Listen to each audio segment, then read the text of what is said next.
I still have so much to learn about human interactions, like...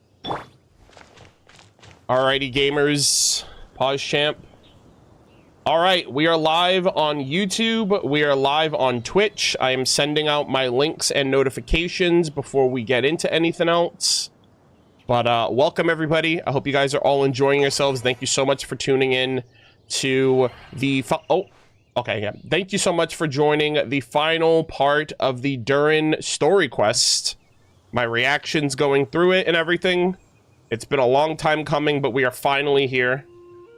And I'm very excited to see how it's going to wrap up.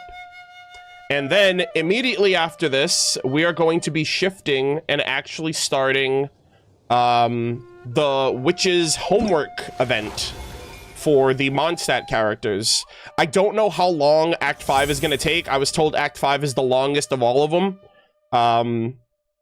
Someone yesterday said that it took them 4.5 hours to finish. So I'm like, this might be a long stream. This might be longer than I was expecting. So, I don't know how long it's going to take for this Act 5, but, I'm planning on finishing Act 5 at the very least. If it's not too late, if I'm not feeling too exhausted by the end of it, we will also do the Witch's Homework, which is 8 characters. I don't know how long those are going to be, but I'm sure it's going to add up especially if I'm taking my time. But yeah.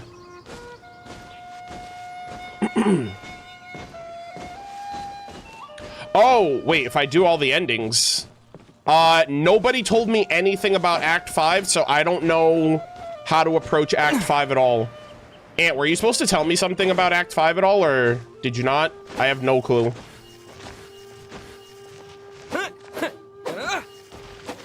Because I know there were multiple endings to Act 4, so I don't know if there's any missable...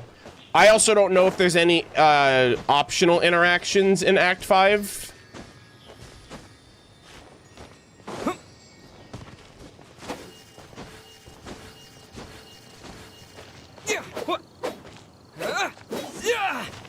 My bad then. No, that's fine. I don't mind that there's multiple. I mean, we got multiple endings yesterday, so I don't want to miss anything.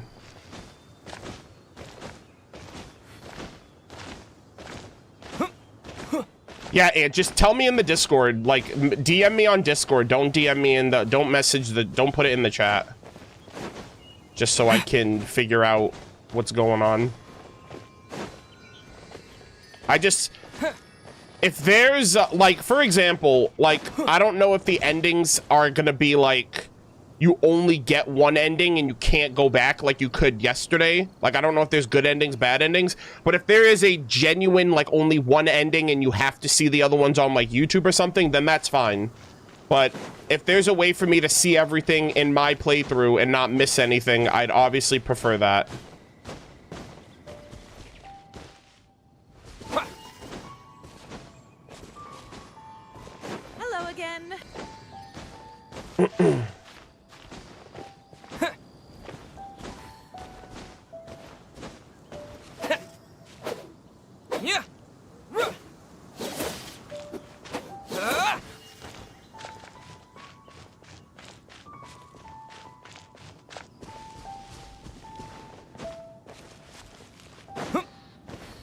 I don't know what they are since I accidentally triggered the correct... Okay.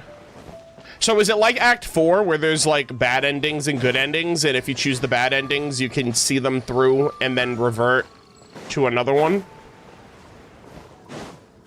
Because if it's like that, then that's fine. Like, I just need to know, unless it's like obvious, like yesterday was pretty obvious. It's like, oh, go back to the castle, go down the dark, spooky corridor alleyway, or, you know, take the path that has the sunshine and rainbows, you know?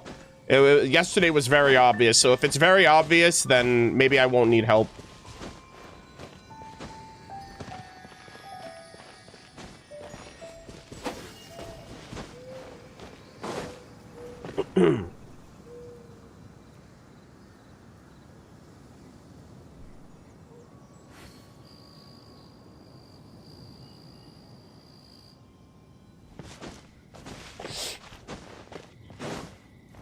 It's not that obvious. Oh, okay. Well, then that's different.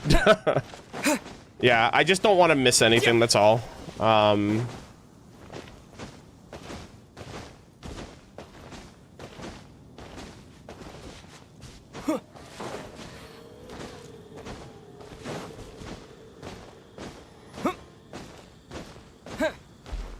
right, give me 1 second.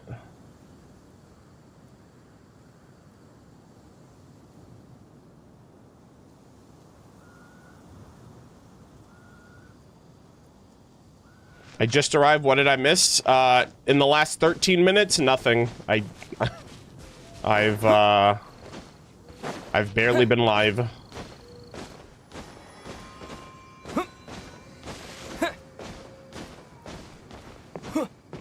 I think there's individually different prerequisites based on how much you approach Act 4. Okay.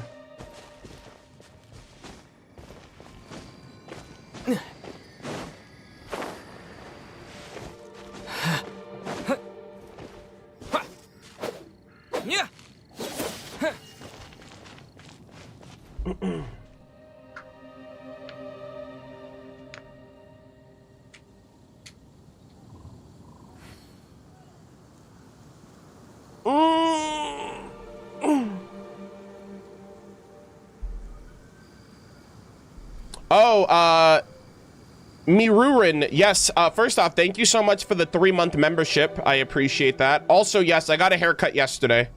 So, I trimmed my hair down a little bit because it was kind of getting a little crazy. And I wanted to look presentable for the holidays, so... trimmed it down a little, touched up my beard, and I'm feeling a lot cleaner now. And, I miss my hair, but it'll grow back. This is completely, I mean, I guess it's relevant, but, like, nobody asked, but I'm gonna say it anyway.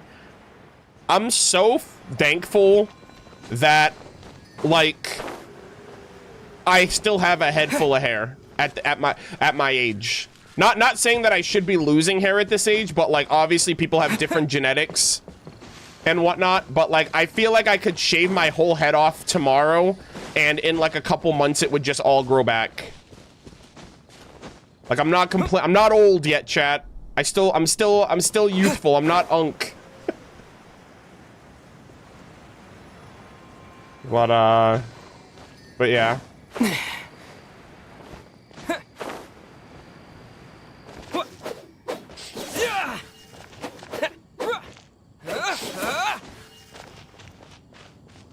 I had a friend of mine in high school. Freshman year of high school, this kid had a fully grown, like, he looked like a man. Like a grown-ass man. Brother had a fully grown beard freshman year of high school. And if he were to shave his beard, like, it would be like 1 or 2 days and it would like, he grew it, like, his facial hair grew incredibly quickly. My friend Danny.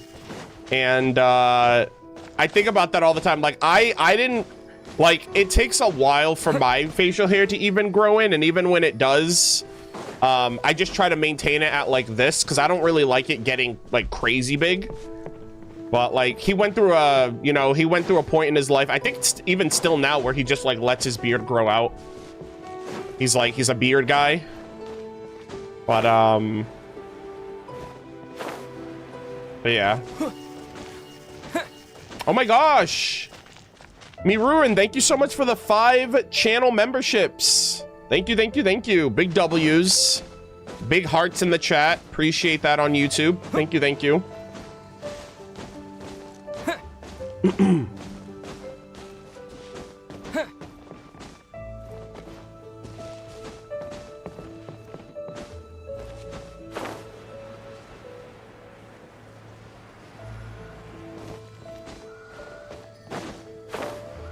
But yeah.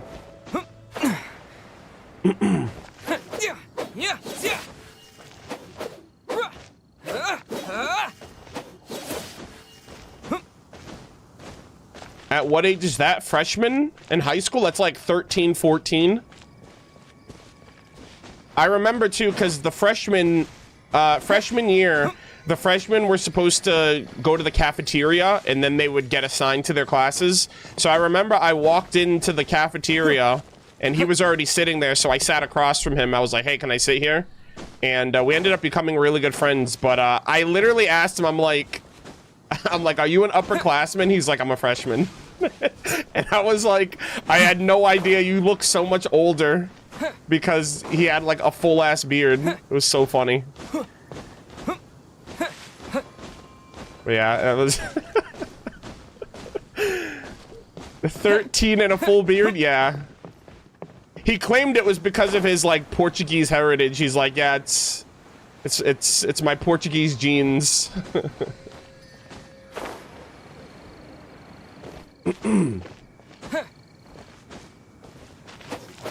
Yeah. Yeah.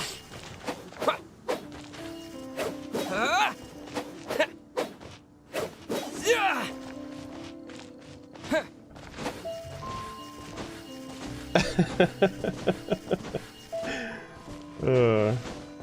Yeah, Mediterranean genes do be like that. Yeah.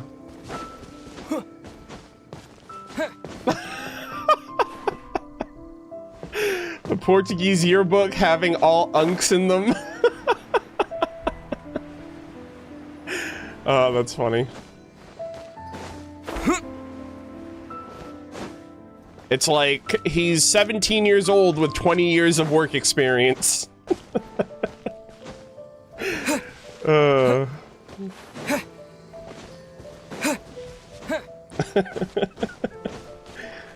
man.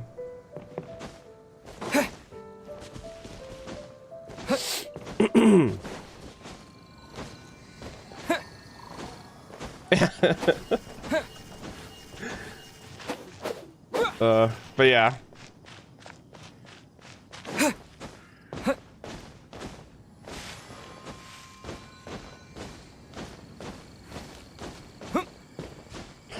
Whew.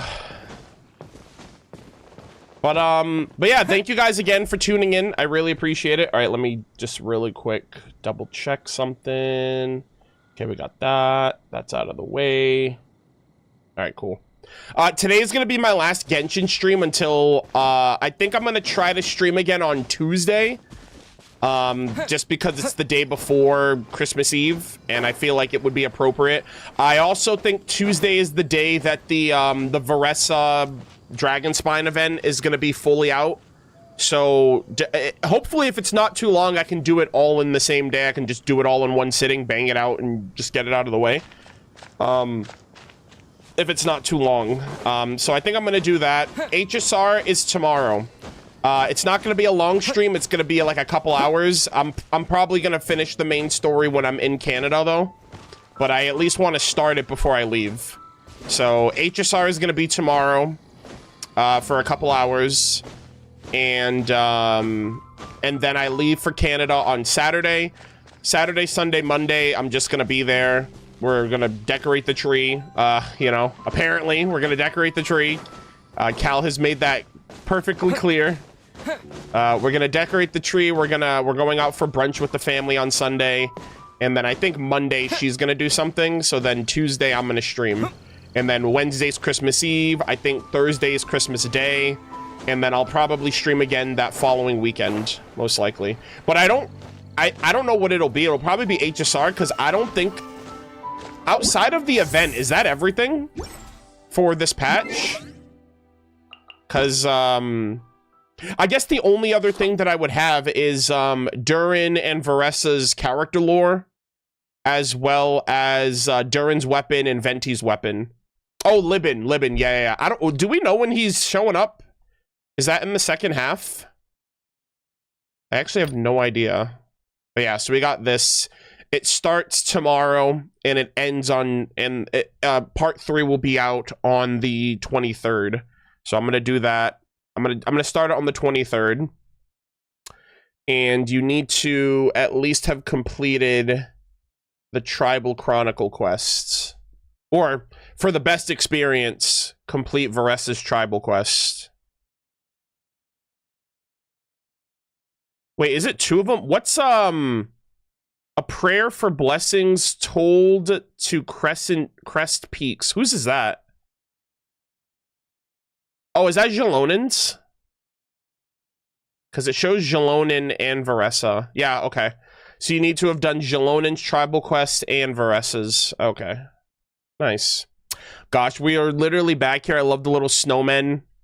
I wonder if they're going to give us some new snowmen furnishings. That'd be kind of cool. It's been a minute since we've gotten any of that. Yeah, so I remember now. They have, like, the Wind Trace game mode. They had, like, a little, like, obstacle course training game mode. They had a combat game mode. So, yeah, all of that will come in due time. I also need to make sure I do my Milliastra Wonderland. I missed a week of Milliastra, so I'm a little underleveled.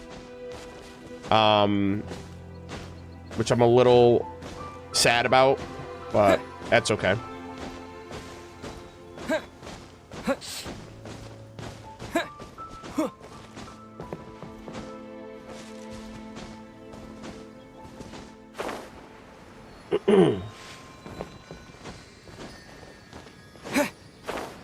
Hopefully, if you do regular pulls, you get an R&R shirt. Yeah, I could definitely get that, as long as they don't rotate it out. As long as it's not, as long as it, like, as long as they don't rotate the stuff out of rotation. But I don't even know what you get in this. I also don't even know how to craft. Like, I don't know how to do any of this shit, so I have no idea what any of this is. All I know is that these are the outfits that are on the standard banner. And I guess they do add characters to standard, right? I don't think this wasn't here last time. So the Autumn Vein wasn't here last patch. I think they added this one in this patch. So I think they're gonna add like a new costume every patch to the standard banner, which is nice. Especially since they're also giving out a 10 pull. I hope they do the 10 pull every patch, because that'd be nice as well. But I mean, the 10 pull, that's for the limited banner. They give out 800 odes a week for the standard. And I have 15k. I haven't spent any of them yet, so that's everything that I have from that's everything that I've personally farmed up since Milliastra's been out.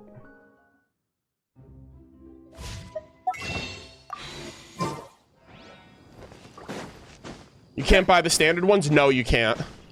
I think the standard ones can only be obtained from the standard banner, which, I mean, at this point, they've given us... I think that amounts to like about $100 worth of pulls on the standard banner. So... But if you save... See, the reason why I saved, chat, was because I was like, I don't know if they're gonna add anything in the future, so let me save these for a rainy day.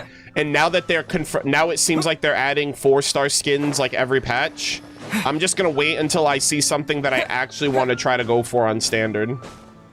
But again, it's RNG, and it's like a 50-50 as to what you're gonna get. Actually, I don't know. The 4 stars are a little different. Also, are there no 5 stars on the standard banner? Like, what? There's no, like... Are you working towards anything on standard, or is it just only 4 stars on the standard? I just realized that, because unlike the cosmetics, you know, there's a pity system to get a 5-star on the standard banner, right? On this standard banner. But I guess you're only going for different 4 stars on that other one. Yeah. Yeah, I guess the 4 star is what, like, everyone's trying to aim for. Yeah. There's an R&R shirt? Yeah, I found out yesterday. I saw somebody in my lobby wearing one, and I was like, what? But it's on, I guess you have to try to get it off the standard banner, off of like a, you know, a single pull or something. That's not a duplicate. What I do like, though, is that, you know, you do get a decent amount of refunds on the standard, on the banners regardless if you get duplicates, which is nice. And then you can just buy some skins in the shop.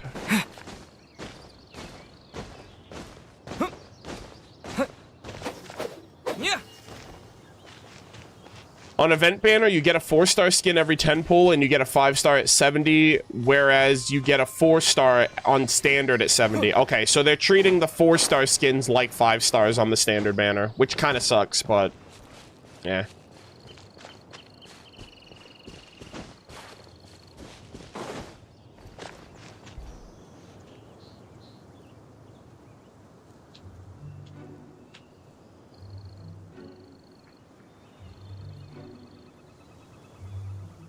Yeah. The only thing is if they keep adding more and more to it, it's a harder and harder chance for you to get a specific set that you want, is what I'm thinking about. Because right now I'm like, oh, I'm just going to save. I don't want anything. But then when they're like, when they drop a 4-star skin that I want on the Standard Banner, it's a matter of like, even if I save everything, there is no guarantee that it's going to only be harder for me to get a certain skin unless I get lucky.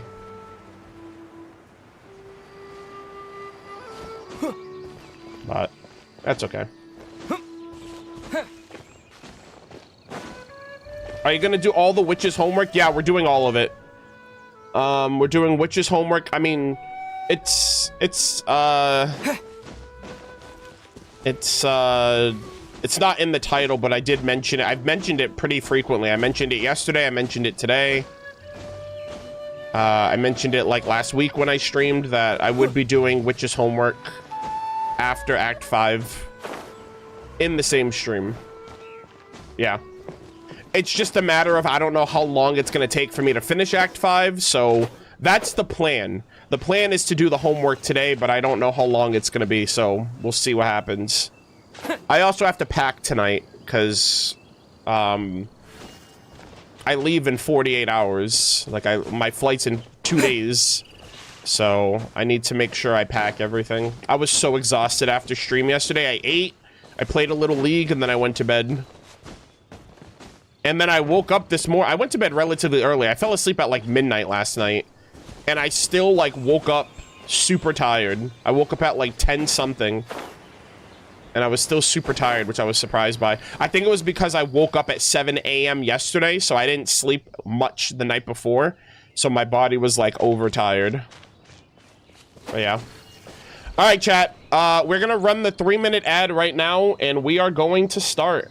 So sit tight, and I will see you guys in a couple minutes. Also, I'm going to record right now just so I don't forget. All right.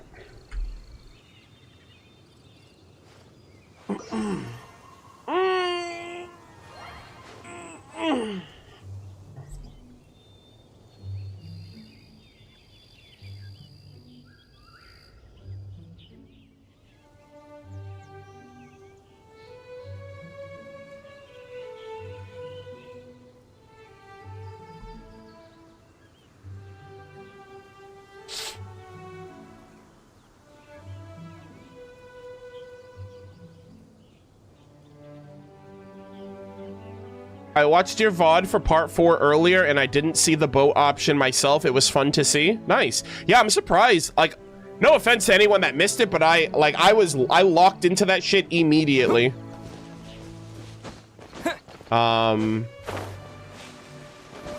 Like the Durin, that was freaking, that was huge. I saw it like as I was walking up. I was like, wait a minute, is that the boat? So, and we've seen a couple of paper boats throughout. So, yeah, a lot of people mentioned in the chat at the time that they missed that, which, I got a comment on my video. It has a lot of it might be the highest liked comment on part 4, but someone was like, if I had $1 for every ending and every interaction that I missed in this, I would have enough, I would be able to win my 50-50. And I was like, sheesh. They were like, yeah, I knew I missed all this, so thankfully I could watch it. I could watch what I missed from Arnold's stream. But yeah, I thought that was funny. I'm like, damn. Yeah, some people didn't even know about those bad endings, which I guess is a good thing, because they saw my video and then they were like, oh my god, why would Hoyo do this? But yeah, that ending with Wanderer, like eliminating himself, like removing himself from the story, That one hurt so much. Because that was like a bad ending for both characters, right? It's a bad ending for Wanderer and for Durin.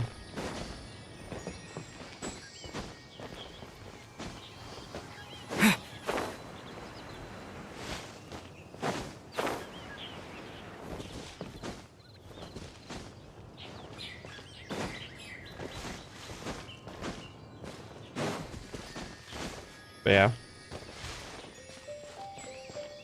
I was too scared to go through with any of the bad endings. Yeah. I mean, if I wouldn't have gone through it if I knew it was permanent. Like, I'm sure some people were like, yeah, I'm only gonna pick the good ending because I don't know if these other endings are permanent or not. So, you know, you know, it's like Weetzy Lapochtili. I didn't do that shit because I wanted to. I did it because I was like, well, we're not choosing this ending, but I want to at least see what Hoyo cooked up. And it was diabolical. I also like that, like, because that's true in stories, like I mentioned yesterday, but I was like, you know, there are stories that it actually reminded me of. I remember, it was a lot of, like, older story, like, books that I remember reading as a kid. I don't know if Goosebumps was one of them that did it, but I remember my sister had these books that, like, you literally could just read them, and it's like, if you chose this, turn to page whatever to continue. And so it was like different branching paths in the story, which I thought was really cool. Goosebumps had them? Yeah, that's probably what I was thinking of then. It was probably the Goosebumps books that I was remembering. Holy fuck, we're old. Some people in the stream right now probably don't even know what Goosebumps is.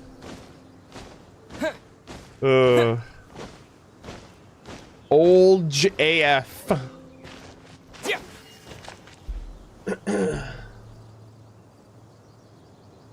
Yeah, the Goosebumps theme song used to scare me as a kid, though. I was like, okay, I don't know if I can watch this.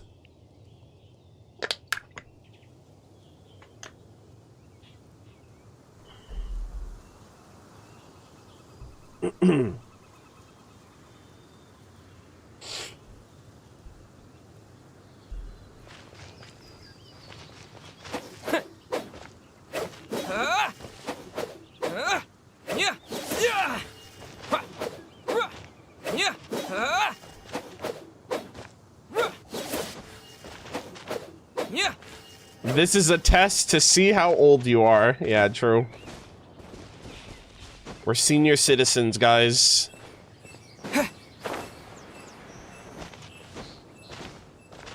Okay, should have done this before. I'll never learn my lesson. I'm gonna use the restroom and then we're gonna start. Sorry.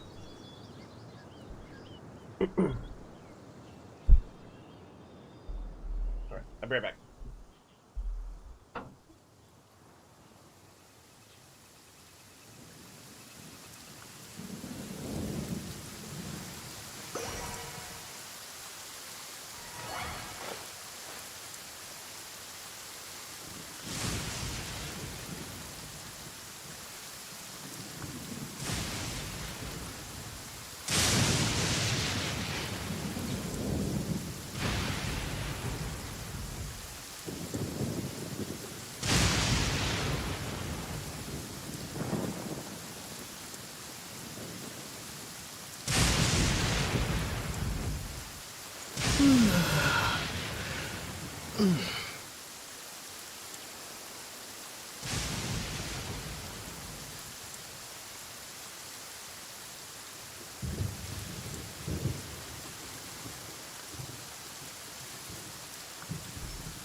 Alright, I'm back.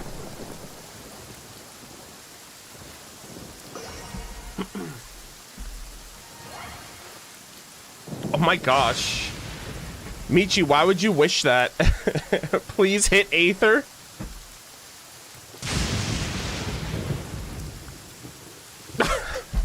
Alright, you know what? Let's move Aether really quick.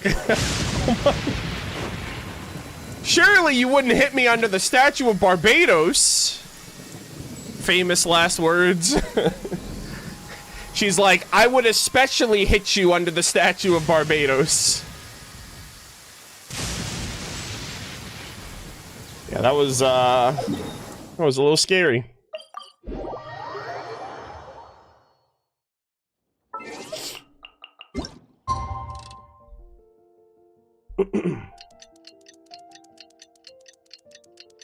All right, give me 1 second.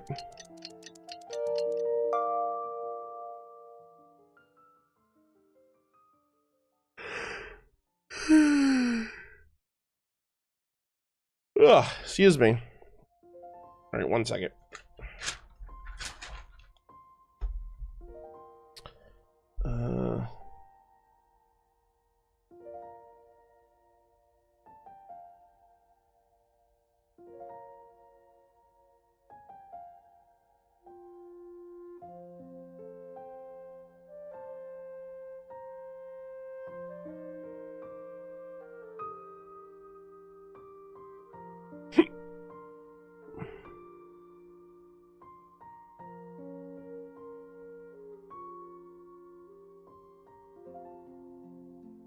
All right, give me a second. I'm just writing down. We got to do Act 5. We got to do witches homework. We're also crowning a character today. I just have to. Let's see. Cool.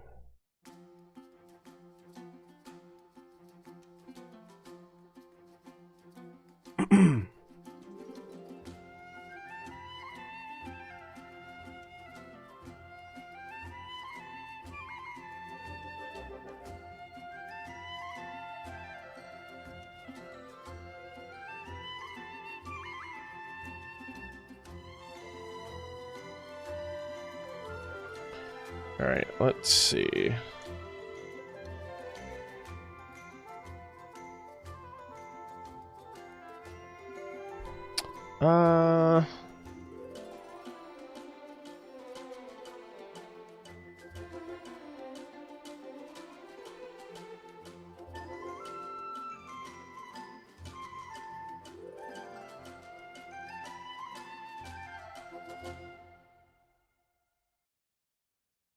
Okay. Okay.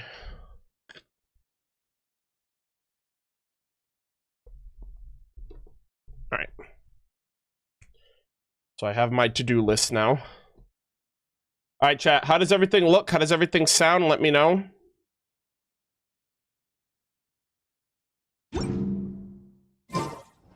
Arnold's eyes widened when the lightning came down. Well, it's funny because I read Unlimited Michi's comment, which was, please hit Aether. And I was like, yeah, that's not very nice. I don't think the lightning's gonna hit Aether. And then the lightning struck like right behind him. And I was like, oh shit. Maybe I should actually move him. And a radish veggie soup.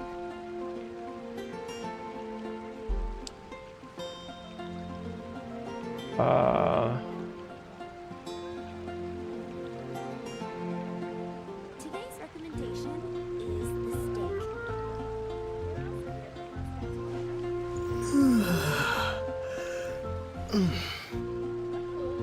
What should I choose? Quick question for everyone. Who was the first character you triple crowned? Oh, that's a good question. Obviously, Razor was my first. But yeah, that's let me know, YouTube, Twitch. Also, somebody asked, yes, YouTube is up right now. YouTube and Twitch, we are live on both. Today's recommendation is And we're going to be starting in 30 seconds.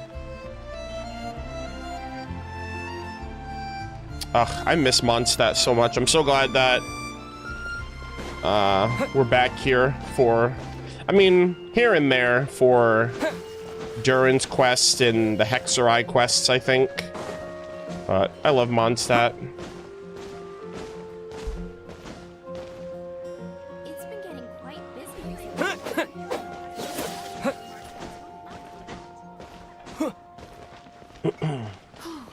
I guess I'll post the commission. Were there enough crowns to triple crown someone back then? Yeah.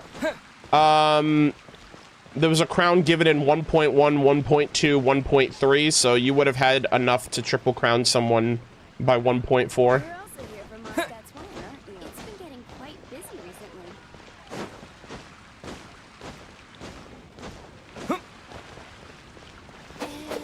And a radish veggie soup. I mean, it would have cost all your crowns, but yeah, you could have. No newsies constantly yelling.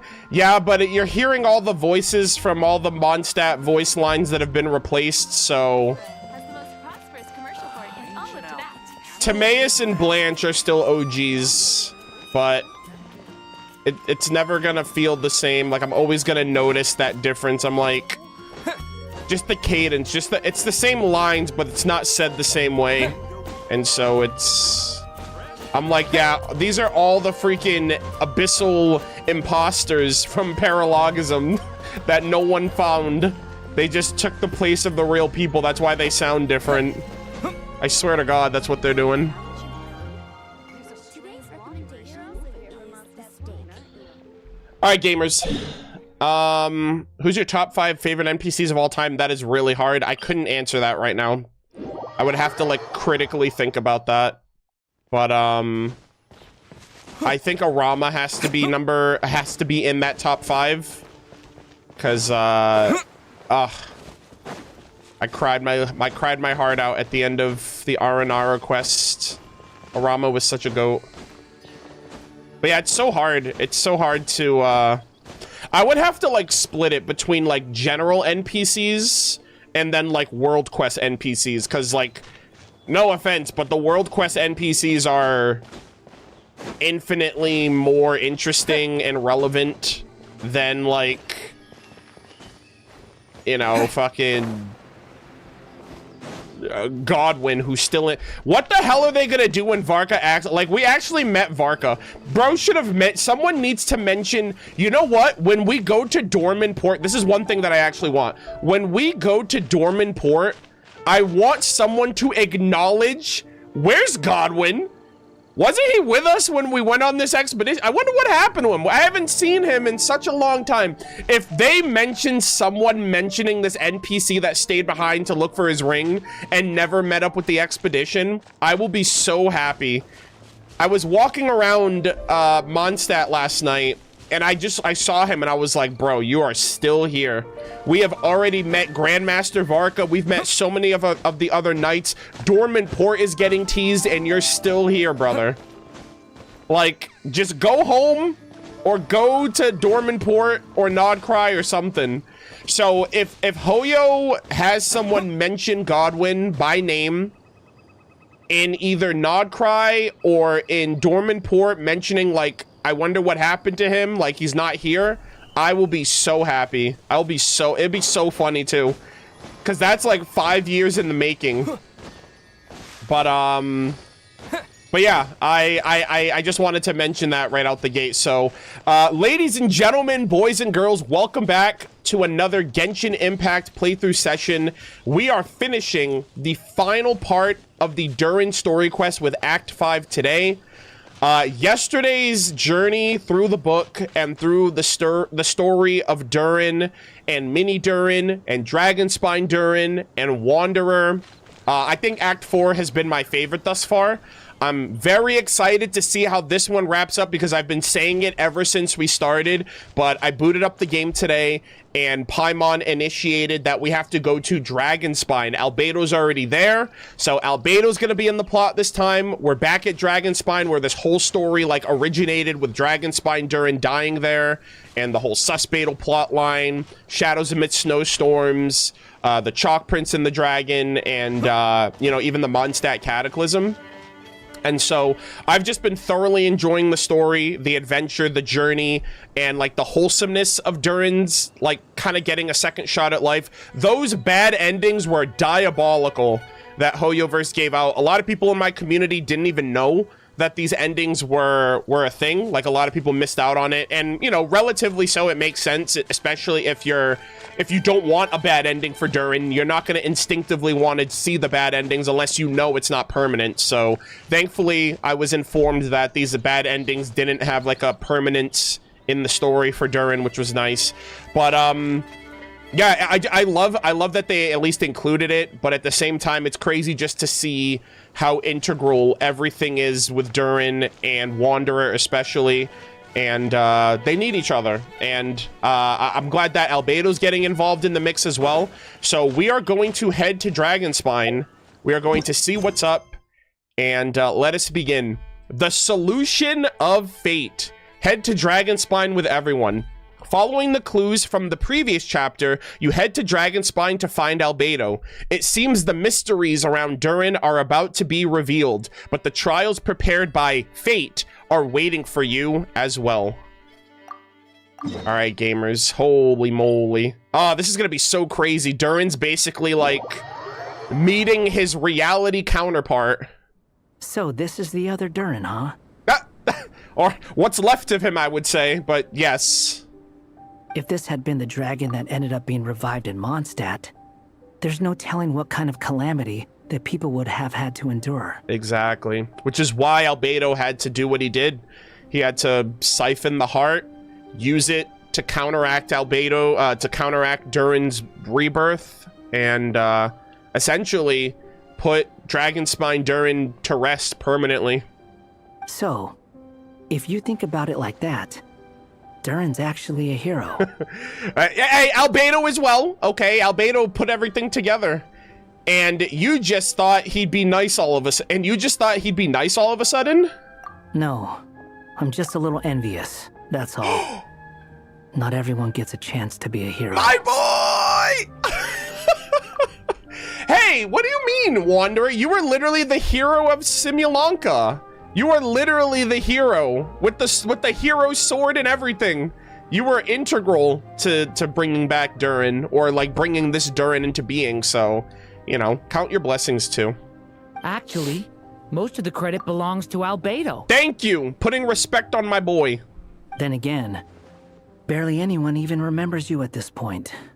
So I guess there's not much left to envy. Damn. Damn, bro, really? Holy, that's freaking crazy. Ah, so you three still remember Durin. Looks like the memory loss hasn't spread to close friends. Okay. Yet. Yeah, that's what I'm worried about. Like, we're obfuscating fate, but this can only go on for so long. I guess that means my memory of you must still be complete as well. Albedo. Brothers! You're finally here! Oh, boy, do we have a whole pile of questions for you! Yeah. Oh, you're here too. Hat guy! Guys, it's Dragonspine. I mean, it's Simulanka 2.0 or 3.0 at this point. I'm losing count. We all were in Nodcry together as well. I think I've pieced together some of what happened to him. But what's your take on things?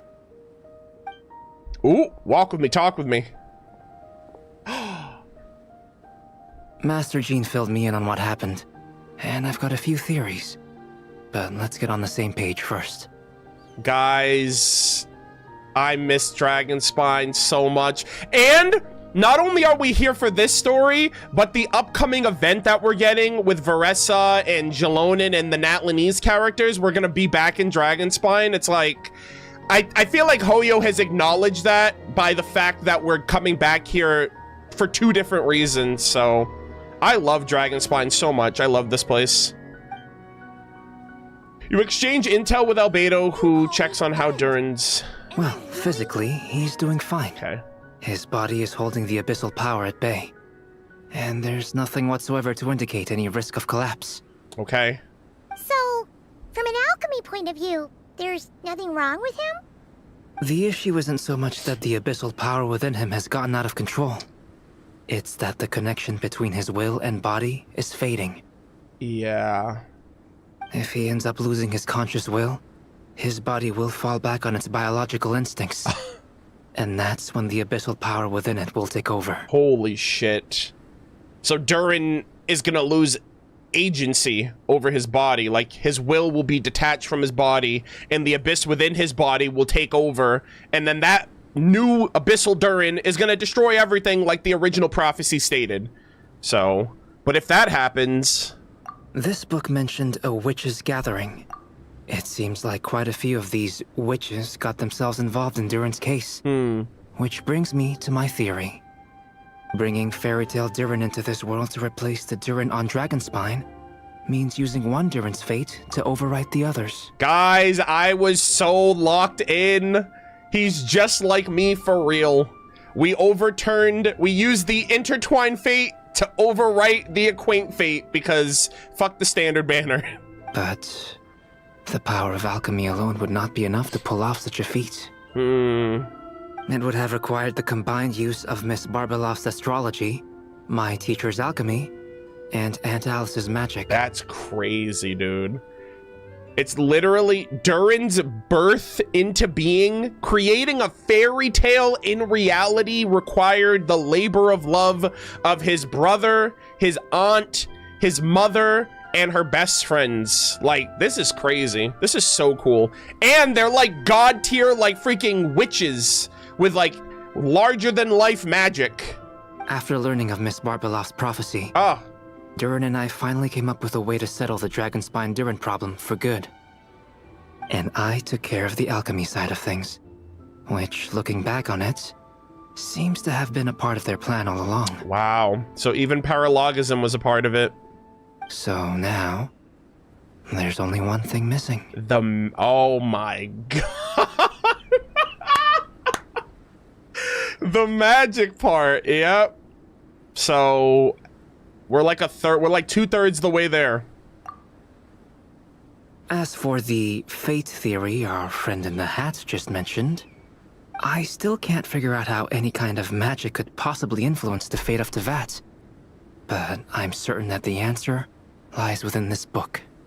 Bro, this book is literally, is this like a, this is like a fairy tale before Sun and Moon? Like, how is this book is so powerful. It's like ghostwriting the world. So, the reason Alice had us complete this book was to make that magic possible? A form of magic powerful enough to rewrite fate itself. The Luma Fate, maybe? Do they have a fairy tale Luma Fate in this? Actually, maybe. Right, because the Luma Fate weaves new ley lines, and the current ley lines are trying to, like, erase Durin. So, like, what if there's, like, a fairy tale Luma Fate? You know? Well, we've no time to lose. I just need to take a look at the book. The next part of the story most likely relates to me. So the memory that unlocks it must be connected to me too.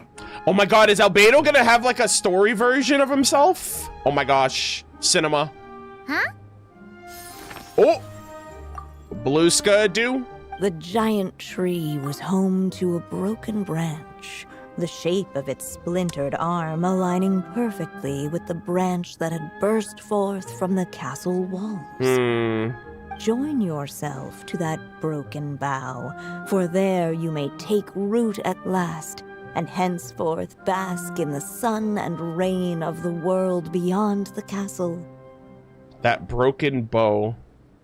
But first, fetch the stickiest clay and let it bind the scar of the break. Oh. I see. Okay. Interesting. All right, here we go, gamers. Fetch the stickiest clay. Are we gonna, like, rebranch the tree? Solution bestowed by the Sage Guided Witch. by the breeze, the little dragon arrived at an alchemist's workshop. Granddaughter? Oh, Albedo. Okay. There he was greeted by I was a like, oh my clay gosh. figure, a child molded by the Sage Witch's hands. Oh! Wait, actually. Though gentle in appearance, he had inherited his mother's cold, sharp wisdom. Okay. Yeah. And he was determined to avert the calamity the evil dragon would bring. And so was his helper, none other than the little dragon himself. Oh, Durin, Albedo, and Rhindaughter collectively. Yeah, so he's gonna be like a little clay doll because she molded him, right? She molded him from chalk, so Albedo is the clay. Oh my god. What is this place? Oh my gosh, is this like Rhindaughter's study? Or Albedo's? It looks like it's modeled after an alchemist's workshop. Or rather, a cliched stereotype of one. This kind of looks like your office, Albedo. Albedo? Oh! Hold on. Why do I look like this? He's a little toy man! He's a Simulanka Albedo! Oh, yeah! We forgot to tell you. Basically, the characters in the story are reflections of how Durin sees them. Guys, this is so cool.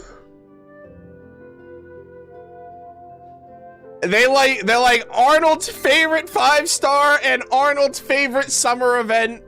Bajam. You have Simulonk Albedo. At least you're still human-shaped. Bro, this is so trippy. Holy. Alright, a cat, a toy soldier, and a dragon all walk into the Angel Share Tavern. Well, since Cat Guy has taken on a different appearance Cat too, guy. that must mean the two of us are both characters in the story. This is so cool. Ah, this is awesome. Thank you, Anya. This is based. But you, Paimon, and Durin haven't changed at all. You must be special figures in some way. Well, I mean, I'm a descender. Paimon's Paimon. And Durin is the protagonist, so, you know, I guess that's the exception. I want that as like a little... Actually, chat? Can I show you something? Hold on, I'll be right back.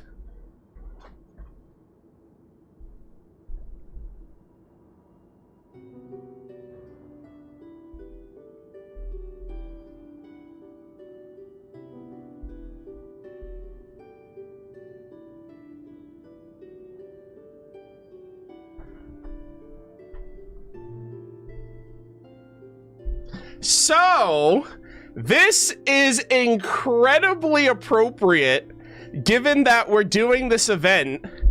I don't know if Hoyo planned this, but I wanted to show you guys.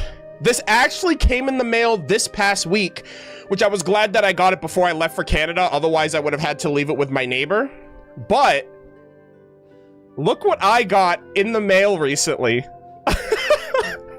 I actually bought an Albedo plushie, and now we have a toy Albedo in the Durin Story Quest, which is so cool. He's still in the box. I could take him out, but I don't want to, at least not right now, because I have to find space for him with everybody else back there. Well, look at him. Our chief alchemist. He's literally a toy in the real world as well as the fairy tale world. But yeah, I was just like, wait a minute, this looks familiar. I have him already. Granted, this is like a block. This could be like a blind box little figurine of Albedo, which would be kind of cool. But obviously, this is a plushie version of him. And I had to get it for myself because, first off, it's the holidays, but also, he's my favorite 5-star. Why wouldn't I get Albedo? But, this actually came out before this patch. So Hoyo must have been cooking. They were like, let's put out Albedo first, and then we'll give out an event where Albedo's also a toy. So I guess this is the closest thing that I have, and I love the way it looks. He came out really, really nice. And I wanted to at least show you guys, because this whole thing just reminded me of it. But yeah, again, shout out to Albedo, both plushie and clay figure. I'd like to know more about that too. But seeing as none of them can explain it, let's just concentrate on moving the plot forward. Hold on, chat. I just thought of something. Wait, I'll be right back.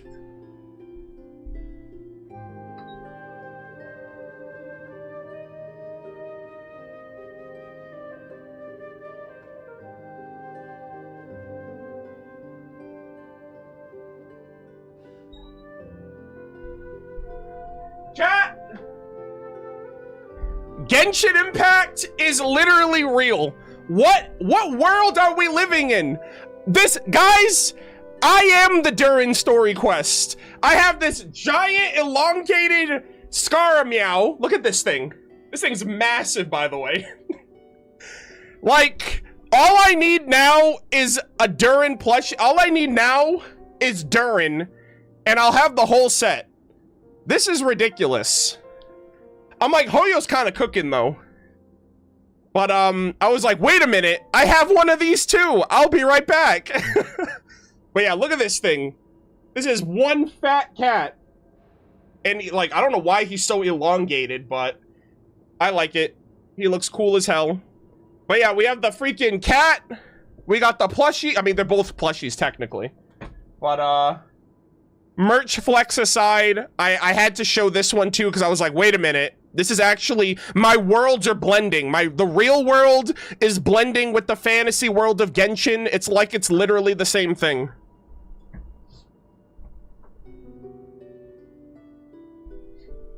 Oh my god.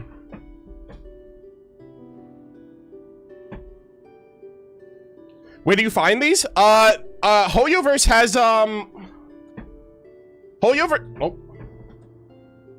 Hoyoverse has an Amazon store, like in North America. Like they have an Amazon online store, and that's where I bought those. So I'm waiting for Mini Durin. The second they drop a Mini Durin plushie, I'm cooked. I will be buying it, absolutely.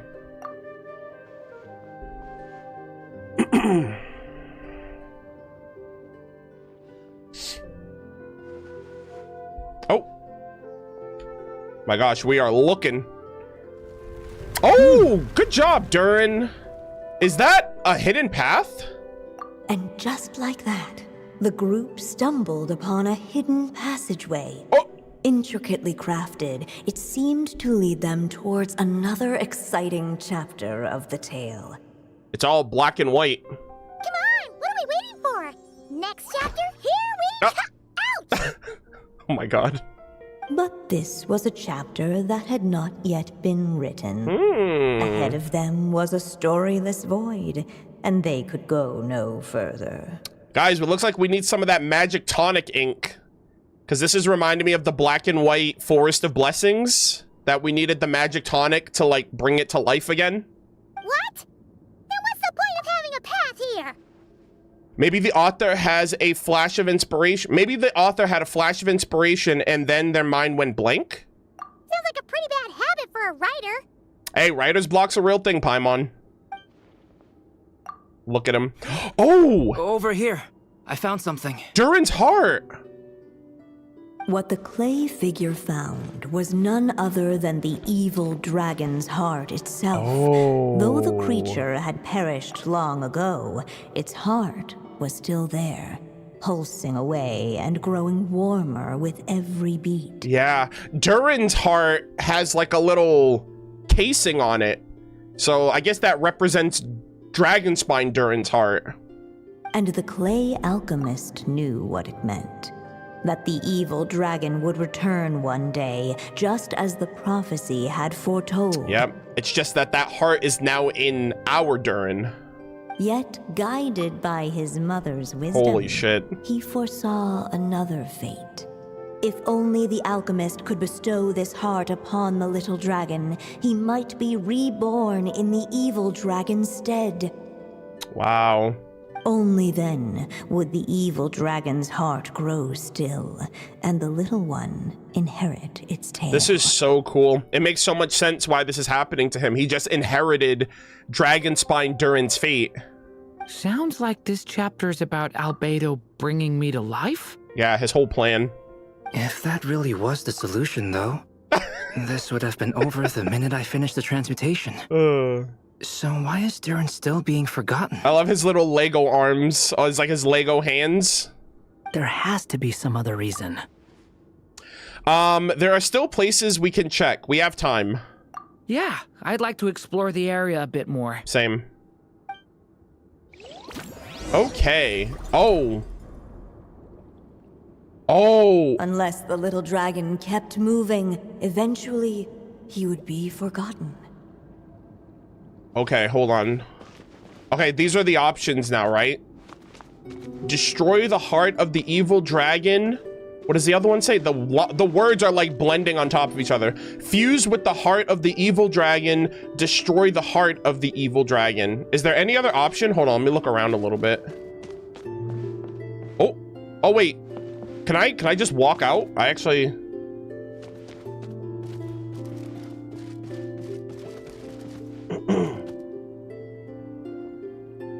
Yes? Oh, okay. All right, give me 1 second. I just want to look around. This place looks really cool. I want to get a quick picture of the spot before I make any decisions. Like, the area itself looks really nice. Let me just get a quick little screenshot here.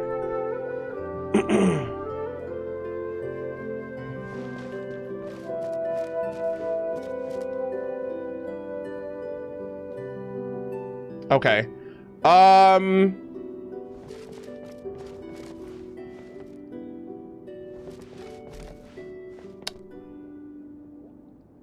Okay.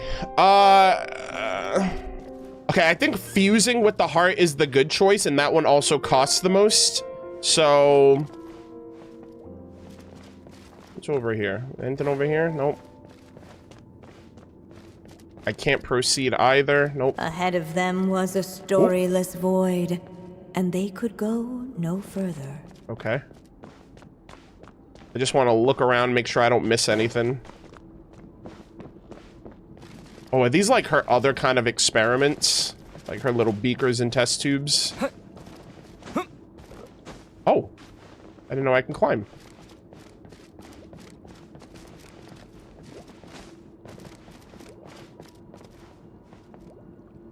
Don't go up the ladder? Uh-oh. Oh, you mean over here? You mean that ladder? Don't go up there. Wait. Okay. Just talking to Albedo. So I don't know which one of these is the good ending. I don't want to get the good ending yet. So do I do these other ones first and then talk to Albedo?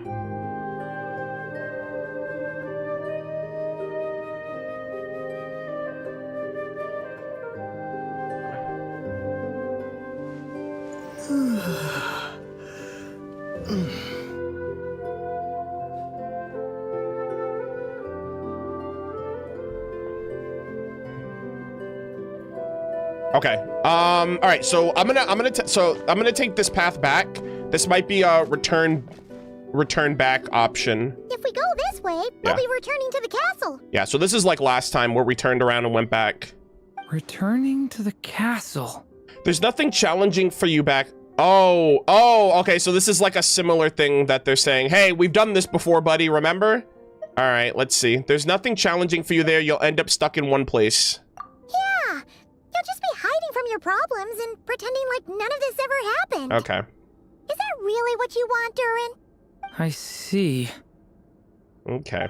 So they're basically like, hey, we've been here before. Wait, so will it just keep saying that? What if I still go back anyway?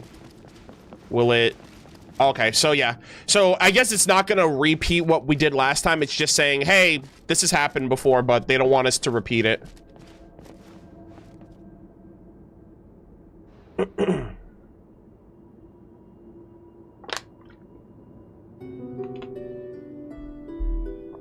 Oh, so because I did that ending in Act 4, would it have played out the same way with Durin going, like with mini Durin going back to sleep? If you didn't do it in Act 4, but if you did it in Act 5? I see. Okay, so I had already seen it. Gotcha. Okay.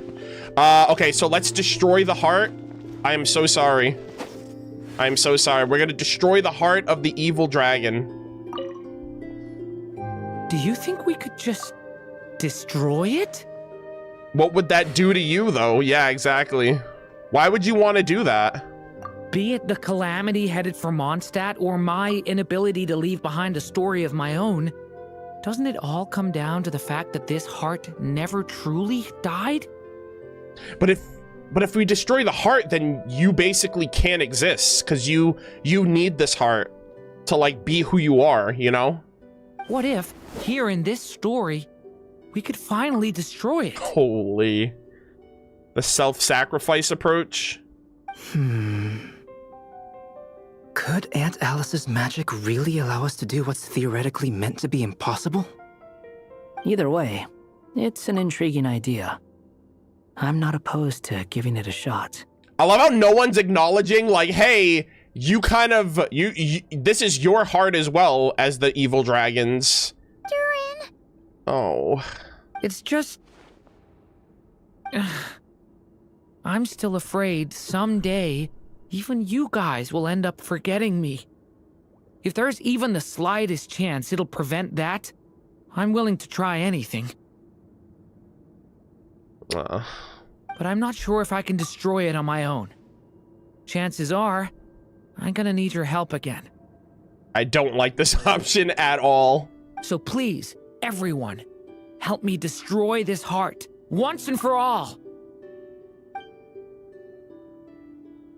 Ready when you are. Oh dear. The prophecy is destined to come true. With the help of his friends, the little dragon destroyed the evil dragon's heart, using up every last ounce of his strength. We got the bad ending again. In his eyes, this would ensure that his story and his alone remained in the world beyond the castle's walls. But the evil dragon's heart was like a great tree with roots digging deep beneath the surface. Yep. Cutting off the branches did not kill it. No, it just made it impossible for a new branch to take their place. Realistically speaking, you can't destroy the abyss. Like, you can destroy the container that it's in, the heart, but like the essence of it, I feel like it's back. The gnarled roots retreated back into the frozen earth, biding their time for a chance to bud again. Yep. Cut off from their source, the rootless branches above the surface slowly withered away. The little dragon's story faded into nothingness, and in the world beyond the castle, only the evil dragon's tale endured. Yep. Who am I? Ugh. Is this me? Yeah, so we got this ending before, but different context, same outcome. And so the story ended, with the little dragon fading from sight, leaving nothing but the evil dragon's shadow in his place. So the story's over? Oh no! That means Durin! What do we do now? Guys, this is like Fairly Odd Parents, and you just hit the redo button. Thank God, Alice. Thank you for your magic. Looks like you've discovered another possible ending. Do not lose hope. You just need to keep searching, for there are possibilities that only you can bring to life. This is probably why Alice involved us. She was like, only we could search through like the infinite number of possibilities to find the one true ending for Durin. So, oh man, that was incredibly depressing. Unless the little dragon kept moving, eventually he would be forgotten. Okay, so can I go up? What is there something up the ladder? Do I gotta go up the ladder?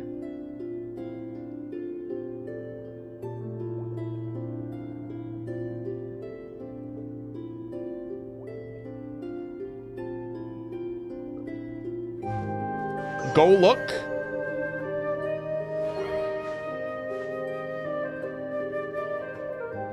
I think it's safe now. Okay. Oh, mini Durin's over here. Oh, okay. Is this an option for me? Is this like another option? There's mini Durin right there. Or there's fused with the heart of the evil dragon. Oh, is this like a 50-50? I guess both of them are an option for me, and I can only pick one? Oh, I see. So this is almost kind of like the Durin, like the boat option. It's kind of like out of sight, but it's there if you look. Yeah, I'm gonna... Mini Durin, my boy. Okay, hold on. Let me, I want to get a picture really quick, too. Just because, we're here. So I feel like I'm not gonna have many options to be here again. Yeah, I'm gonna chat with Mini Durin. There you are. Hey, buddy. Oh, hello there. I don't know what outcome this is gonna give us, as opposed to fusing with the heart, because that's kind of what we originally... I don't know if that's what we originally did, but... I don't know if this is gonna, I don't know. I have no idea. Hey, it's Mini Durin again. Okay. What are you doing holed up in here? I was worried I'd scare everyone off, so I've been hiding out here all this time. Just like before. You must be really nervous, huh? Aw. I guess I am a little nervous, but I'm also excited. I'm gonna get to stop the evil dragon and even become a human. It's all thanks to that clay man. He's the one who talked me into it. Wow. So, yeah, this is what he talked about in Paralogism. He's like, hey, Albedo's trying to turn me into a human, and I'm here to help. And once I'm a human, I'll be able to make loads of friends and do tons of important things. You have no idea, buddy. You'll make lots of friends, that's for sure. And go on many unforgettable adventures. This is so sweet, guys. I love this. I'm so glad to hear it. The only thing is, the clay man said becoming human isn't gonna be easy. So I'm feeling a little anxious too. Yeah. It's hard to human, man. Let me tell you. He's right about that. Even if you manage to become a human, there will always be tougher challenges on the road ahead. Yeah, like cats in the Cat's Tale. Really? But even so, your friends will be there to help you. Oh, look at them. Oh? Then I'm not afraid. Funny, isn't it? After talking to you, I'm not afraid anymore either. Oh, chat my heart. Yeah, he's like hyping himself. He's his own hype man. I love this. So, are you ready now? Yep, I'm ready to become a human. What the clay figure found was none other than the evil dragon's heart itself. Though the creature had perished long ago, its heart was still there. You can hear it. Pulsing away and growing warmer with every beat. Holy. And the clay alchemist knew what it meant. That the evil dragon would return one day, just as the prophecy had foretold. Yep. Yet, guided by his mother's wisdom, he foresaw another fate. If only the alchemist could bestow this heart upon the little dragon, he might be reborn in the evil dragon's stead. Yeah. Only then would the evil dragon's heart grow still, and the little one inherit its tale. Yep. At last, the little dragon accepted the evil dragon's heart. Cinema. And a new life came into being. Gosh, Paralogism was cinema. The dragon's heart beat in his chest, and the little dragon's soul guided him forward. This is peak! Thus did the prophecy hold true, even as fate had been rewritten. And so was the little dragon born anew. Hell yeah. Shout out to Durin and Albedo. Holy cinema. Finally, a happy ending. That must be the last step, right? Woohoo! We completed the story. Who's gonna tell her, chat? Why are we in a room of white? Did we die? What the heck? Paimon, you good? What the hell was that? But then why are we still here? Born anew, the little dragon set off once more, his story far from over. Huh? So, that wasn't the end? I mean, that just set the events of where we are now. And then everything, like, it's like a Samsara. Now we're back here again. What comes next might be the most crucial part of all. The real last step. Oh, dear. If fate really is as devious as they say, then I say, show us what you've got. Yeah, Galileo just wants to throw hands with fate. Like, whoever this fate individual is, like, you're gonna catch the hands by everybody. If it is the primordial one, they're already cooked. Wow. You're all so serious all of a sudden. Oh no. Is this the real part? Durin's Abyss? Durin, are you alright? The evil dragon's heart was now one with the little dragon, yet the dark power within it still lingered. I think they knew this was coming. Would the little dragon dare to hold this power back, or would he simply give in? Hey, what kind of question is that? Of course he's gonna control it. What choice does he have? Time is running out. What the fuck? So, would the little dragon dare to hold this power back, or would he simply give in? What the hell? Whoa. Why did it just get, like, computerized? What's up with the narrator? Anya? Are you okay? Oh. Would he dare to hold this power back? Oh no, you guys. No. No, no, you can't do that to me. You can't. You cannot give me a fucking timer. Oh, and the heart pounding. Chat, what am I supposed to do? Give in? Go back? Hold back the darkness? Oh, these are decisions. Each day is a new page in my story. I want to say... I think one ending... Power back, or would he simply give in? I hate this so much. I think I'm supposed to let the timer run out. I think that's technically an ending.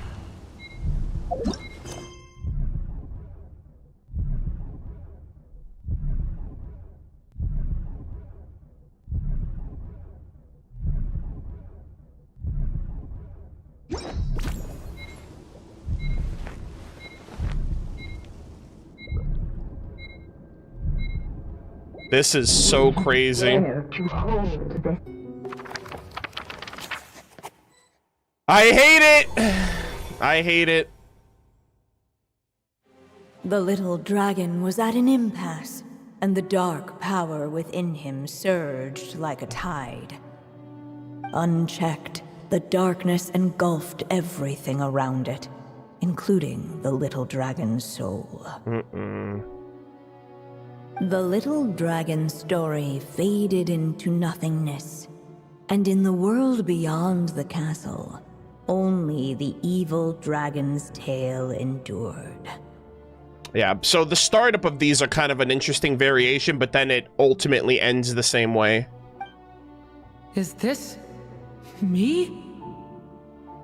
And so the story ended, with the little dragon fading from sight. What do we do now? Alice is like, bro, you suck. Can you literally pick a good ending? I promise. Looks like you've discovered another possible I promise ending. I don't want these Do not lose endings. hope. You just need to keep searching, for there are possibilities that only you can bring to life. Yeah. Unfortunately, I'm the type of player I need to see how everything plays out.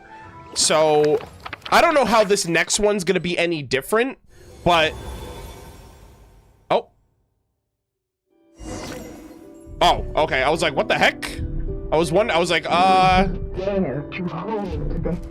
think give in is no different than the other option, honestly.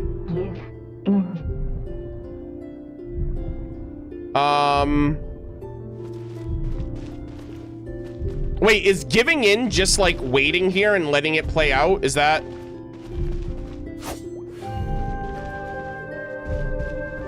Oh, okay, so that's basically the same thing. So are there any other options here? I don't know if there's any other ending. Hold on, really quick. Is there any other option before I go down the path?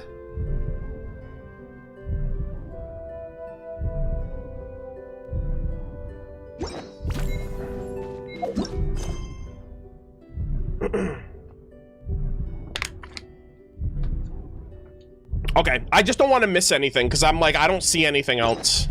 All right, let's go. Hold back the darkness. Oh shit, I gotta run. The little dragon and his companions. All right. Blank. Blank again. Huh? What's going on? Are we running out of ink? Oh, we're out of ink. Once the ink runs out, is that the end of the story? I had a feeling this would happen. Brother, Durin is like slowly being consumed. What's happening to the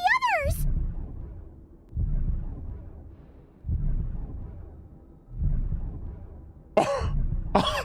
What? Now that the story's ink was spent, all that lay ahead were blank pages. Yo, we better start writing. Wait, what? Wait, what the fuck? Excuse me? Looks like you've discovered another possible ending. Do not lose hope. You just need Wait, to keep hold on. searching, for there are possibilities that only you can bring to life. I lost because I ran out of ink? Bro, we better pull out our freaking as I've written. I better start writing a freaking sequel. What's going on here? Why isn't the story letting Durin just suppress the abyssal power? It keeps getting stuck. I don't think he's allowed to. I think he needs to like change it or something. I'm so sorry, Durin, I swear. I hate this so much. It seems the act of suppressing the power counts as an event in the story. In other words, we would need ink to write it in. Where do we get ink? So, what now? Did we use too much earlier? How are we supposed to write a happy ending with only this much left? It's possible. It's just not time for the story to end. But... Well, this is Durin's story. As long as he's alive and well, why should it end? Oh, we're just gonna keep writing forever like Anya did. If there really is such a direct correlation between the story and his fate, I may have a potential hypothesis. Durin was, and still is in essence, a storybook character, written into being by M. Yes. From the moment he was born, he has always dwelt within her story. And I suspect that has remained the case, even after his arrival in Tevat. Okay. Reviving Durin in the evil dragon's place was an act of grafting this Durin story onto the latter's fate. In essence, that is how his fate was rewritten. Alright, that makes sense. We figured the same. But there is a fundamental difference between a being's story and its fate. Okay.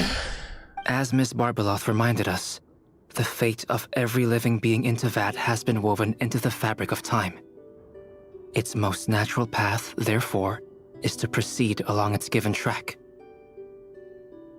But Durin's story, on the other hand... It needs an author to continue writing it, and Anya's no longer alive. Are we gonna become his author, technically? Dude, are they really pulling an Amphorius? Like, it's gonna be, his story is gonna be as we've written? Aether and Paimon, maybe? And, you know, Wanderer and Albedo, all of us, we're gonna be like authors and co-authors? As Durin's connection to this world wore thin, not only have people started to forget him, he started to lose control of the abyssal power within. In other words, his story can't continue. Because the author's ink is drying up. That's what it seems like to me. So we need some new ink, and we need to create our own ink. It would seem the little dragon had made a group of fine friends indeed. Yeah. You set him up for success, Anya. Save it. Oh! The question is, are you here to help him, or stand in his way? This is as far as the story can go. Oh. What path will you choose? Oh, I think she's glitching out because this is as far as she wrote the story for him. So Anya can't proceed now. Like, this is no longer her story. If the story ends now, Durin will just vanish. I suppose the final decision is up to me. It's hard to believe I never actually left my mother's story. If that's true, I'd like to go there and see for myself. Wow. Is he gonna have to leave his mother's story to truly blend in with Tevat's fate system? Right? He's got to leave the nest, essentially. He has to leave the storybook. By there, I take it you mean the blank pages of the unwritten chapter ahead? The eternal page of As I've Written. Guys, it's so crazy how much I've been backpacking off of Amphorius and Honkai Star Rail. But we still don't even know how Alice's magic works. If Durin belongs inside the story, then going outside of it to some unwritten part, isn't that too risky? It's what the story demands. I'm not afraid. Then go for it. We'll be with you all the way. I second that. It would seem this is one answer you need to go seize for yourself. Yeah. So be it. Whatever obstacles stand in your way, we'll tear them down together. Wanderer just wants something to beat up, honestly. Look at you, King. You're so freaking awesome. You've come such a long way. The hero of his own story now, gamers. Break through the boundary of the tale. That invisible wall. It was as if the little dragon was staring at the uncrossable edge of existence itself. Wow. And all of a sudden, it began. It's breaking! As if struck by some transcendent will. Oh my god. That is so cool. Gotta keep going. That kind of reminds me of how Aether broke through the barrier of the real Anaposis in the same way. Like, he like shattered that glass. He shattered that barrier. Let's go, Durin. You got this, homie. We believe in you. Oh! Ahead lies Oh! a stormless void. My consciousness is slipping away. I think he's gonna have to fight his abyssal side that controlled his body, like in his trailer. Keep going, Durin. A pure soul is your essence, not an empty void. Thank you, Albedo! I feel so weak. Stand tall, Durin. You are not some amorphous idea. The body I made for you is flesh and bone. Oh my god. Oh, man. Am I truly alive? Look at that. You did it. Yes, Durin, but you must keep going. You're as alive and real as I am. Hell yeah. What a game, man. Holy I can't feel a connection. You're not alone in this world, Durin. At the very least, you have me. I can't remember anything. Your name is Durin, and there are many who still remember it. My name is Durin. Oh, man. You're taking too long. Come on, Durin, run! In this world, fate waits for no one. God, what a good friend. What a good friend. Wait. Where am I meant to go? What am I supposed to do? Wait, what? Make your wish come true, Durin. My What are they doing?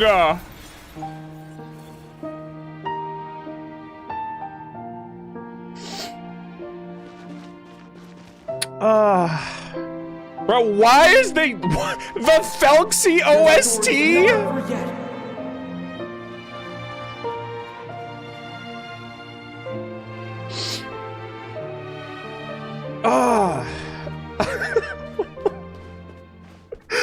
You know what's crazy? Felxy's journey literally was the first instance of fantasy and reality blending. Wow. Oh my god. Oh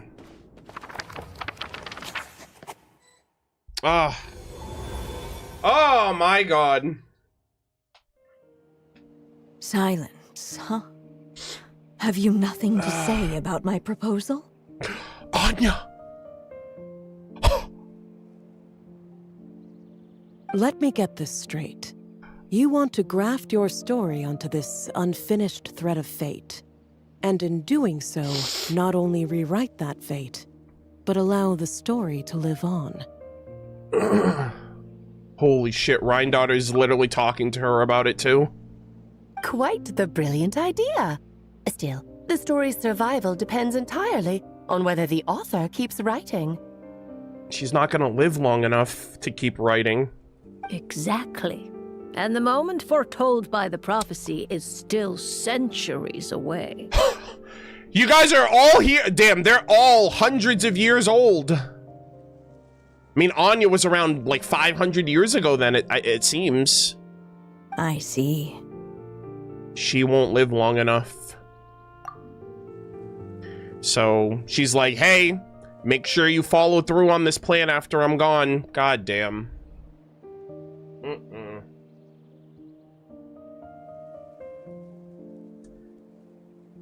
Oh my god.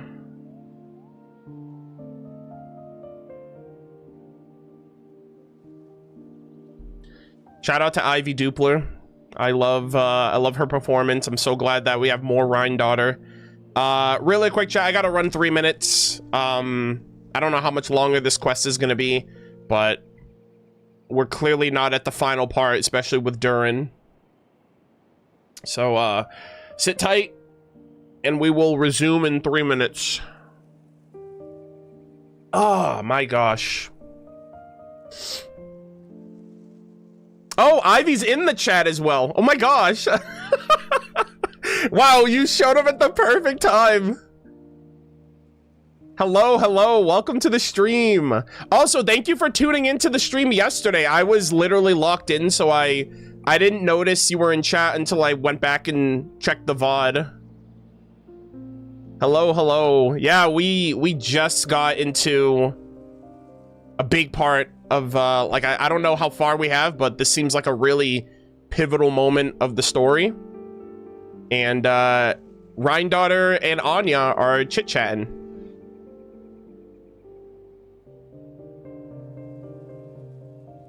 Yeah, so I'm on Twitch and YouTube, but yes, for the Twitch, for the YouTube audience, yes, Ivy Dupler, the voice actress for Rhindaughter, is in the Twitch chat.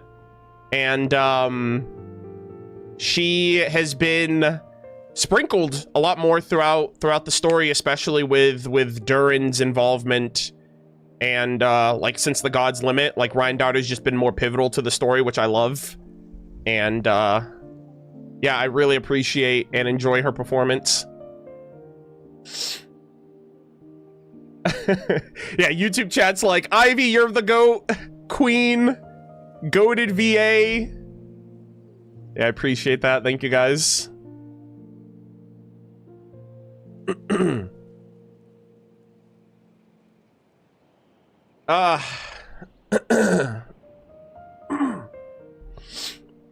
Oh yeah, absolutely. I was so glad I was able to make it to your stream because I have a lot of things going on. I'm planning for a trip to Canada. I leave on Saturday, so I've been all over the place. So I was like, I have to make sure I get this. I tune into the signing.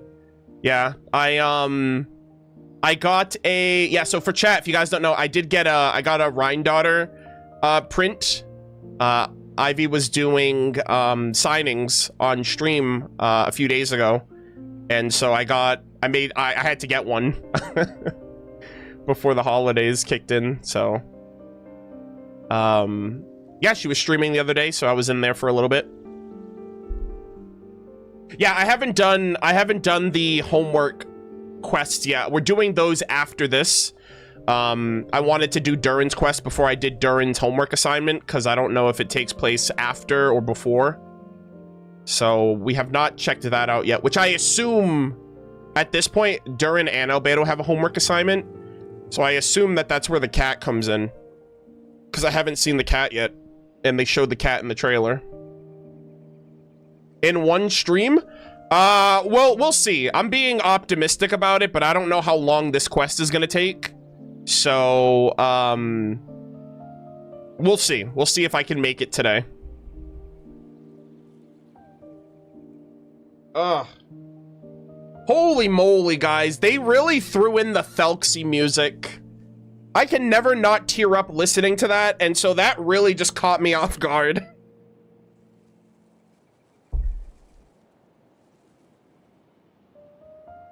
The Thelxie's Fantastic Adventure. That was like the first instance of when they started talking about, right, like the fairy tale story of Thelxie reached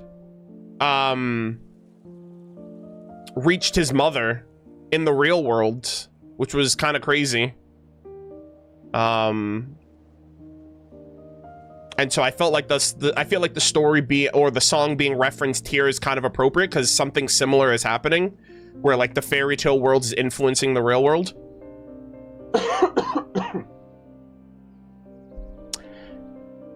And I actually think the stories are kind of parallel too, because in that story it was like a mother losing her child and grieving, and in this one it's a child losing their mother. So it's kind of it's like the opposite ends, right? Durin lost Anya, and like you know, all of that kind of blends really well, and fairy tales are a theme in both. So I think that's very Hoyo did a great job kind of weaving those two themes together. All right, gamers. Like, give me 1 second. I just have to start up another recording, and we are going to continue. Oh man, I am so cooked. All right. Let's lock in. We got this.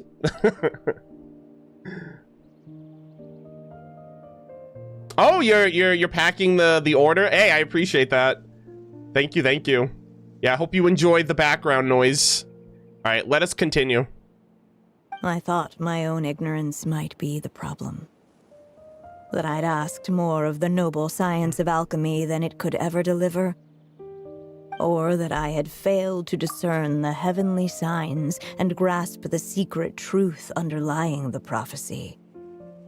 Little did I imagine that time itself would prove to be the greatest hurdle of all.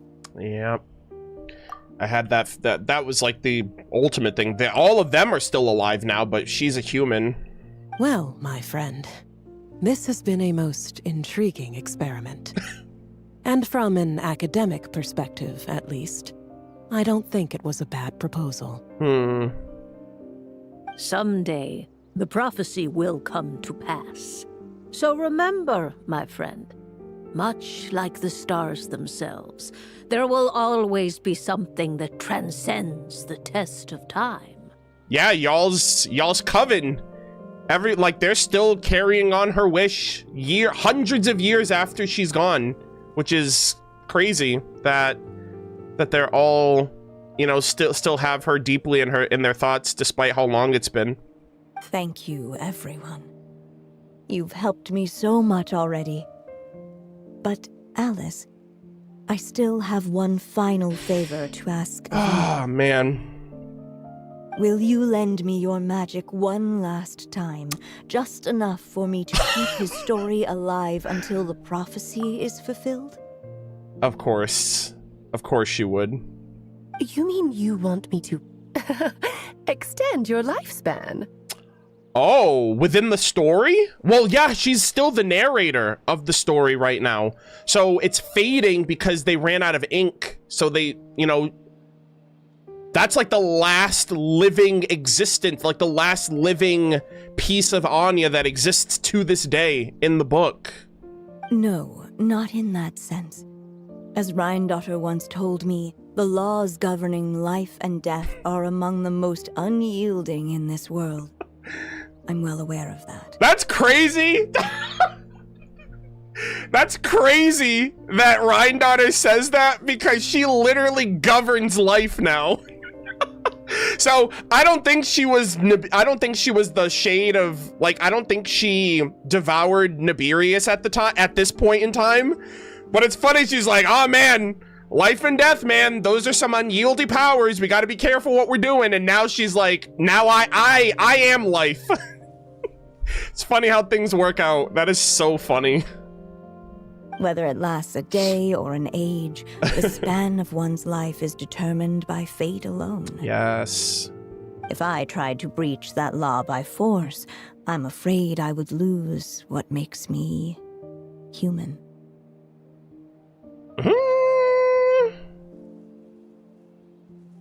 Damn. This is not a path I want to go down. If I am to die, then I shall die a human. So, what is it that you want me to do? Ah, man. I would like you to send this pen of mine into the future. Wait, what? Chat, what is happening here? How the hell is she able to do that? She'd have to have the authority of time or borrow, like, hey, Istaroth, can you do me a solid here? Yeah, this pen was in chapter 2 as well.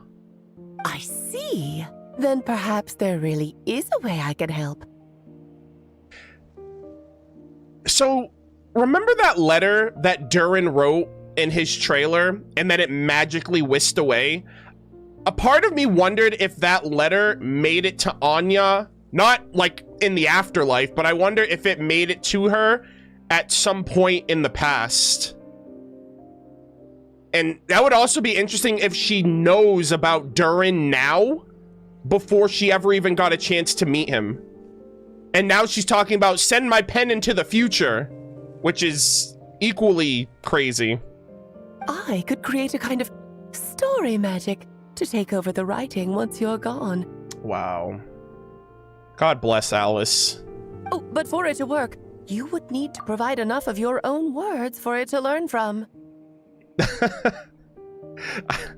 How much? Oh, an immense amount. So much, in fact, that you would have to spend the rest of your life writing. And even then, I'm sorry to say, it would not last forever. She's like, say less, and then she started getting to work. All of those Simulanka, the Boar Princess, etc., etc. She just started putting her pen to work. And I guess Alice is gonna create like an Anya GPT program to like have the story write itself in her image with her consent, of course, which is the most important part. No matter how much you write, there is a limit to the number of words you can leave behind. But the world itself will never stop changing. Wow. Someday, perhaps, even your entire corpus will not be enough for the magic to continue describing this world. And when that happens, the story will end. And I think that time is now. 500 years later, it's catching up. Still, it's worth a try. You can't spell mom without M. Dude, she is best mom, I swear to God.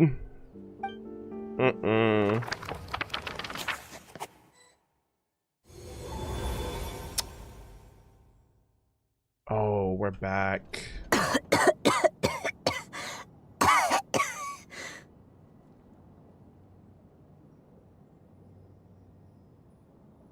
Oh, my dear Anya. Even after all this time, you're still... Look at you. You should be enjoying your old age in peace and quiet. Especially now that things are finally returning to normal after that terrible calamity. So, the cataclysm happened. Rhindaughter's a sinner now. She's old. Incredibly old. And all of these books in her study, I think these were all meant for this story that needs to survive afterwards. So even when she was supposed to be relaxing and enjoying her old age, she was like, she's still thinking of Durin in the future. So she literally didn't stop. Once he leaves Simulanka, things will only get more complicated. If his story is to continue, there needs to be more material for the magic to draw upon.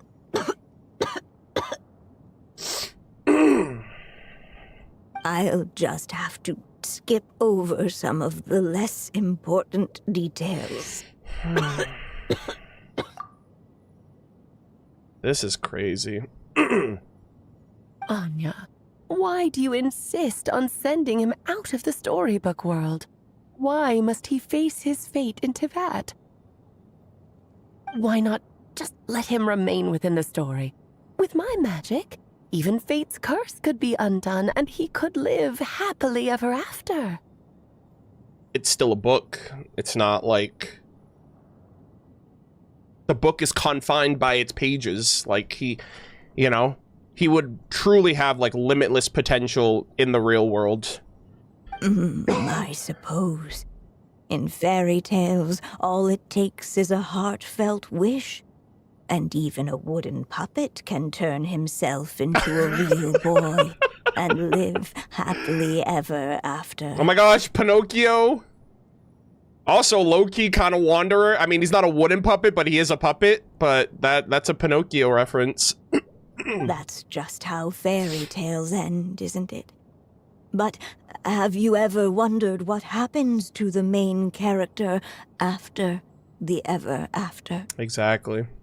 That's when life happens. Tell me, Alice, in your eyes, what would be a writer's greatest regret? Oh my god. That's what she asked us at the beginning, and it was not finishing their story. To leave a story without an ending. Not a bad answer.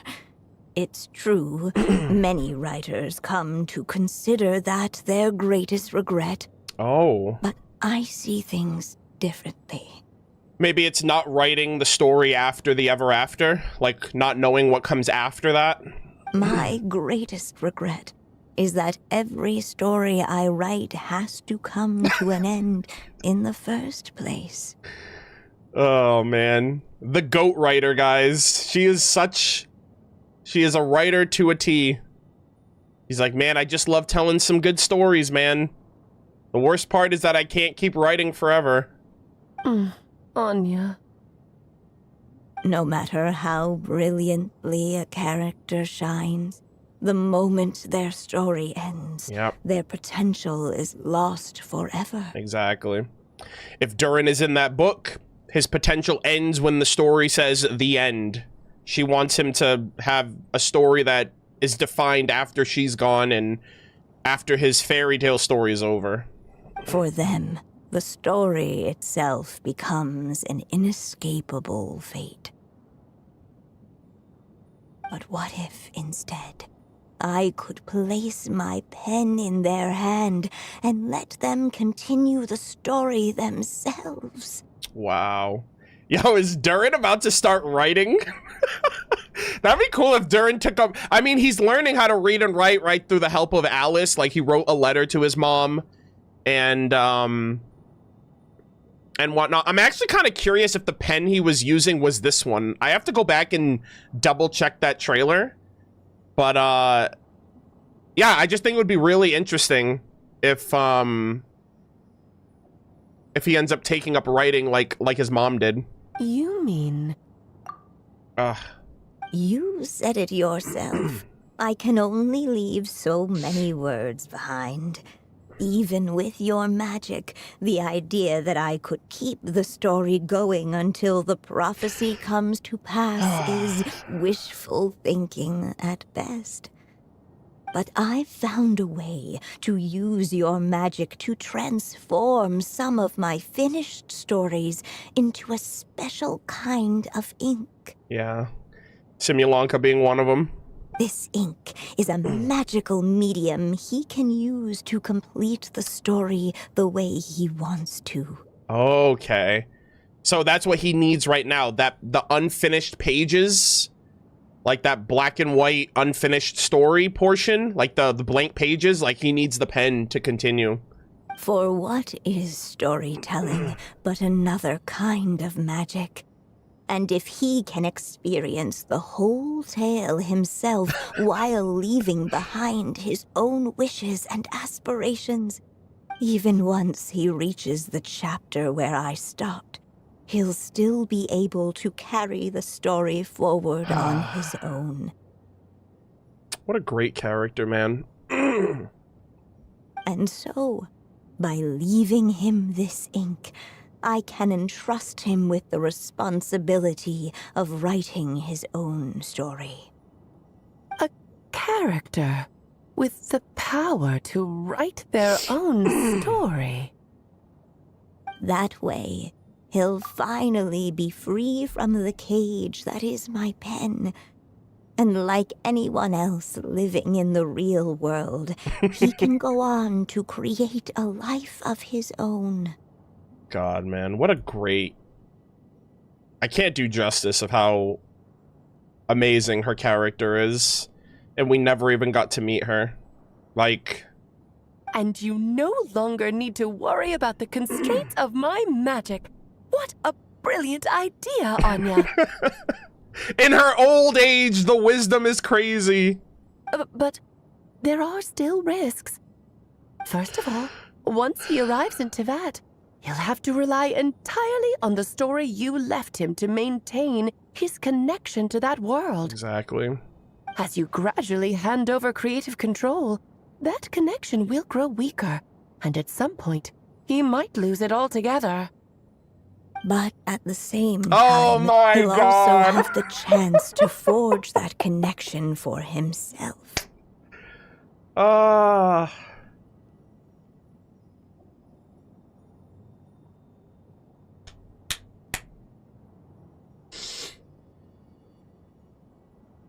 So it's like I think he'll lose his connection to Anya, but the connection to the friends he made is what's gonna keep him grounded. Man. The issue is, this method taps into too many of Teyvat's core secrets. Any overt hints you try to leave will be erased in no time. In fact, it'd be hard for you to leave anything at all to guide them. We still have the story itself, though. I can use that to show them the way. It's entirely possible he burns through all your ink, never reaches the chapter you had in mind, and gets stuck, roaming the chapters of his past. I mean, Alice is just acknowledging the risks here, but I mean, I feel like she just trusts so much in Durin. But despite all that, She's like, it's worth the risk. I still believe in what this child can become.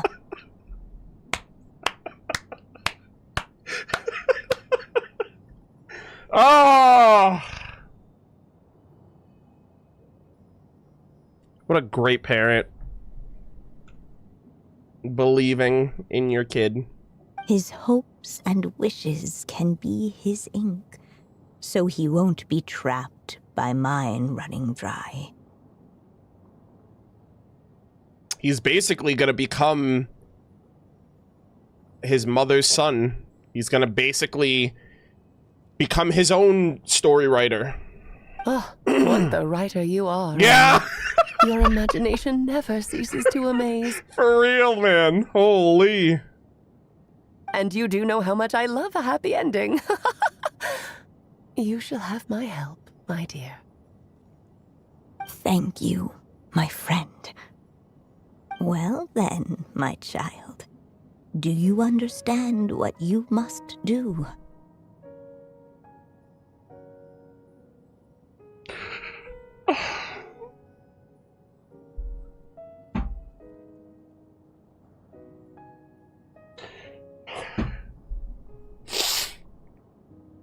Oh, man. Yes, I think I do. It's my turn to keep this story alive. Then what's holding you back? What will become of you after I take up this pen? She's gonna be gone. I will fade away. There will no longer be a reason for me to go on existing. Oh, man. Also, I don't think we've heard this song in, like, years. Isn't this the song that plays in Liyue? My child, or your mother, I should say, passed away long ago. The voice you're hearing is nothing but a magical echo that has now fulfilled its purpose. You needn't feel so reluctant to let me go. I know my mother died long ago. You're like, whatever, you're little remnants. You're all that's left. It's just, when you lose your mom too soon, it's hard to tear yourself away from the stories she used to read. I guess it's a silly way of pretending she's still here, by your side.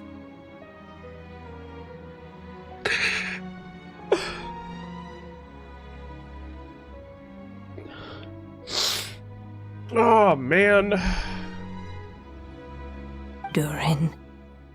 But after coming to this world and traveling it with my friends, facing all kinds of enemies together, I suddenly realized I couldn't just sit around listening to my mother's stories because I'd found a new purpose in life. Oh, man. Maybe this is just what growing up feels like. With all my new friends waiting, it's time I finally set aside my mother's storybook. Oh, man. What a mature outlook, man. I'm ready to grow up now, Mom.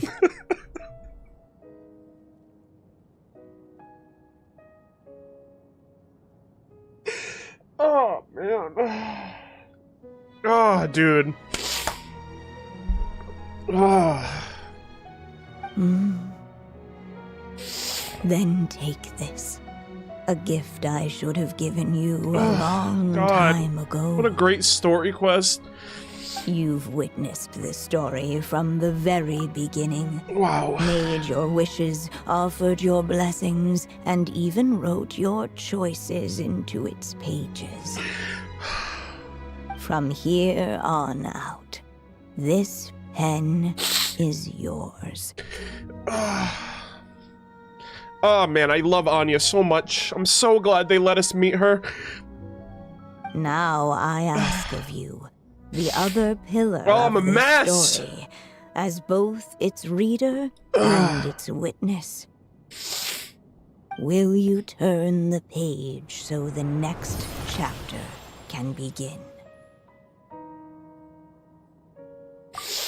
This will also never not remind me of Honkai Star Rail and Amphorius. I swear to God. Turn the page.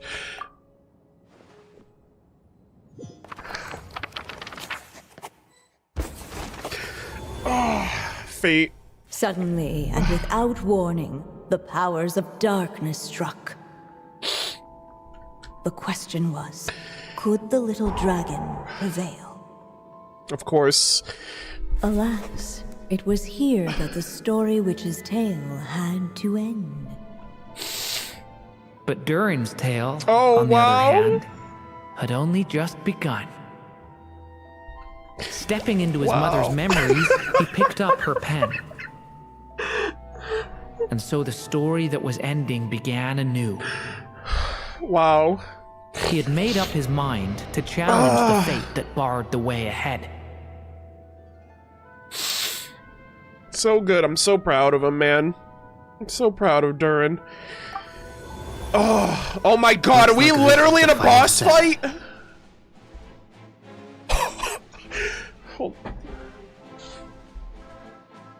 Oh, man.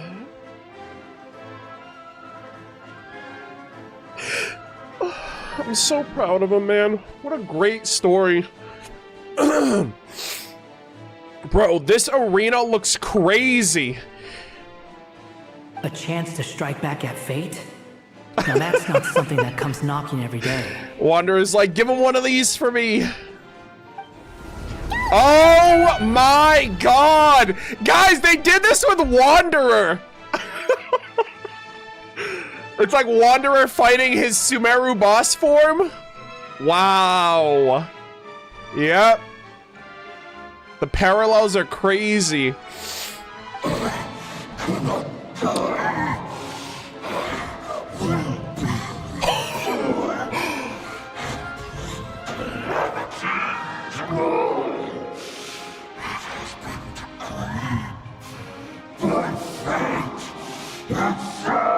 Holy shit. Oh my god. The heroic music, this is so sick. No. That fate no longer defines me. Hell yeah. In the end, only my story shall endure. Let's go, Durin! Hell yeah. Look at this! Fate, a different outcome of the prophecy. Alright, let's get this. Oh, does he use the blocks again? Actually, I don't know what he uses. Leave it to me! Sheesh. Okay. Thank God they're giving. Oh, yeah, he does use the blocks. God damn it. Oh, let's go. The story has only just begun. Get him. Oh, that uses the swiping animation? Okay. Oh my god. Ah, this is like the Simulanka fight. I said the thing, chat. Whoa. Here. Oh my god! They're helping! This is so sick, chat. Oh my god, this is awesome. Wanderer is helping out. Yo, if Aether... Albedo might too, actually. Albedo might use his, Only my story shall endure. Ooh. Whoa! Dude, we lit the pen up. Guys, that means Durin's writing some fire bars in these stories. Holy moly. The story has only just begun. Whoa, careful, careful, careful. Go on. I need heals. Badly. Okay, we're good. That was close.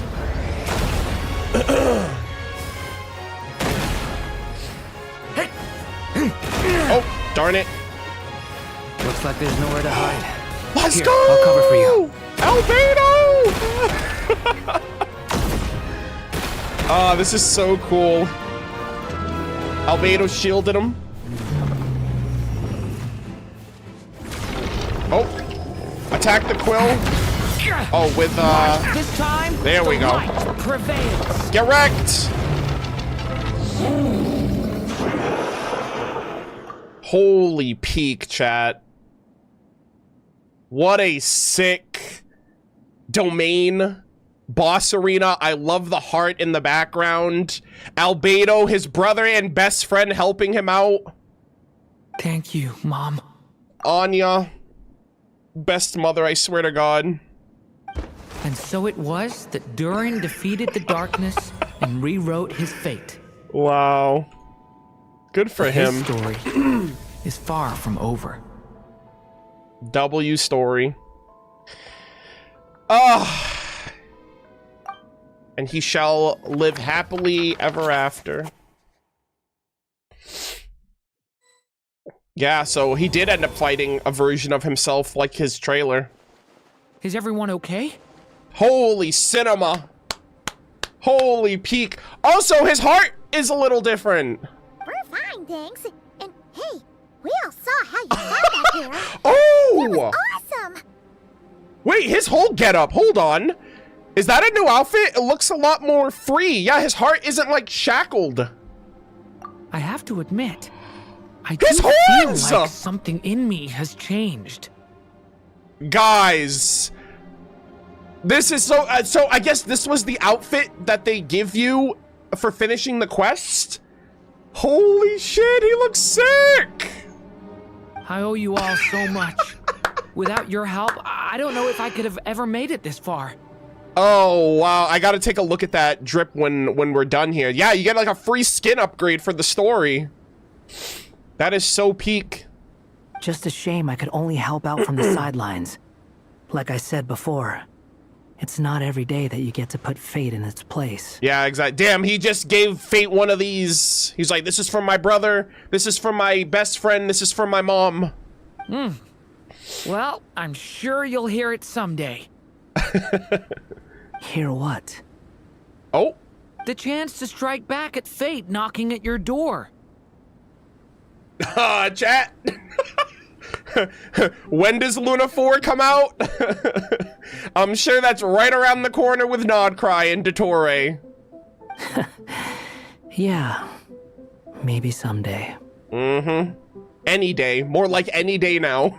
Allow me to just check one thing. Oh, look at him! He looks so cool. Oh, his abyss? Yes. The abyssal power within you has stabilized again. And those strange symptoms you were experiencing seem to have completely disappeared. Good shit. Oh, thank goodness. We did it. I wonder what it means, though. Aside from the principles of alchemy, what other law of this world governs his being? Love. A mother's love. Look, it all turned out fine, so just leave it at that. Now that this one's out of danger, it's time for me to get out of here. Okay, Wanderer. He's like, I got bigger fish to fry. You're leaving so soon? Don't humans usually throw a party after something like this? He's not wrong. Durin's like, yo, where's my celebration party? I just won a 1v1. A party? Do I look like that kind of guy? Yeah, you're wearing a party hat and everything. Anyway, come find me again next time you're in trouble. That's what friends are for, right? Yeah, some people never change. In a way, though, he is right. This is Durin's moment to celebrate. Not the time for academic discussions. Hey, I don't blame you for asking. And honestly, I'd be perfectly happy to talk about it. It's just, I wouldn't even know where to start. It's all right. I'm sure we'll get a chance at some point. After all, your story's only just begun. Exactly. The story of Durin. Written by Durin. Set up by his mom. All right then. So good. Traveler and Paimon, we'll part ways here. Given the extraordinary nature of the things we witnessed today, I need to make sure it's all recorded properly. Okay. Okay, see ya! My god. So, it's party time next. Huh? Oh! An epilogue? Oh, Alice! Hey! We figured it out, I think. Unless there's more. Congratulations on completing your mission. Now then, as per our agreement, it's about time you returned that book. Do we have to? She must have known the moment we finished. Just like she said she would. Yeah, she's like, alright. Thanks for helping me. I'll take that book back now. Wait, do we have to give the book back, really? I've heard dressing appropriately is a must for socializing. Oh my god. He looks so sick. Oh, that's cool. The 4-star skin towards the distant horizon. Holy cinema. The solution of fate. Return the book to Alice. Okay, hold on. I need to take a gander really quick. Yeah, see, so his heart, if you know, so his heart is shackled. His horns are also kind of like hardened here. Let me go into the outfit change. Okay, so this is the before and the after. Yeah, so the horns are broken off. They're more free. Oh, his tail too. Oh yeah. Some of the scales have come undone. Yeah, and it's like a bluer light, and then his heart is also free. It's not shackled, like it's not locked up. And then he has like the little scales on the top part of his hair, so it's not there right here, and then it's there with this one. Let my wings envelop the twilight.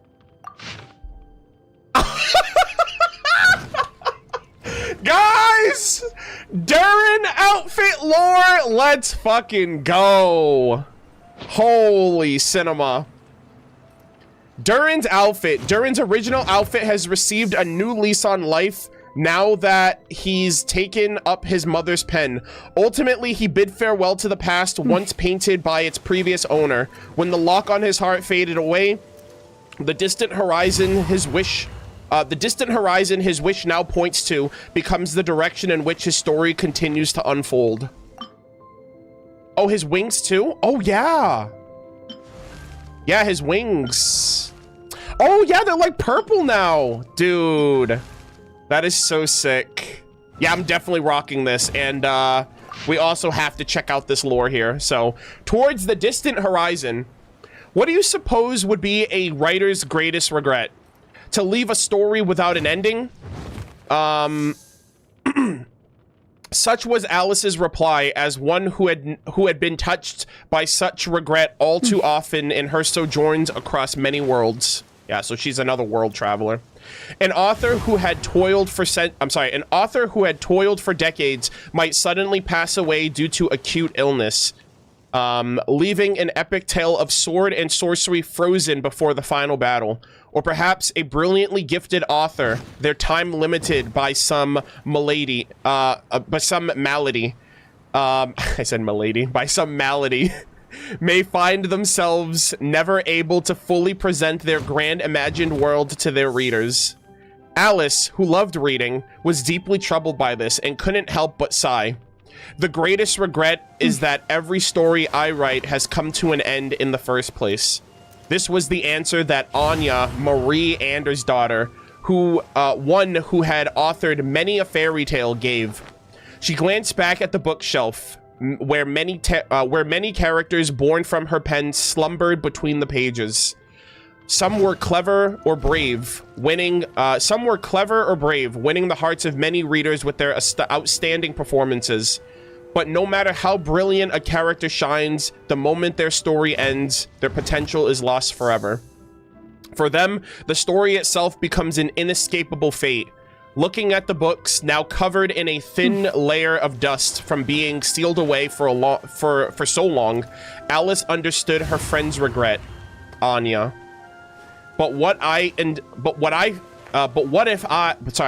if instead I place this pen in their hand and let them continue the story themselves? Anya's gaze returned to the manuscript, the last story she would leave behind and the most special. Other stories would eventually form part of the past, but this story could have a future. Alice quickly understood that this was her friend's final wish.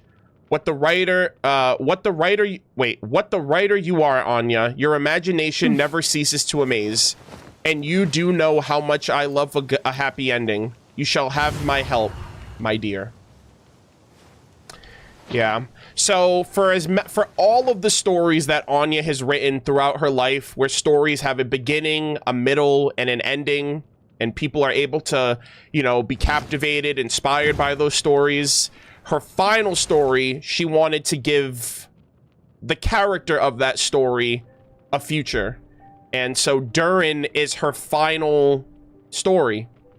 And I think it's incredibly important. Not only that, but she wanted to give him a better fate than Dragonspine Durin. So, you know, recreating him in the image of Dragonspine Durin, it was like twofold. It was like she birthed him into being. So this is her son. And she doesn't want to, like, what's the word I'm looking for? She doesn't want to basically confine her son to a life in a trapped story where she's no longer alive and their story ends. So, I think for any character, you know, the Boar Princess and all these other stories that she's written, I think Durin is like the best to kind of give that second life to, given how interwoven he is with Albedo and Rheindotter and Mondstadt and everything else in between. But yeah, this was... What a spectacular story, man. I am so excited. And then...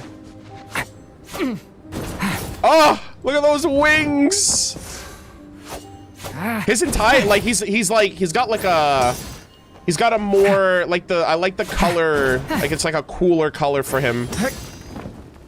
And the purple really goes well with him versus, like, the deeper... I mean, the original color scheme works really great, but this is just a symbol of his evolution as a character, so... I love it even more for him. It's just, it's like a very liberating thing. And, honestly, the Inazuma wings go with this one even more now, because there's more purple on him. There's more, like, dark, like, blue-hued purples in there. So the Inazuma wings kind of blend a lot better now. So I approve wholeheartedly. All right, let's see. What do we have next? The Solution of Fate. Thanks to your help, Durin has finally completed the Trials of Fate. Now it's time to return the book to Alice. All right, let's head back to where it all started, gamers. You know what? Rather than teleport immediately onto it, I wanna... Like a scene from a fairy tale. How pretty. I wanna take the scenic route up there. I feel like... I don't know if this is where the story ends or if there's a little bit more to it, but... Actually, I wonder if it's gonna be Alice up there.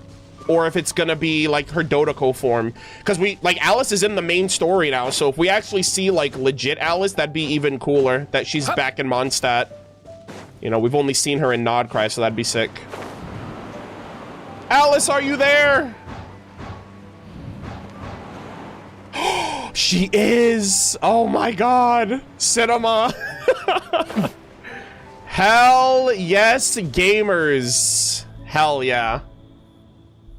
Hello! Oh, my writer and witness. It's been quite the journey, hasn't it? Oh yeah. This is so cool to see her here. You had special plans for the Traveler from the start, didn't you? Caught in 4K. But of course, that goes without saying. For a story to live on, it needs both a writer and a reader. Only then can my magic take effect. Okay. I chose the Traveler as a witness because of the special nature of who he is. Venti, hello? In the background? What the hell? I didn't see him there. Was he there when I came up? Why is Venti here? It's not easy finding someone with that kind of background, you know. Huh? For a moment, I even considered taking the role myself. Well, you were the only one who understood what was going on. At least it made for an interesting story, right? What the heck? I was not expecting Venti. I didn't even see him when I came up. I don't know if he was standing there beforehand. What in the world? Yo, where's Dvalin? Huh? What are you doing here, tone-deaf bard? Damn. Bro, this is such a crazy, like... This shit's really happening in Mondstadt right now. The Animal God, the leader of the Hexen Circle, a Descender, and an Abyssal Dragon reborn. Crazy. With the Hexen Circle carrying out such a risky experiment in Mondstadt, it didn't cross your minds that the Animo Archon might be slightly curious? Ah, you're fine, Venti. Alright, you're over here doing whatever. Sorry for the trouble, Lord Barbados. Think nothing of it. I dare say the Animo Archon quite enjoyed coming along for the ride. Yeah. Now then, as agreed, let us see the fruits of your labor. Yeah, you think Venti would mind? This has probably been the most entertainment he's gotten all year. Here, please take a look. Peek. Well. Somehow, despite all my careful planning, it still turned out to be full of surprises. Yeah.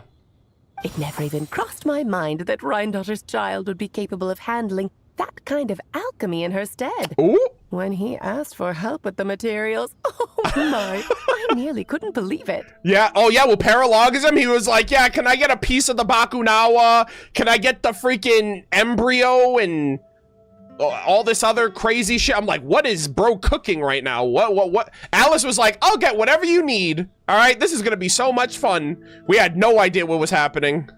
If only the others were here too. We could all celebrate together. Yeah.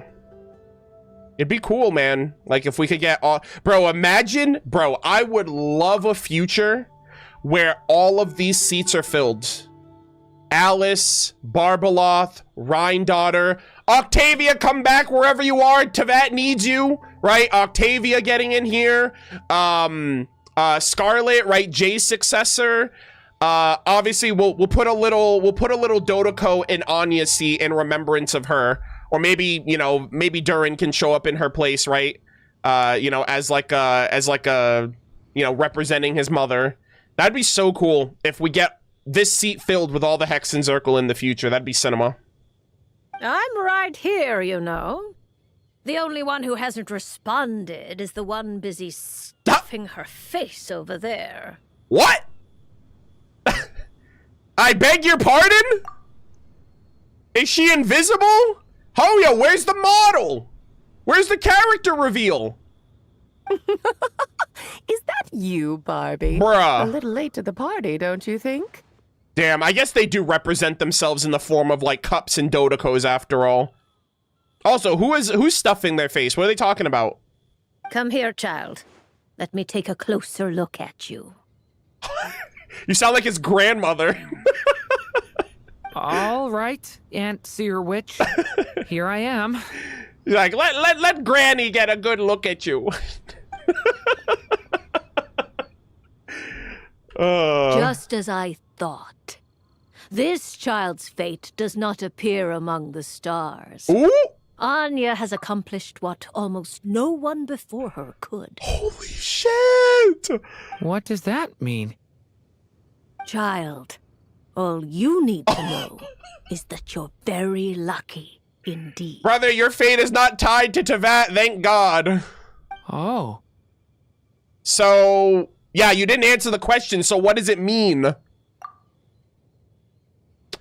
Yo, get this lady out of here, man. She's over here, like, teasing Paimon's fate.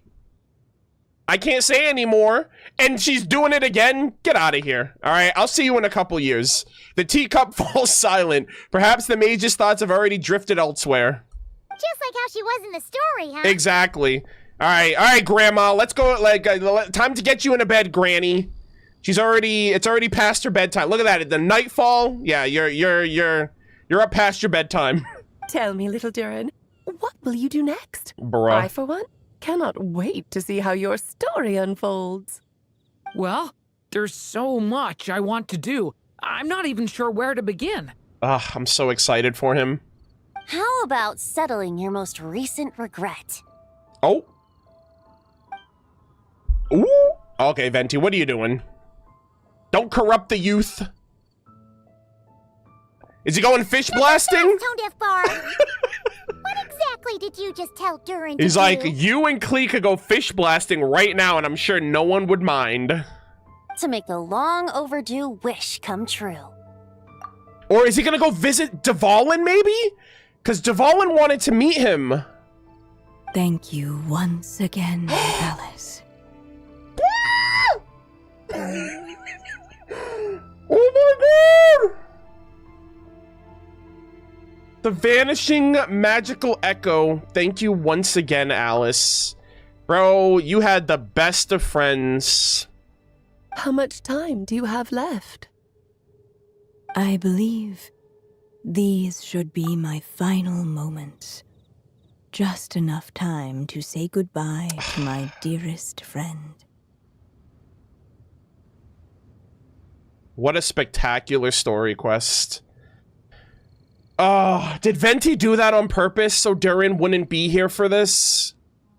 You know, he was already committed in saying goodbye to his mother in the story that, you know, maybe he didn't want him to be here to, like, see it again, you know? This feels like having to say our final goodbyes all over again. I don't like it. Not one bit. Wow, and Alice too. Yeah, there's tears tears are going around for everybody, man. She really cared about Anya. So this was a plan 500 years in the making, and after 500 years it's been fulfilled. Like, these are some true ass friends. I don't know how to respond to that. Strange. You were always such a cheerful figure in my stories. I even dubbed you the Merry Witch, you know. Yeah. Oh, please. You know full well it was your stories that first taught me what true pain and sadness felt like. Yeah. The power of an author, man. They make you feel everything, even feelings you didn't think you had. Oh, man. I'm gonna miss her so much. Her son is alive and well, and he's truly the master of his own fate. All because of her. Aside from saying goodbye to me, shouldn't you also leave a few words for the child? Since the book will be his to continue, why don't you write him a little parting note? Oh my gosh. There's no need. His mother already did that long, long ago. All that remains is for me to convey it on her behalf. Oh, man. Oh, are we getting a cutscene? Oh my gosh. Oh my god! My child, these may be the last words I get to leave you.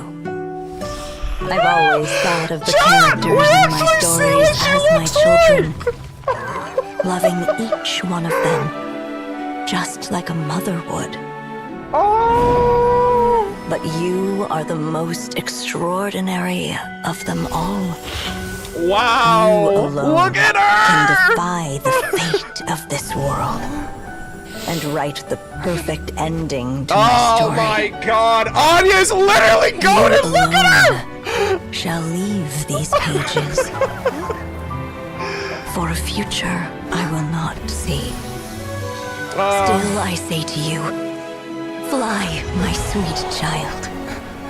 Just like a forest breeze yearns for the open sky and into the unknown. Thank you so much, Anya. To call your own. If you meet a dragon bright as 1,000 jewels, dance through the air together. Wow! Look at them! Dragon's fine! You are not alone, for this world has Albedo. accepted your place in it. He's accepted by the Do word not lose Liwa? hope. You still have many wishes left to fulfill. Oh my goodness. A long tale awaits you, my love.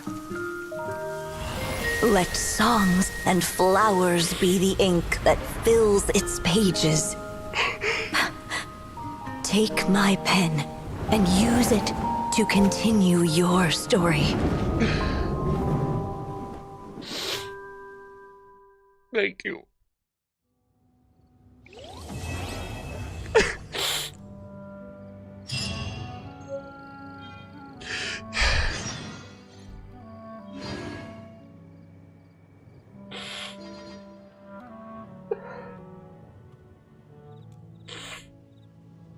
That was the best story quest.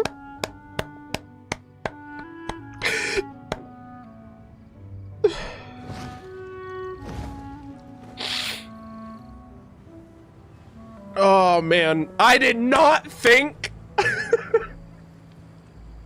they literally showed us what she looked like.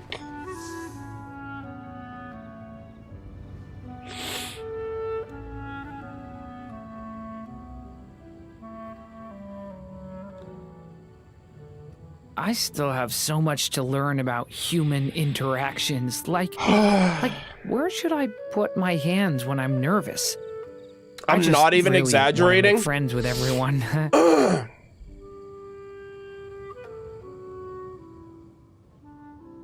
I'm not even exaggerating. Anya is literally the best mother in this game. There is no better mother. And I don't think there ever will be.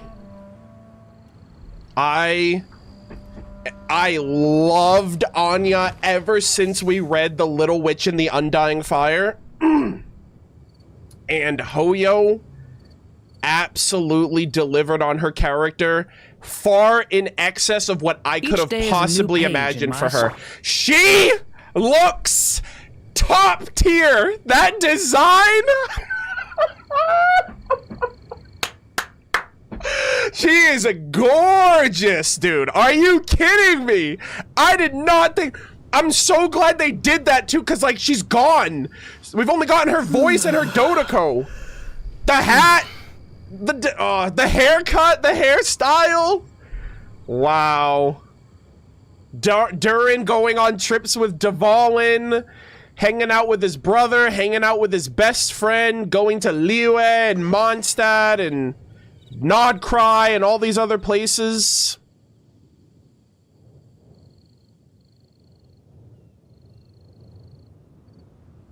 I will never forget her. Oh, man. What a great character.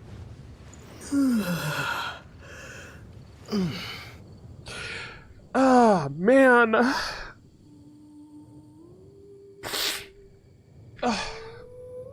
What a great story quest.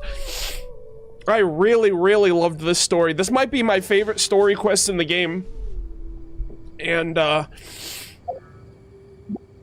there's a bunch of oh, Venti. Oh, Venti's still here. I was like, damn, Venti left. What a... Oh, man. What a great story. I'm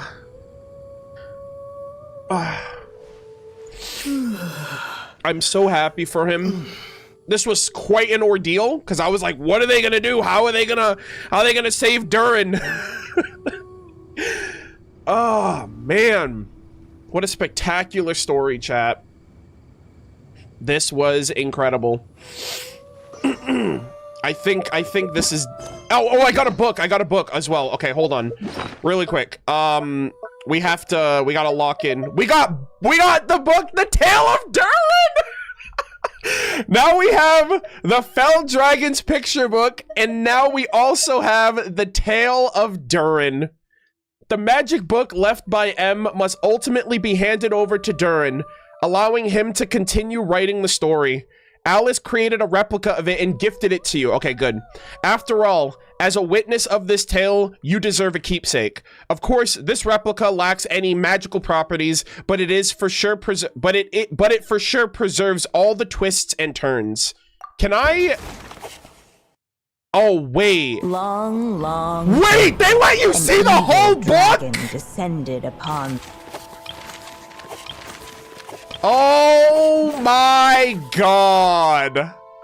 Suddenly and without warning, the powers of Anya's voice is preserved in the game permanently. The question was, could the little dragon... Oh my god, that is so cool. Guided. This is way more interactive than anything they've given us. Damn, they have like the whole freaking... the animation transition too? Yeah, all these other books, it's just pictures. Which, don't get me wrong, it's great. But like, that is so immersive that you just can come back and listen to her narrate all of the chapters back to back to back. Wow. That was spectacular.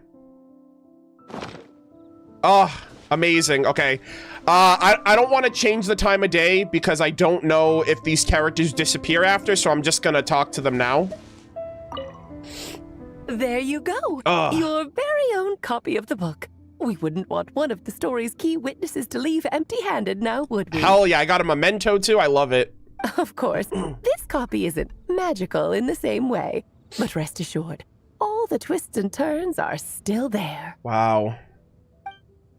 Yeah, we have the whole story. Thank you. Venti, I assume that he was like, hey, this big Animo Vishap dragon wants to hang out with you. So I think he sent Durin off to go hang out with Dvalin, which is, I mean, that's what I wanted when we went to Storm Terror's lair, but Storm Terror was a little, like Dvalin was a little shy. So I think that's what they ended up doing.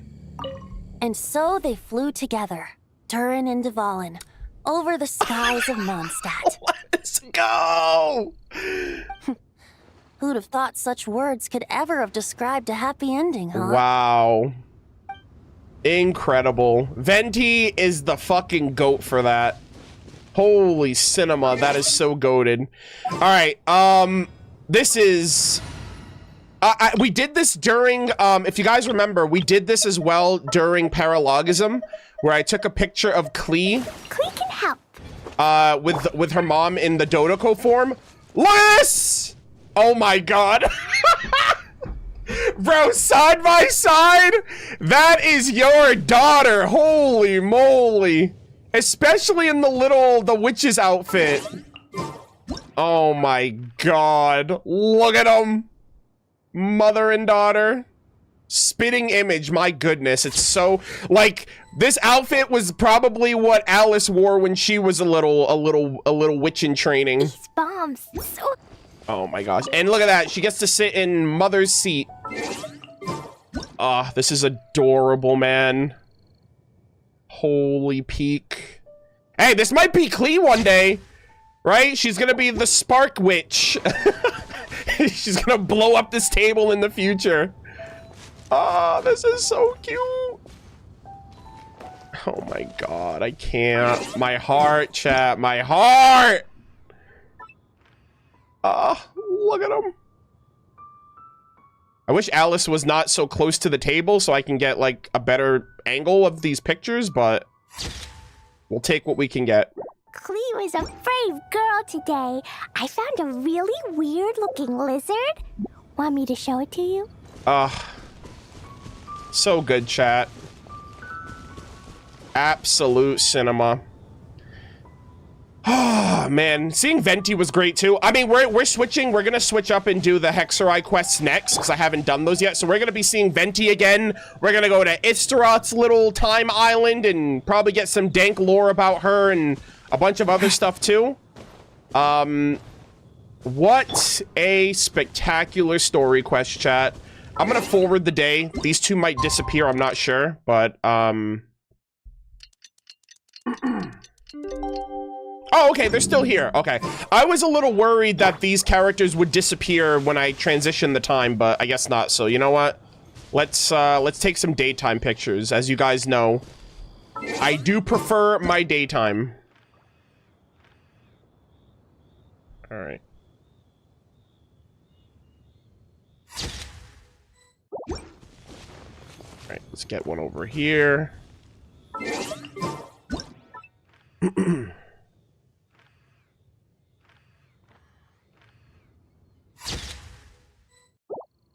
Then we get one in her seat.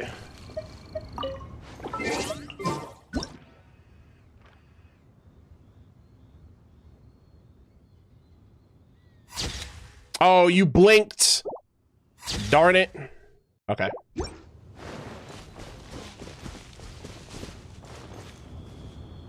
Bro, she's literally a spitting image of her. It's crazy.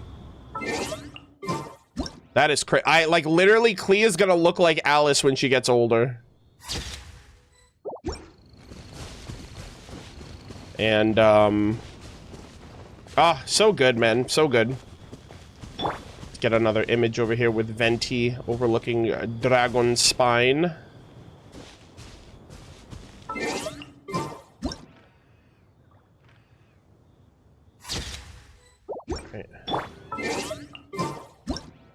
Want to get one with Durin as well. Cinema. Ah, so good, gamers. And with that, man, this was a spectacular story quest. I thoroughly enjoyed it. I hope you guys did as well. We went through all 5 acts. So when this gets edited for YouTube, it's going to be one big video. So it's probably going to be like super chonky. But I hope you guys enjoy it whenever it gets edited and uploaded. Obviously, I streamed each day, so it did take me a little bit longer to get through all of this. But this was a spectacular quest. That final act, getting Anya's visual reveal, everything that she did for Durin, the context of everything that she did over hundreds of years, to basically give her son a true, genuine future outside of the book, in the real world, where he can be his own person. Her final project, her final story, and I think it's I think it's incredible, the fact of how much she did. Best mother in this game, period. It's not even a contest. It's kind of crazy. But I loved it, absolutely. I'm so glad Durin's in the story. I appreciate so much Hoyoverse. How they handled Durin was so well appreciated. The fact, like, it was just so tender, so delicate. A child story. Like a coming of age too, with the fact of how, like, he was like, you know, I don't need my mother's stories anymore. I'm a big boy. I can take care of myself. I appreciate and love everything that you did for me. And I just love it. They did Durin such justice with his story, with his trailers as well, and everything else in between. And I can't wait to see him in the game now. Like, now I'm like, okay, well, so I'm wondering, so I wonder, like, he's obviously going to be featured, I think, mostly in Mondstadt.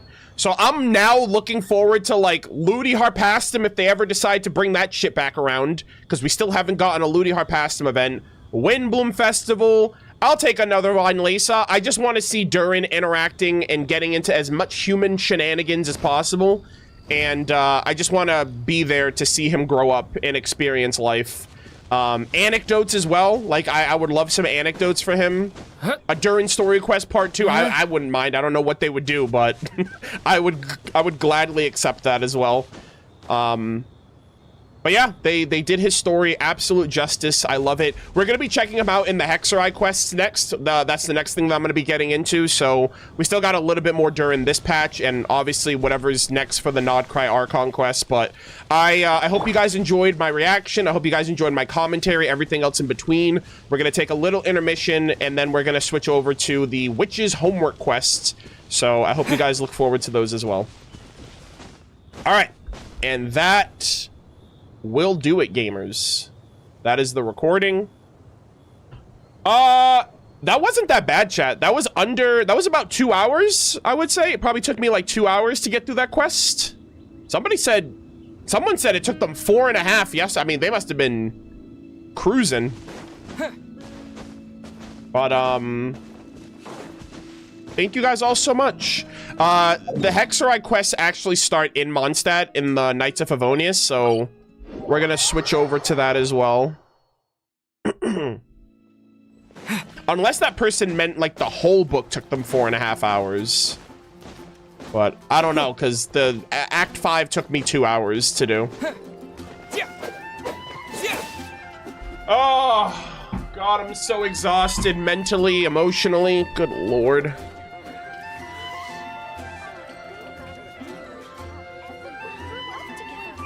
Oh, Anya. Thank you so much. Best Hexen Circle, which I knew it before we even got to meet you. Absolute cinema. I cannot believe they showed us what she looked like. I'm still hung up on that. Like, I'm definitely gonna go back and rewatch that cutscene, but like, I cannot believe they showed us what she looked like. I really appreciate that. Because now the only one that's missing is Barbeloth, I think. Technically, I think Barbeloth is the only one that, I mean, we even saw Octavia, for Christ's sake. And she's not even in the, she's not even in the, like, the story of she's not even in, like, the main story. Like, we got a cutscene of her, but yeah. Ivanovna? I think Ivanovna was the witch in the cutscene of the 3.5 Windbloom. I mean, we didn't get like a close-up of her, but I'm pretty sure that that image of the woman and the man dancing, I'm pretty sure that was Ivanovna. Yeah. But like Barbeloth, we actually haven't seen her in game. Like we've only seen her statue and a Dodoko of her and her voice. Like, we've seen Nicole now, we've seen Alice, we've seen all the others. Yeah, but that was it. But that's what I'm saying. Like, that's more than we got from Barbeloth. Like, we still don't even know what the woman looks like. We only have depictions of what she looks like. You know, we at least saw Ivanovna dancing in a cutscene.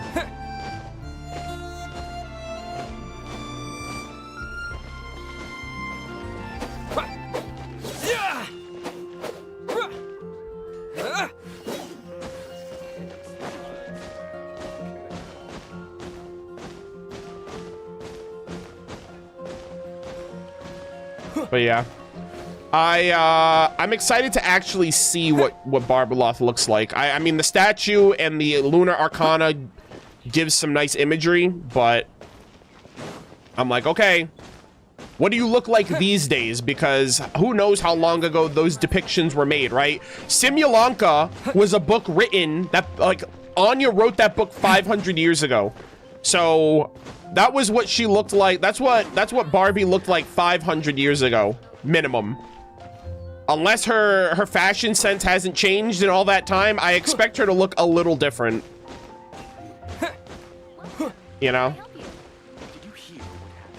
Like, even the depictions that we've gotten of Alice over the years, she doesn't even, like, she looks a lot different than what, right? Like, even her in the witch's hat from the Nod Cry teaser, like, she still looks very different from that image of her, too. So, I'm just excited to finally get Barbeloth whenever that happens. Yeah.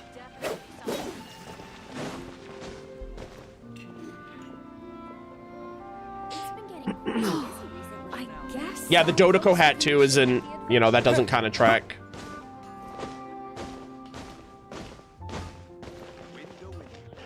Oh, guys. I love this game so much. What a spectacular game. Such a treat. I'm gonna run an ad really quick. I also have to use the restroom. I gotta wash my glasses because they're like tear stained now. And we are going to transition. Oh, that's right. I got my rewards too. Nice. Good stuff.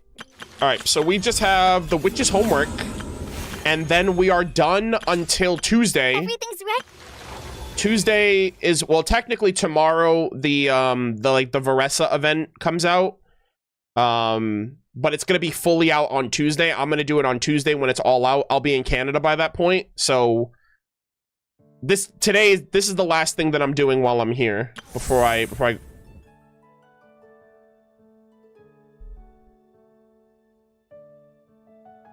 Okay. There's like someone's car alarms going off outside. I'm like, I thought that was like in my house for a second. No, I'm good.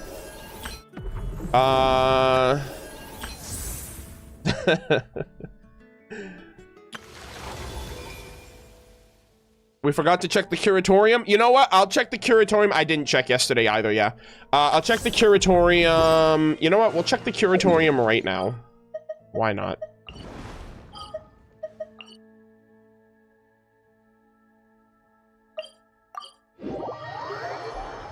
Can I ask about the Honkai Star Rail new quest? We're doing that tomorrow.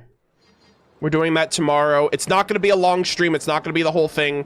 I'm only going to stream for a couple hours. I'm not pulling, so we're just going to start the quest and play for a couple hours. And then I'll finish it after I get back to Canada, probably after Christmas. Tomorrow? Yeah, we're doing Honkai Star Rail tomorrow. The 3.8 story? I need to do it soon. Well, I'm starting it tomorrow. We're not finishing it. I'm at least starting it. And I'm not going to be streaming all day because I need to finish packing. So I'm going to start packing tonight. And then tomorrow's going to be like a finalization. And then I leave on Saturday morning. So yeah.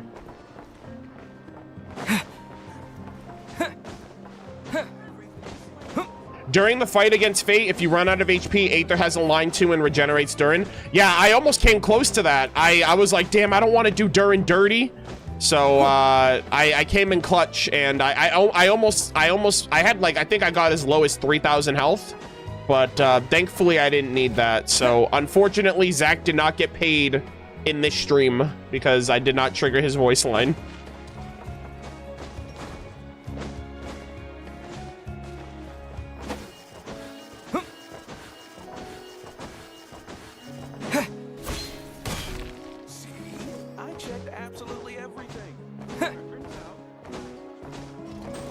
He spoke in the quest. Yeah, I just meant for that one line. He didn't get paid for that one line he did.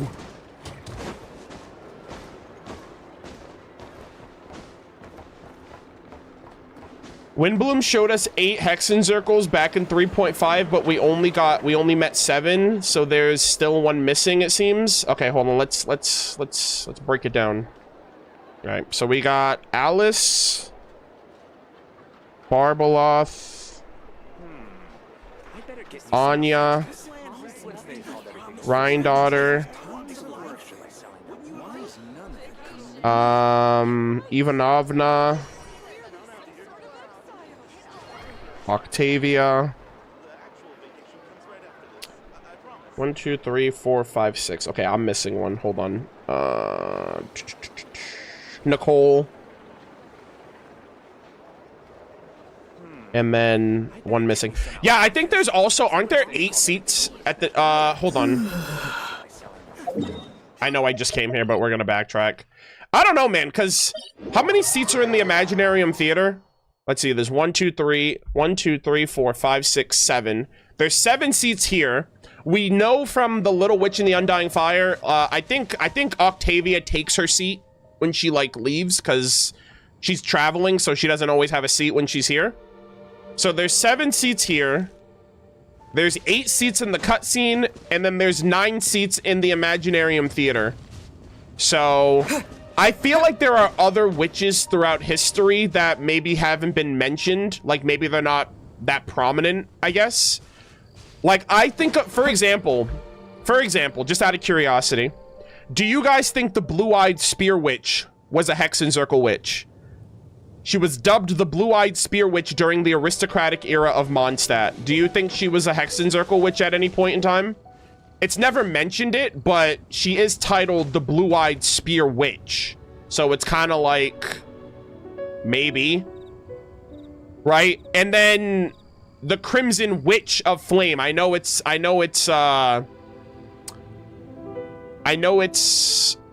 kind of, you know, it's La Signora, so it might be a little different. Also, if you realize, a lot of the witches, right? Alice, Anya, Rhindaughter. I mean, Ivanovna is associated with Snezhnaya, but a lot of the witches are associated with Mondstadt. Right? Alice is associated with Mondstadt. Anya's from Mondstadt. I mean, Rhindaughter's technically from Conria, but, like, she's got dealings in Mondstadt because of Albedo. The Blue-Eyed Spear Witch was from Mondstadt. La Signora, who was the Crimson Witch of Flame, was from Mondstadt. So maybe they could have been affiliated at some point in the future or in the past as well. That's something that I always think about, just because, like, they're not dubbed Hexen Circle witches, but they are dubbed witches. So I think about them as well. And if you go back and you watch that cutscene with the Hexen Circle, there are other girls, other mages, witches in training, whatever you want to call it, that are in that cutscene that we just don't have any context to them. So I'm pretty sure that there are just other witches that we don't know about, but I don't think these witches represent... I think the seats just represent the witches across time and not just the ones that are currently in existence. But if there is another witch out there, that'd be kind of cool. You know, that we have absolutely no insight on. But I feel like that was Octavia for the longest time, because we knew about Octavia from the Little Witch in the Undying Fire book, but we didn't actually meet her until last patch through a cutscene, though, you know? And we got a bunch of lore about her, too.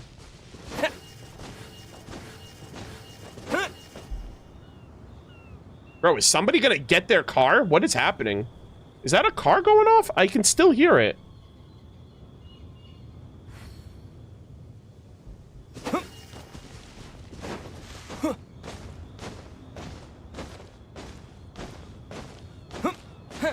Oh.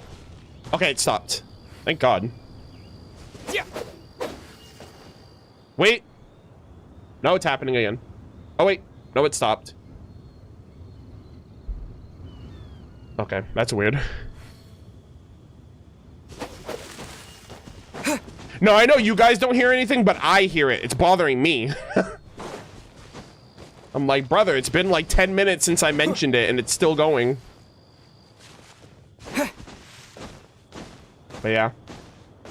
Yeah, I remember when I first learned about the Hexen Circle witches, like Alice and Barbeloth. I mean, we didn't know her at the time as Barbeloth, but like at the time, I think it was like Klee's Story Quest talked about Alice and it talked about Barbeloth. And I was like, oh, I wonder if... I thought at the time, I was like, oh, Lisa's kind of like a witch, and she looks over the Mondstadt library. Maybe she's a Hexen Circle. And she also talks about the Hexen Circle in her character lore. But then it turned out, no, she's like, I don't want that extra work. I'm good. I'll just adopt the children of Mondstadt and be the librarian. Oh, was it Mona's? Okay, it might have been Mona's. I might have gotten them mixed up.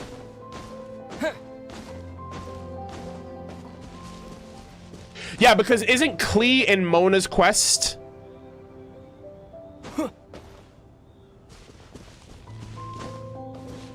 Yeah, that's why I got it mixed up, because Klee's in Mona's quest. So, yeah, just a little confuge. Little mix-up there.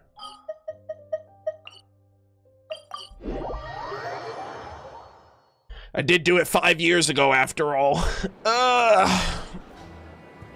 That's crazy, man. 5 years. Ba-dum, ba-da-da-dum-bum. Ba-dum, ba-da-da-da-da.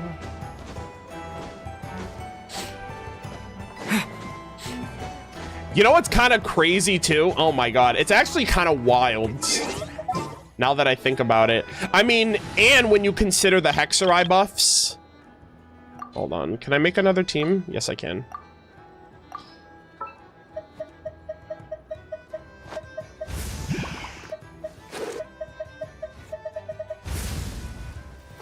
Klee can help.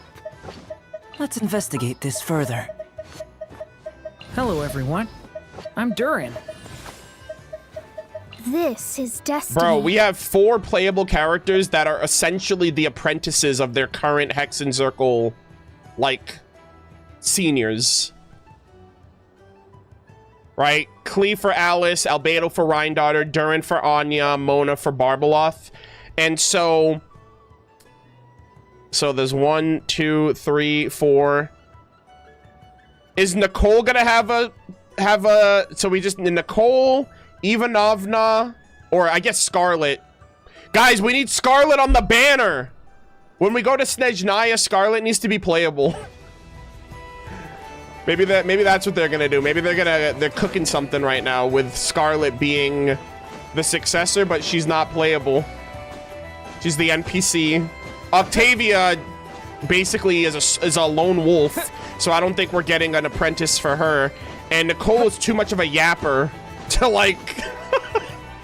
She's gonna talk everyone's ear off. No one's gonna be patient enough to hear her talk to be her apprentice. So... Oh, the mannequins? I guess technically, would you count the mannequins for Octavia?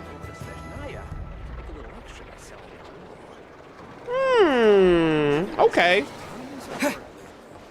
She basically found them, but I guess she reprogrammed them or repurposed them, so I guess that kind of makes sense.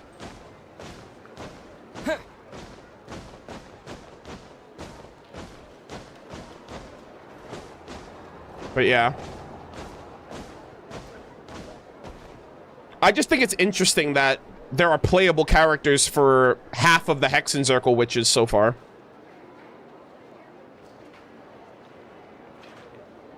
Alright. Anyways, speaking of yapping, I'm doing a bit too much of it, so I'm gonna run the ad right now. I have to use the restroom, I gotta clean up my glasses, and then we're gonna switch over to the Witch's Homework Quest. So we're gonna get into all of it. I'm probably gonna be streaming for a couple more hours on top of that, just because I don't know how long it's gonna be. But yeah. Alright, I will be right back.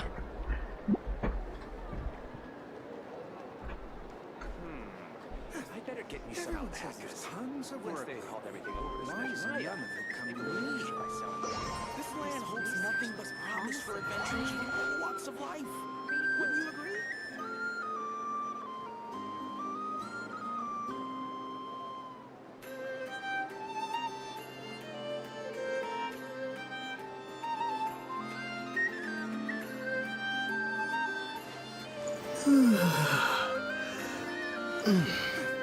Everyone says there's tons of work. Why is nothing but promise for adventures in all walks of life? Wouldn't you agree?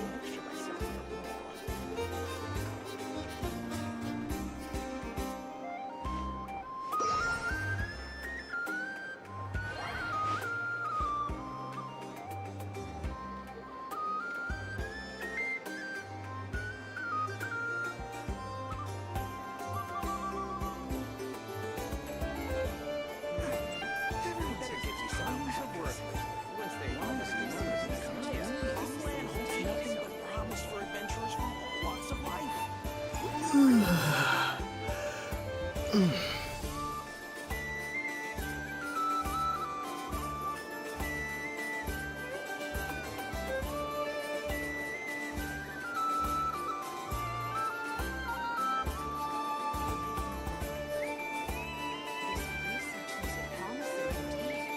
land holds nothing but promise for adventurers from all walks of life.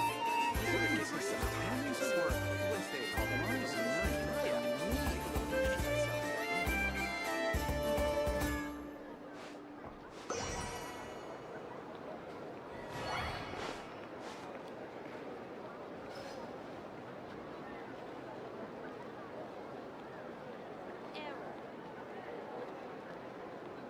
This research looks promising indeed. This land holds nothing but promise for adventurers from all walks of life.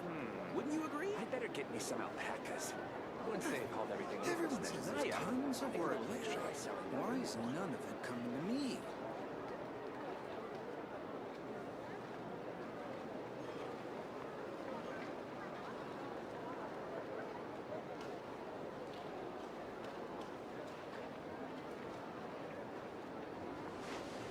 This research looks promising indeed. This land holds nothing but promise for adventurers from all walks of life. Everyone says there's tons of work. I better get me some alpacas. Why is none of it Wednesday coming to me? Naya, make a little extra by selling her wool.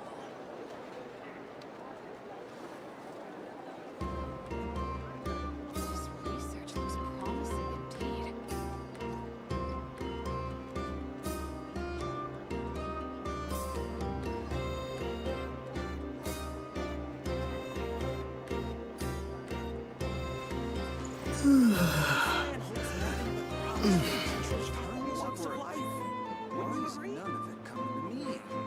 I better get me some alpacas.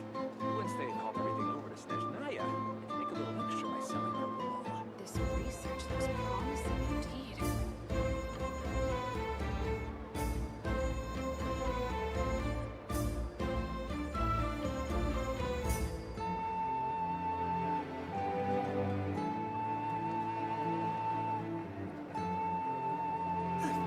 Everyone says there's tons of work. This land holds nothing but promise for adventurers from all walks of life. I better get me some alpacas. Wednesday called everything over to Snezhnaya. This research looks promising indeed.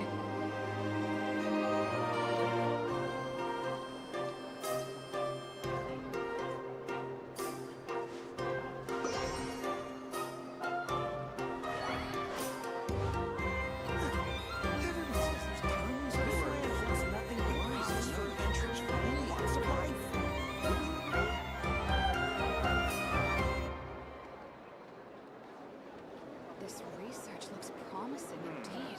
I better get me some alpacas. Wednesday called everything over to Snezhnaya.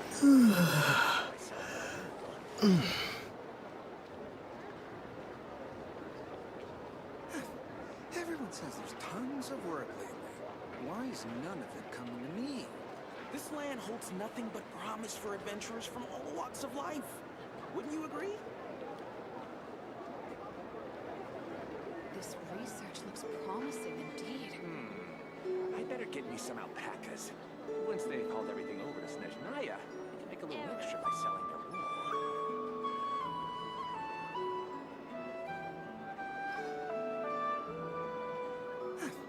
Everyone says this land holds nothing but promise for adventurers from all walks of life. Wouldn't you agree? This research looks promising indeed.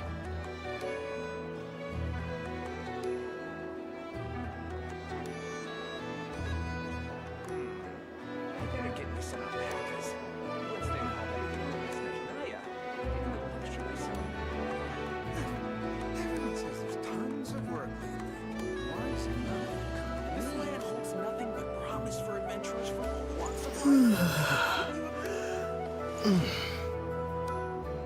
This research looks promising indeed.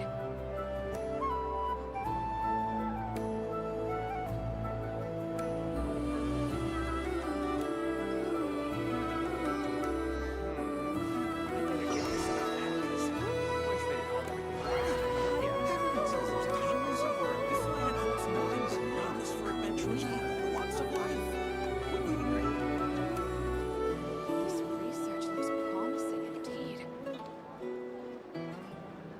Better back.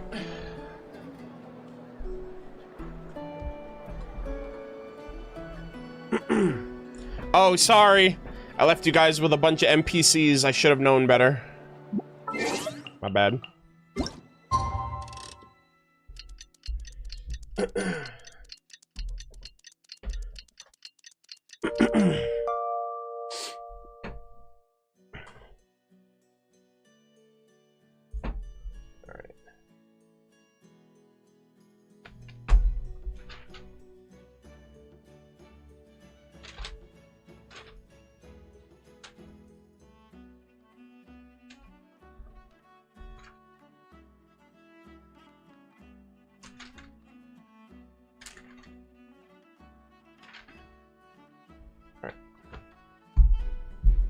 Got my notebook. How's everything look? How does everything sound? Let me know. I better get me some alpacas. This research looks promising indeed.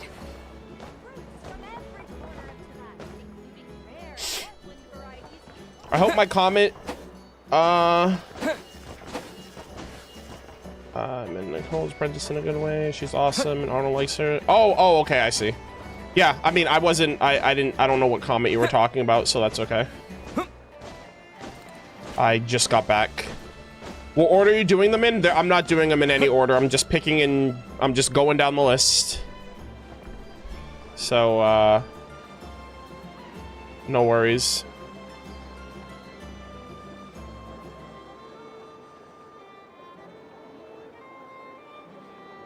All right, give me 1 second. I gotta go in an hour-ish, but hope I can catch the Albedo and Durin ones. Oh, for the Hexerai? Okay, I see. Well, let me see, actually, I should probably do those first, just because, like, Albedo is my favorite. Hold on, where are they?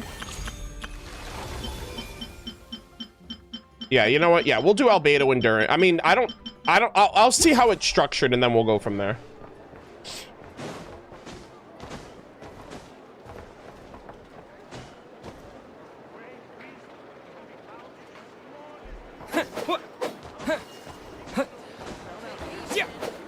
Okay. All right, chat. Say hi to the VOD watchers. We're gonna be starting right now. Actually, yeah. So, okay. All right, so before anything, I do want to check this because I forgot to look yesterday, and we're about to start the Hexerai Witch's Homework side quests with all the Mondstadt characters. I keep forgetting, but I have to see if anyone is working at the Curatorium today, because if not... Chat, nobody's here! Let's go! Wait, does Astro count? Or does Astro not have to be here either? Wait, can I just like take over for the day? Hold on. Astro, what's going on? Oh, Astro counts? No! This is like the first time ever that Yehoda isn't here. All right, we'll have to try again tomorrow. I was so sad. I saw no one was behind the counter and I thought I was in the clear. Anyways, my disappointment is immeasurable and my day is ruined. Ladies and gentlemen, boys and girls, welcome back to another Genshin Impact playthrough session. We just finished recording the final part of the Durin Story Quest. Very emotional, very exciting seeing Anya's character design for the first and last time. And just the whole story quest was great. I really hope those of you who were watching live in the Twitch chat, YouTube chat enjoyed it. If you guys watched on YouTube, hopefully it wasn't too long because we're gonna mash all of those parts together into one big video. So I hope you guys enjoyed it. Love Durin. Love his inclusion in the Mondstadt cast. I love the future that Anya wrote for him, and now he's taking matters into his own hand. He's taking fate into his own hands. He gave Fate one of these, which was pretty hype. And now that Durin's quest is done, I wanted to finish Durin's quest because he does have a Hexerai Witch's homework assignment, and I wanted to do that after I did his quest. So now that that's done, we are going to be starting these Witch's Homework, which is basically kind of like the lore significance and like lore middle ground to the Mondstadt focused Hexerai buffs that these characters all received.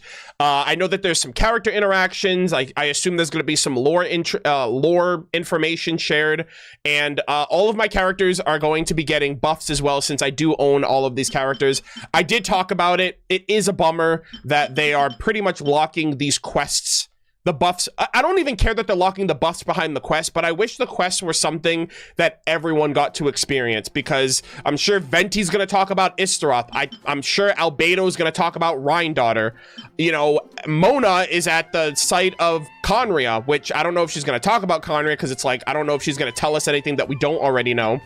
Right? I haven't seen the wolves at Wolvendom yet, and Razor's one of my favorite characters. Fischl's one of my favorite characters, so I just wish that people could have experienced these even if they didn't own the characters, in the same way that we do these characters 4-star and 5-star quests even if you don't own them. But you know, the whole incentivization, like, oh, it's a gacha game, whatever, the company needs to make money. We're 5 years in. Hoyo doesn't need to make money on these characters. They're trying to make more money, or trying to extract more out of the characters that have been in the game for 5 years. So it doesn't affect me, obviously, because I have all these characters, but, you know, I wish it was something that everyone could experience in the game, but alas. So we are going to be checking out Witch's Homework, and we're going to go in order. I'm going to start with Albedo and Durin first, because, you know, favoritism, and then we'll go from there. But let's see. Witch's Homework. The silver sands fall from the heavens, flowing through the hourglass of the end. The north wind from the borderlands tolls the evening bell of a moonlit city. To meet a future none can foresee, the Witch's Homework begins. Complete quests to obtain the Little Witch's Dictionary. Okay, and I'm gonna read that when we actually get the item in question. But I think this starts at the Knights of Favonius. Yeah, so we have unexpected commission. Go to the Knights of Favonius headquarters. One day, you receive an important commission from the Knights of Favonius. All right. All right, let's get it, gamers.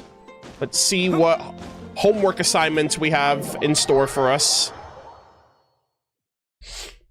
Oh. Okay. We're back. Whoa! This is way too many books! Congratulations, Paimon. You're in a library. Hello? What kind? It would be kind of awkward if the opposite was the case in a library of all places, but anyways. Considering this library organizing job was classified as a premium commission, Paimon came mentally prepared, you know? Oh, is she talking about, like, the books that we gotta put away? Like, the books that are, like, off to the side?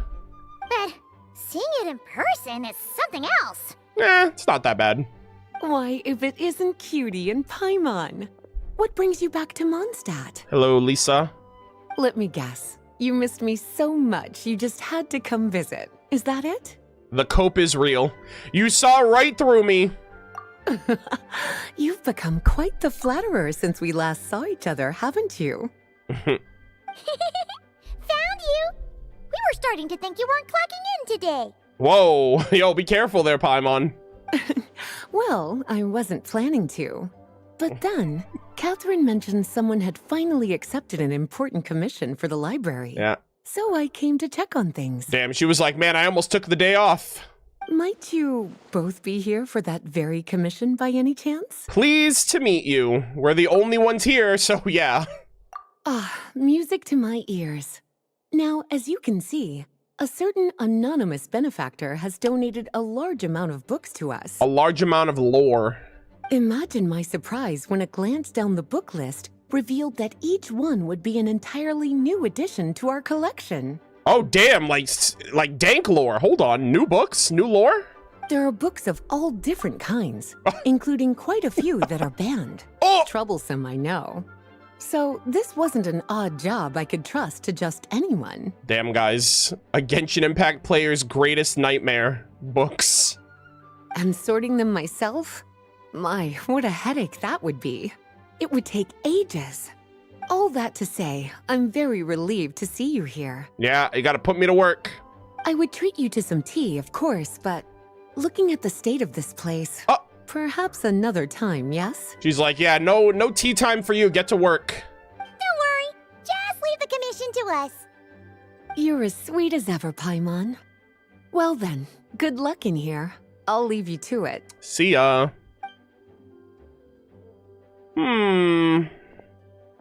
Goodbye, ma'am.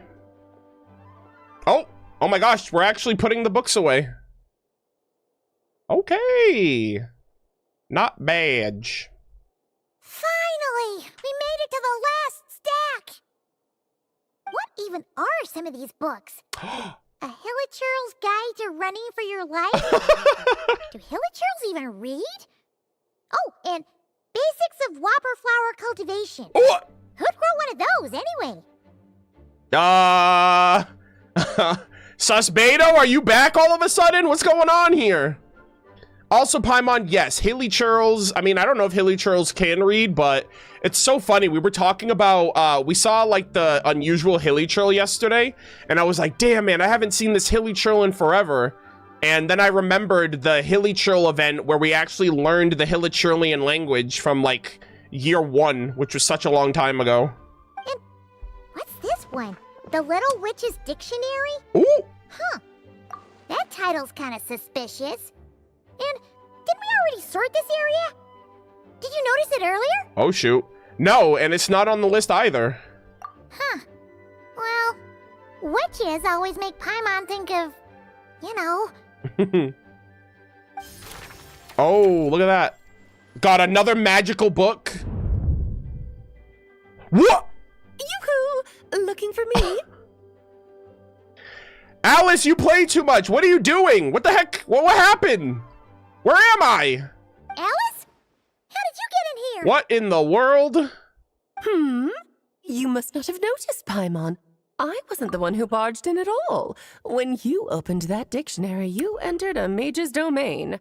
Oh, damn. What the heck? We're in like a space-time domain? What? Ugh. Paimon knew that book had issues.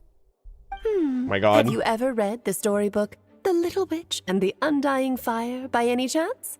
Does a bear shit in the woods? Yes. Yes, I have. Splendid! That makes things easier to explain. This book was written as a dictionary for that other story. The actual contents of the two aren't related at all, though. Oh, okay. That explanation makes things even more confusing. Oh dear. Where should I begin? You know the promise the Hexen Circle made to Varka at the Tripartite Conference, yes? Yes. Namely, that in Mondstadt's greatest time of The mage need, will come the mages through. would return and lend their aid to the nation. I'm actually thinking about that now.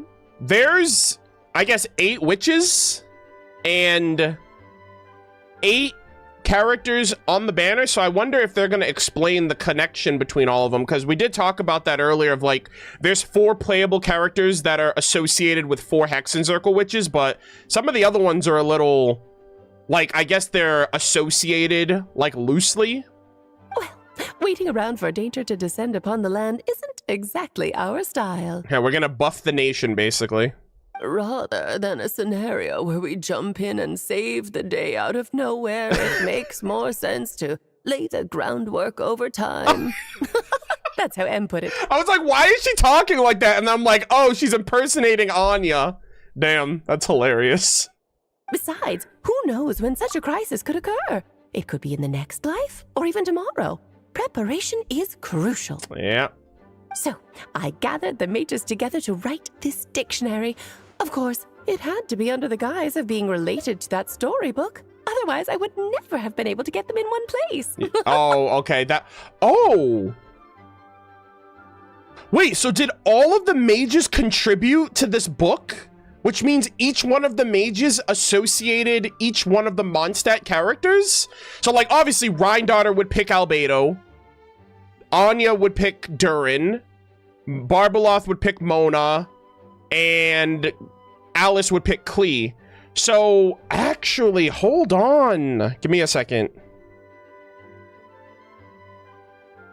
I'm actually going to figure this out. So, we have Alice for Klee. Barbeloth. Okay, hold on. Let me write. Mona. Rhindaughter. is Albedo.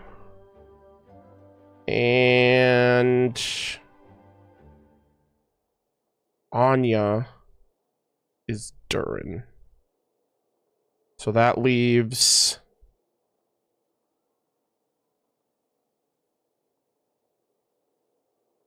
All right, give me 1 second, guys. Nicole, Octavia. And of the characters, okay, who else is left? Sucrose, Razor, Fischl. 1, 2, 3, 4, 5, 6, 7. Who else is there?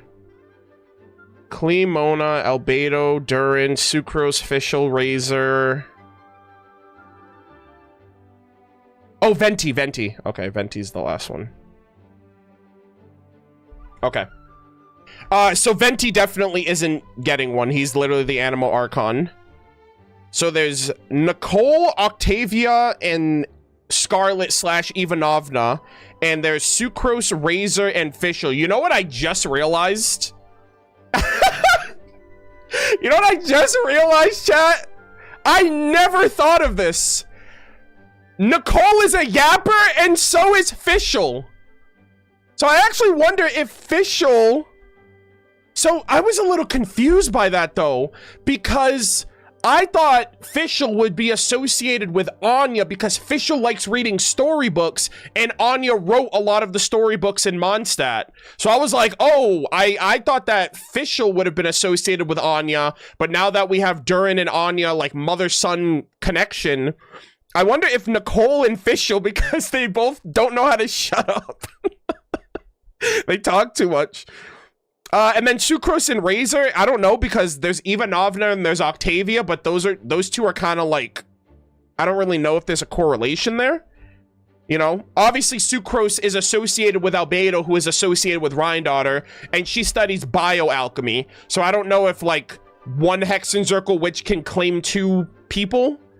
And then, you know, Razor is associated with Varka. And, you know, technically also Alice. I'm sorry, not Alice, Lisa, which I know Lisa's not a Hexen Circle witch, but she's the librarian that watches all their secrets, like the Imaginarium Theater and all of their restricted banned books. So, I was wondering if, like, maybe that's why Razor has a buff. Or maybe it's just because it's me that, like, we got to do this for Arnold. But anyways, how do we factor in exactly? Well, we looked into Barbie's scryglass and came up with a series of tasks tailor-made for the people of Mondstadt. They're all in this dictionary. Thank you, Barbie. Striving toward a common goal, overcoming obstacles alongside trusted companions, becoming better versions of ourselves. That is the best defense against what dangers could lie ahead. Gotcha. Oh, you make it sound like something bad is actually about to happen. Oh, Paimon, you're not paying attention? Now, I never said that. But still, we are talking about trusted companions here, Paimon. And when we speak of a person who could be considered a friend to all in Mondstadt, I'm afraid the pool of options consists of but one. Wait. Oh, hold on. I see what's going on here. Okay. Wait, the huge... It was just an excuse to get us here, wasn't it? We had to spend ages sorting through them, you know? Also, has that ever happened before?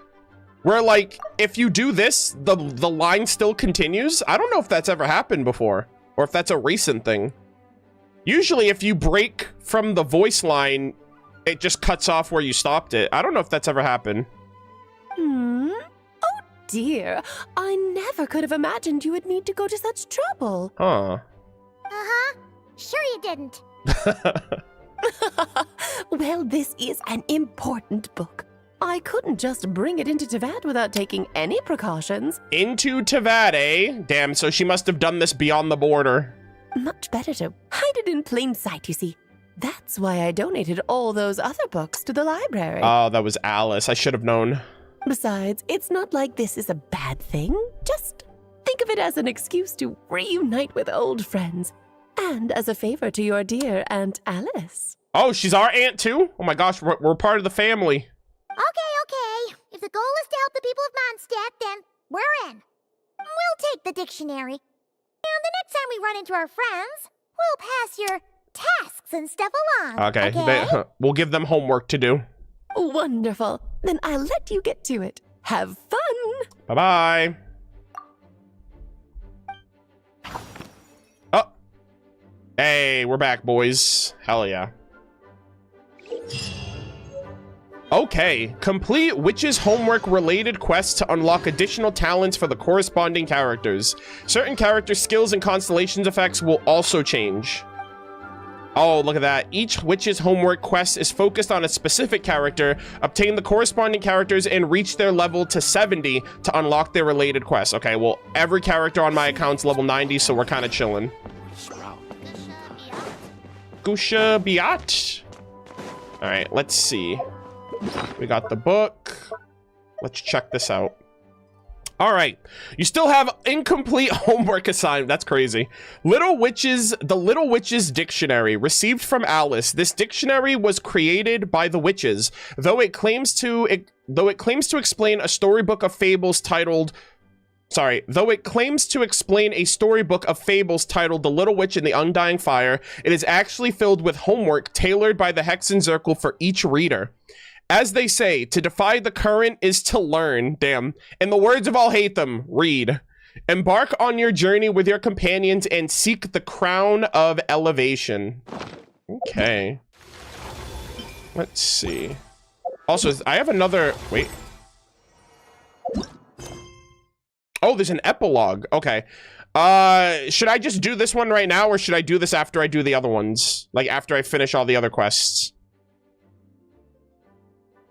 Right now? Okay, let's just do this right now. All right, so we got the epilogue. Unexpected epilogue. Unexpected commission epilogue. Talk to Lisa. Now that Lisa's commission is complete. Oh, technically we did finish the commission she had. We sorted through all the books, so we're good. Hello, ma'am. We're back.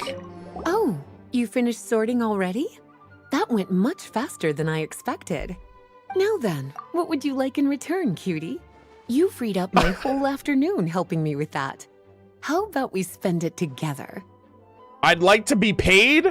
I'd like to ask about these books. Actually, you know what? I am a bit of a lore enjoyer, so I would probably take knowledge over money. Ah, so you noticed too. Such strange names, and even stranger contents. Not to mention, this is the largest library in Northern Tevat, and I didn't recognize a single title on the list. I just don't see how that's possible. Okay. I like how she acknowledged that. The largest library in Northern Tevat. Unless... Oh! Actually, we just ran into... Trouble, I presume? I think I'll steer clear if it's all the same to you. Oh, God. She's like, oh, Alice is nearby, isn't she? She's gonna give me work to do. I'm out of here. Besides, if a book exists in this world, then there's a place for them in this library. Unless she's, like, sensing actual danger.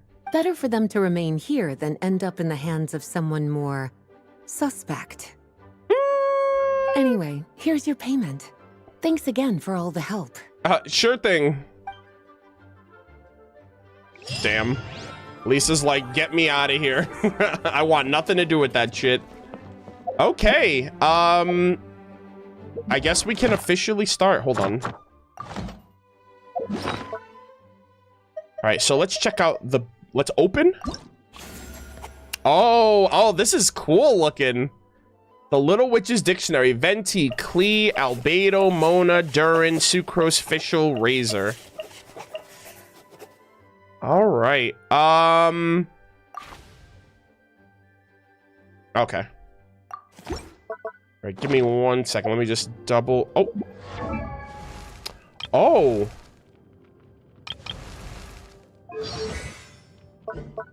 Oh, okay, so their talents are all just unlocked now. I see. Okay. Alright, we'll come back to that at a later point.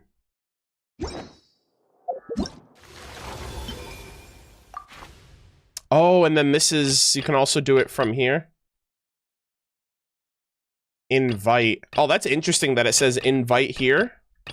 And it doesn't even give you all of them.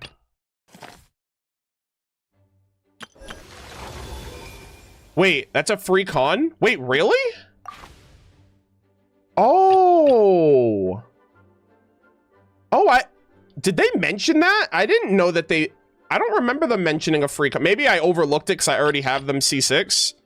But, okay. I mean, I already have all 3 of them, but you know who I'm choosing.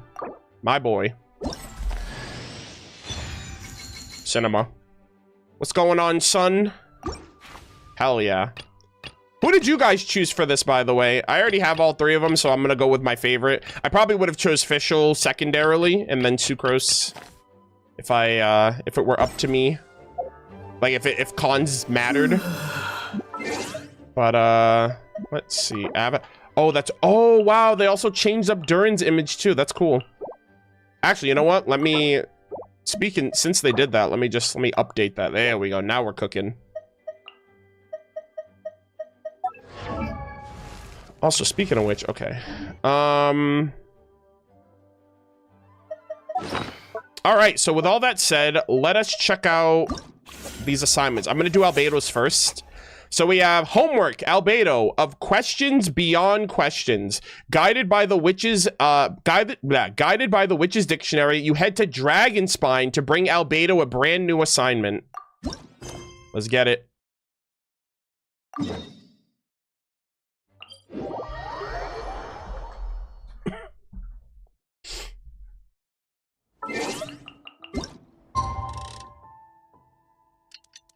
Also, shout out to the fact that this is another excuse for us to go to Dragonspine. On top of Durin's Quest, on top of the Varessa event that we're getting next week. So, I love it. I've missed Dragonspine for so long. Oh, he's... What is that? Albedo's over there. Oh! Wonder what he's doing. Did Albedo bring the cat into being? What the heck? That's the cat. What the hell? Say cheese. Albedo, my boy, what are you doing? Hello? Care to explain yourself? Dude, that looks... Also, that looks like a little... What is that little image? Is that like a person? Like the arms and the legs and the head? I don't know what symbol that is on the cat. What in the world? Hold on. Smile. Sheesh. Dude, this looks kind of clean, not gonna lie. Oh, he draws that in his idol? Oh, okay. Well, that's like a jumbo size version then. I did not realize that. Maybe that was always the cat. Yes, I finally have a moment to myself. So I decided to pick up my brush and get some practice in. Yeah, a lot of stuff has happened, huh? Indeed. Of course, thanks to your help, and my fellow knights, that matter was resolved with little issue. Okay. In addition, I was able to complete the final task my master left for me. Oh. I couldn't have asked for a better outcome. Sucrose has been advancing swiftly in her studies too. She can tackle many alchemy projects on her own now. Hmm. The Knights of Favonius don't have any duties for me at the moment either. Oh, okay, so he's basically on like... He's on like temporary leave. No responsibilities, no tasks, no problems to resolve. Are you depressed? Are you okay? You make it sound like a bad thing. Yeah, he's like, man, I need something to do. It's not. It just feels strange, not having to rack my brain for solutions to all manner of problems. Yeah, go on vacation, my boy. To be quite honest, I'm finding the idle life a bit hard to get used to. Okay. So this is after paralogism then, which I guess that would make sense, right? After like bringing Durin into being, he's like, okay, I did the biggest thing ever. I actually got a life like my mother wanted me to, and now I have nothing. I keep finding myself considering if there might be other issues that need solving. But unfortunately for me, Mondstadt seems perfectly problem-free at the moment. Famous last words. There's nothing wrong with enjoying a bit of me time. Nothing good comes from working yourself to the bone. True.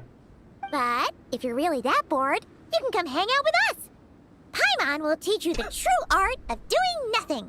Yeah, you heard it here first, guys. Paimon does nothing. Well, I suppose I should learn from the best. And if you're looking for and if you're looking for trouble, I have a knack for finding it. Traveler, don't say things like that. You're gonna jinx us. Damn. That's funny. Strange to see you so idle, Albedo. Oh my god. Holy shit! The cat with the monocle, sus. Guys, every time we see somebody with a monocle, they turn out to be kind of sus. I'm just saying, this is like an abyssal cat created by Rhindaughter. And I'm like, another one added to the collection. Another one in the family. I really love their design. I love the stars and the yellow and gold. Also, the same similar birthmark as Albedo, that like on his neck. But considering that you've completed Master Rhindaughter's final task, I suppose you deserve a break. Oh my gosh, is that like a portrait of the cat? Technically, it's another sibling. It's another brother of his. See? What did Paimon tell ya? You asked for trouble, and here it comes. Oh, wow, yeah, and look at that. That's the same image on that other cat portrait. Bro, did they foreshadow this cat from Albedo's? Because this is Albedo's sketch in his idol, right? That's obviously a bigger version of him, so I didn't realize. But yeah, it's got the similar patterns on it as that portrait does. So they foreshadowed this cat 5 years ago. Sabas, what are you doing here? Sabas. Oh my god, this is so cool, guys. Hold on. Sabas. I have to look up what that name might mean. I have no idea at the moment, but this is awesome. So, another sibling of Durin, Albedo, Alinus, Bakunawa. Wait, you know this cat, Albedo? Yes, he's also one of my master's creations. I suppose that makes him a family member of sorts. Yeah, another brother, man. Rhindaughter, you need to chill the fuck out. What do you need to... Is this like her emotional... Like her stress pet? Like, she's like, man... governing life and creating abyssal life forms really does take a lot out of me. I need my emotional support pet. Even the unconventional the unconventional family you've got there. Don't you take that tone with me. I'll have you know that I alone keep that giant house in order as its butler. Giant house? Wait, does Rhindaughter own real estate? Guys, are we gonna be able to go to like Rhindaughter's house or something? That's crazy cool. So if he's an abyssal creation, I assume he can shapeshift and change his form maybe. So I wonder if he's like a butler. And yes, like a cat dealing butler, with the but an assorted actual collection butler. Of vials and jars that you and Master use, washing them, drying them, all that work done by one cat. Oh man, you got the grunt work after you were created. That's crazy. Unfortunate, bud. Wait, you're a butler? How does that work? How do you handle vials and stuff without, you know, thumbs? For once, Paimon kind of asking a valid question. How do you stay afloat in midair? By flying. I mean, I mean, technically, she doesn't have anything levitating her or holding her up, so it's like, I guess so. Also, is his name like Sebastian, but Sabas for short? I wonder if Sebastian is his full name. Huh? It's just something Paimon's always known how to do. What's that anime with the butler guy? Oh, I forgot what it's called. Black Butler? Is that it? Is Black Butler? Is that butler named Sebastian as well? I don't remember if that what that butler's name was. Housekeeping is the same for me. Such facts are not up for question. Oh, and yes? shall receive no answers. Damn, Hoyo. Y'all are cooking. Yeah, the black cat butler. Black is the abyss. Sebastian. Hey! You're not allowed to say the same answer that Paimon said. Yeah, Paimon, maybe you shouldn't do that. That is an abyssal creature after all. This cat belongs to Rhine-Daughter, Paimon. Best, might be best if you... Ugh, sure. But don't expect Paimon to listen to his rambling.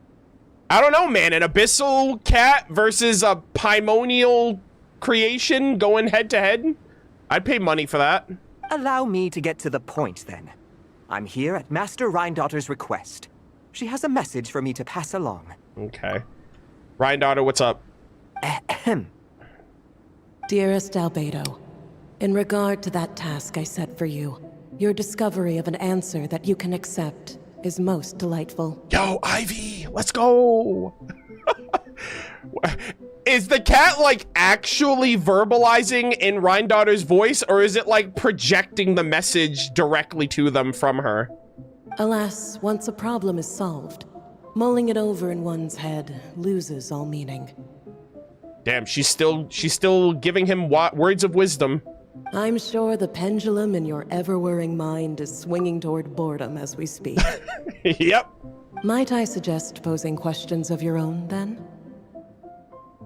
Cast the answers you know aside. Instead, embrace the questions you don't. Okay. She's like, all right, Albedo, you answered one question. Now find another. After all, questions have always been more interesting than answers, and much better for passing the time. True.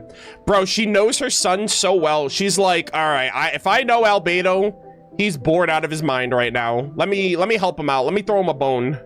Or in this case, a fish. I look forward to what questions you'll bring me upon our next meeting. Oh my, are they gonna... Okay, so Albedo might meet Rhine-Daughter the next time we see them. Or him again. And should you come up with ones even I've never considered, all the better. It's unlikely, of course, but do your best. And who knows? If you're lucky, you might just surprise me. Whew. All right, Albedo. Here comes the most grueling task for many. Impress your parents. Right? Impress Rhine-Daughter. Good luck. That's hard mode now. You thought finding the truth of this world was hard? Try impressing your mother. Oh, and don't attempt to create a self whose sole purpose is to pose or ponder questions. I've tried it, and it doesn't work. What? She created a damn, did Rhine-Daughter create a sus Rhine-Daughter? What are you doing? He's like, yeah, I created a version of myself to answer questions and it didn't work. So casual. Lastly, I sent Sabas with a gift for you. Do keep it well, all right? Ah, and no need to feed him. He doesn't get hungry. Oh my gosh, I'm so sorry. Does he at least eat as an indulgence? Not because he needs to, because he wants to? So did Rhine-Daughter give Albedo the buff then? As you instruct, Master. Wow. There you go, Albedo. Master had quite a bit to say, I see. That really took a lot out of me. Okay, so he had to recite it. That's cool. Well, I've passed the message along, so I shan't tarry in this frozen death trap for a second longer. I need to deliver a separate message to Mondstadt at any rate. Mondstadt? Huh. Who else would have a connection to Rhine-Daughter and Mondstadt? Oh. Ooh. I'm actually kind of curious. I'm like, okay, is it Sucrose? Another bio-alchemist, right? Bio-life. She's the freaking shade of life. Or Durin? Right? Because, you know, Durin's like her former, like, Dragonspine Durin into the Durin we know that's like a part of her old child. Although his birth was rather recent, okay, Master Rhine-Daughter has long foreseen what his task should be. All right, so Durin, I think. But I digress. I shall be on my way. If I stay here a second longer, my tail might turn into an icicle. Damn. Your gift from Master Rhine-Daughter is on the table. Use it well. Bye-bye, kitty. You know, Albedo, your family gets more confusing by the second. Yeah, it do be like that. You know what? You know what's crazy? She has like a kid in almost every nation we go to. I'm expecting another creation of hers when we go to Snezhnaya, and I wish I was joking. Either Snezhnaya or even Conria. Like, I feel like every year Rhine-Daughter surprises us. It's so crazy. Yeah, now you're even adding a cat in the mix. Speaking of, would that cat really count as a family member? He called himself a butler and all, but... She created him. Master created Sabas long before me. By the standards of a normal family, that would make him my elder, I suppose. Oh my god! I didn't know that. I had no idea. I thought the cat was younger. That's his big brother. Oh my goodness. I need the timeline of all of these creations and how and what order they were made. She created Sabas long before me. Albedo was created after the Cataclysm. So I wonder if he was created after the Cataclysm but before Albedo, or if she even created Sabas before. Because he mentioned the house, and I assume she had a home in Conria, so maybe he's talking about like her original home in Conria, potentially. But wow, that's really cool. We got some more lore. Of course, my family could scarcely be considered normal. So, by that logic, that type of relationship holds little meaning. Yeah, he's like, we're relatives, but we're not really family. At the same time, Sabas did look after me quite a bit back in the day. Aww. Helping me tidy up various vials and jars. He even modeled for my sketches at times. Yeah, of course. Bro, that is so crazy that Hoyoverse teased Sabas in Albedo's, like, illustration art. And I was like, oh, he's creating Dragon Spine. He's drawing a cat. That's interesting. Don't know why, but hey, it's cool, I guess. Low key, they're like, nah, we're cooking. You're gonna meet that guy in a few years. Wait a second. The cat you drew today, that's him then, isn't it? Yes. Whenever I need to think, I turn to drawing and let my subconscious take over. Wow. It always helps me sort my thoughts out. His big brother. I wonder who the middle child is in all of this. And for some reason, wow, I often wind up choosing a portrait of Sabas. I have drawn so many at this point that it's become second nature. Yeah. Thus, this leaves my mind free to consider other things. His idle animation. Now that you mention it, we've seen you draw... Yo! That's so cool. We've seen you draw a cat before in your idol. Yeah. We thought it was just a random cat. Guess he was a way bigger deal than we thought. This is so cool, guys. Hoyo set this shit up 5 years ago. That is so sad. Because I always thought that. I'm like, that's so random. Why is he drawing a cat? And we got our answer finally. Well, now you know his real name. I can tell you more stories about him sometime, if you like. Absolutely. Sign me up. I will be there. But right now? The tree takes pride in its most perfect fruit. So complete, so flawless. But you, O Seed of Dreams, do not settle for being the king of a universe, confined to its flesh. Whoa. I need to think. Did Rhine-Daughter give you another secret mission? What the heck?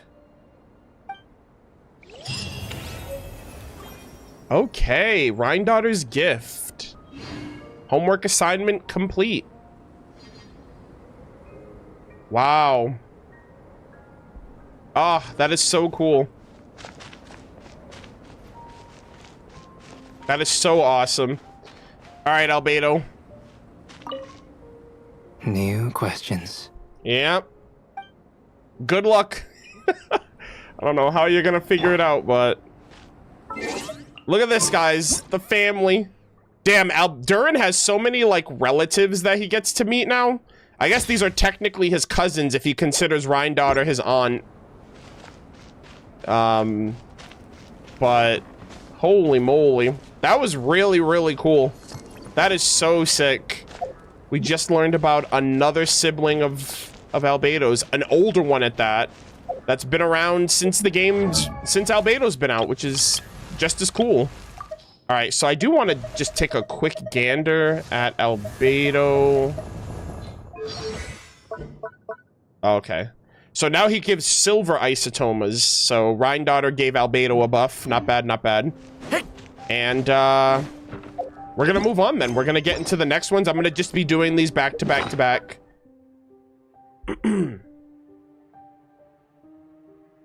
Okay.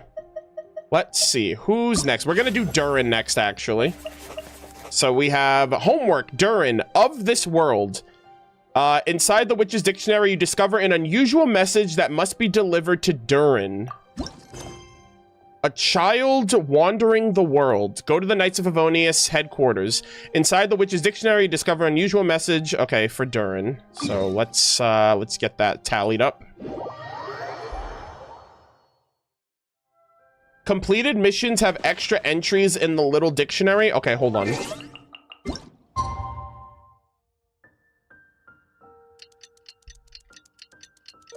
Do you have Siegeween? No, I don't.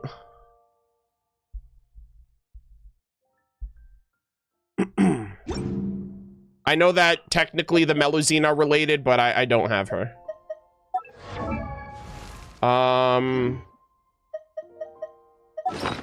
All right, let's see. So the completed homework, so Albedo's. Oh, wow, look at that. Alice asked me to set you a task in the form of a story annotation, but I'm no storyteller, and I can't remember what the strange tale was about. Your performance has already far exceeded my expectations, and unlike Barbeloth, I have no odd hobbies of teasing my I have no odd hobby of teasing my apprentices. So keep up the good work. I'm looking forward to seeing what kind of homework you'll bring me next time we meet. Interesting. So Albedo has to impress Rhine-Daughter with thought-provoking questions that even she herself hasn't thought of. No pressure, my boy. The number one thing a child doesn't want to do is disappoint their parents. And I'm sure Albedo is, you know, always looking to garner approval from her. So he's got some shoes to fill, let me tell you. All right, anyways, let's meet up with Durin and see what's up here.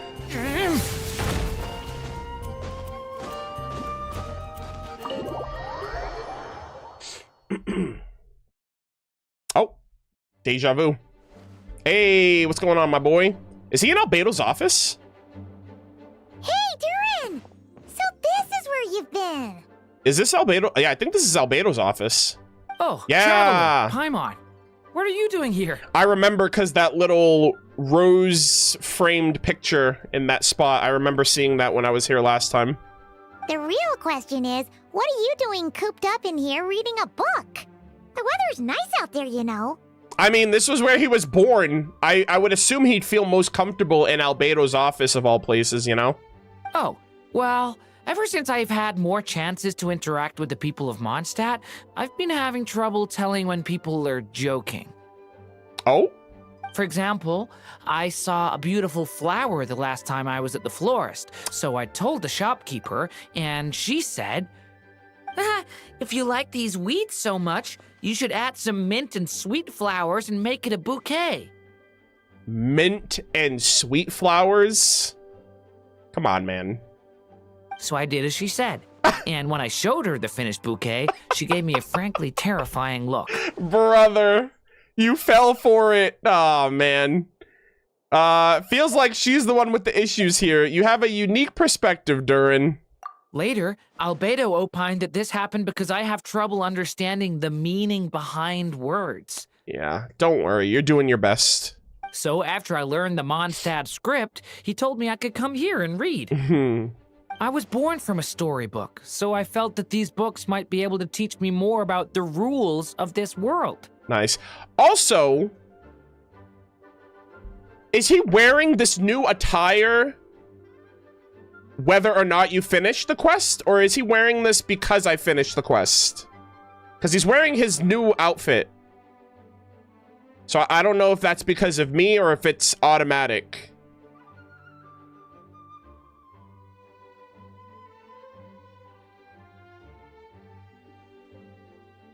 Oh, it's because I finished the quest. Oh, that's cool. I like that. Nice continuity. And, well, I guess I lost track of time. So, did you guys need something? Okay. Friends do often drop by just to say hi, Durin. Oh, I see. That's another rule learned then. Yeah. But I mean, technically we're also here for other reasons, but I'm happy to just see you. Yep.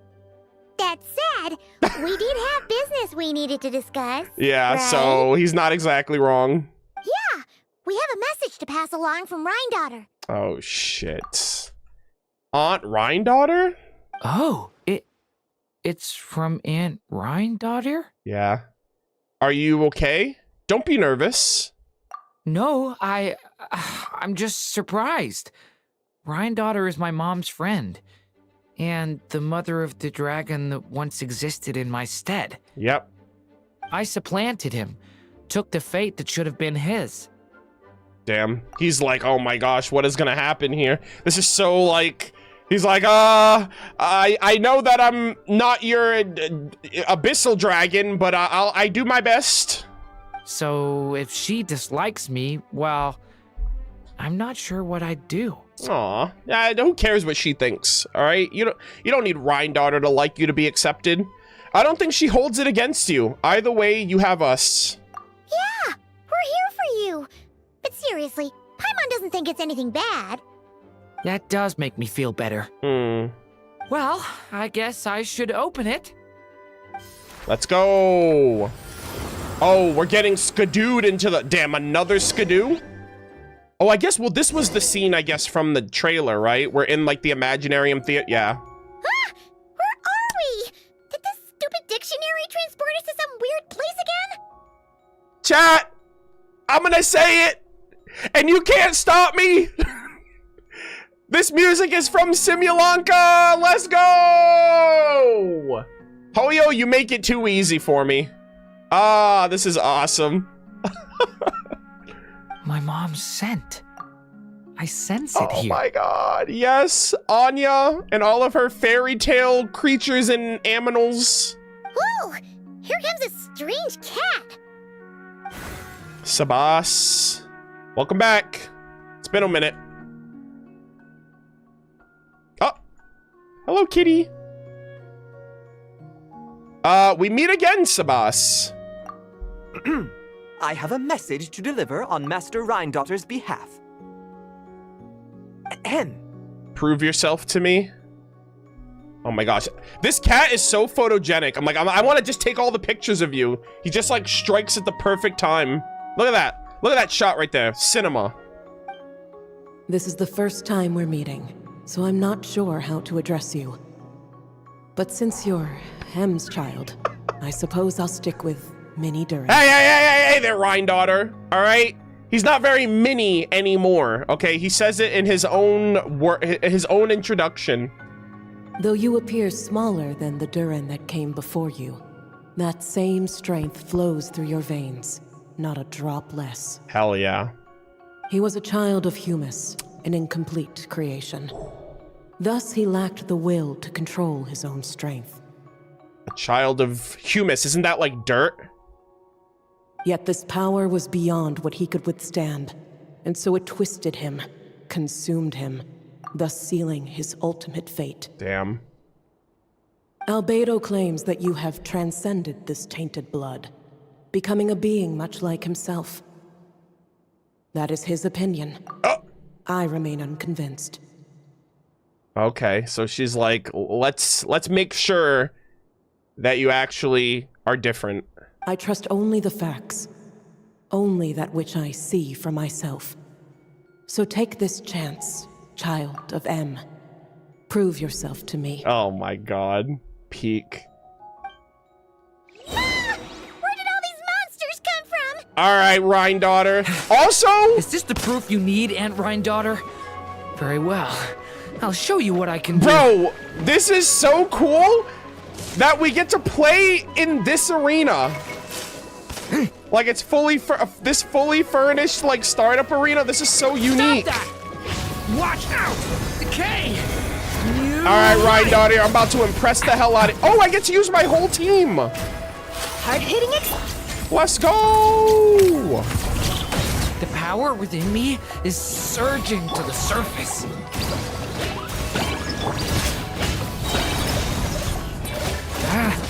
King!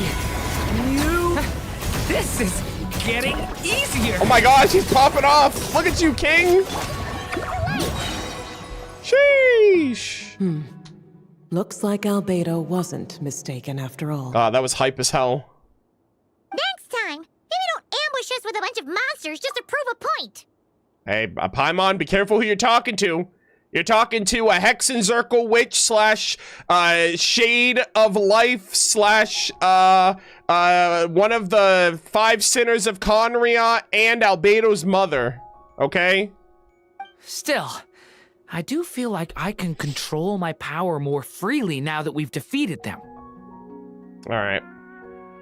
Arnold, how much longer are you streaming? I'm gonna be streaming for like another hour at least. Like an hour and a half, give or take. Is everything okay?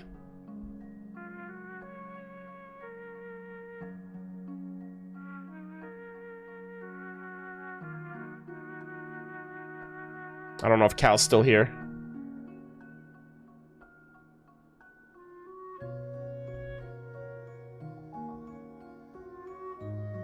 Cal, are you still there in the chat? She may have... Oh, also, I had no idea where the ad timer... You know what? Let's run an ad while we wait. I just need someone to talk to. I mean... Yeah, unfortunately, I just started up these quests, and they're gonna be a little bit of time, so... I promise to call you when I am done. In the meantime, chat, I do have to run an ad. I didn't realize that the ad timer was down, so we're gonna run a 3-minute ad, and then we're gonna start back up.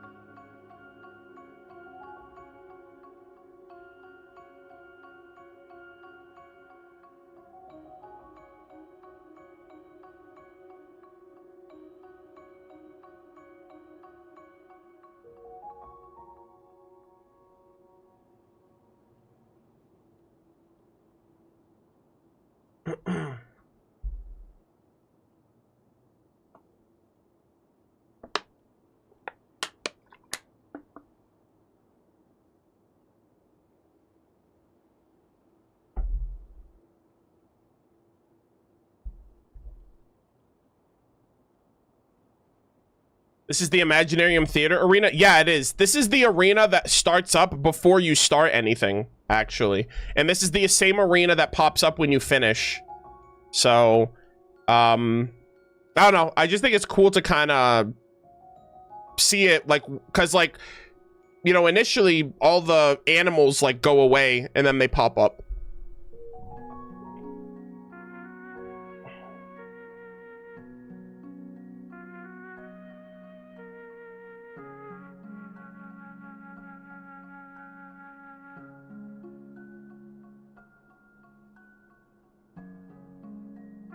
I love how the test is just a bunch of slimes.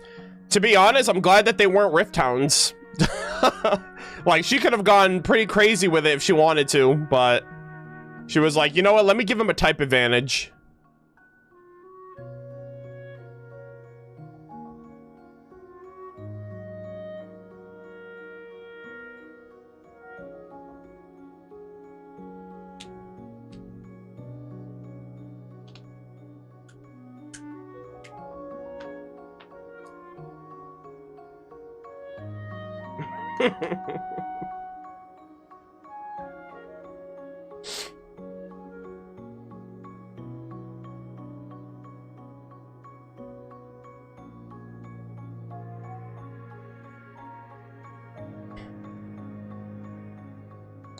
Someone in chat said Durin wears this new outfit in the quest even if you haven't done his story quest. Oh, I see.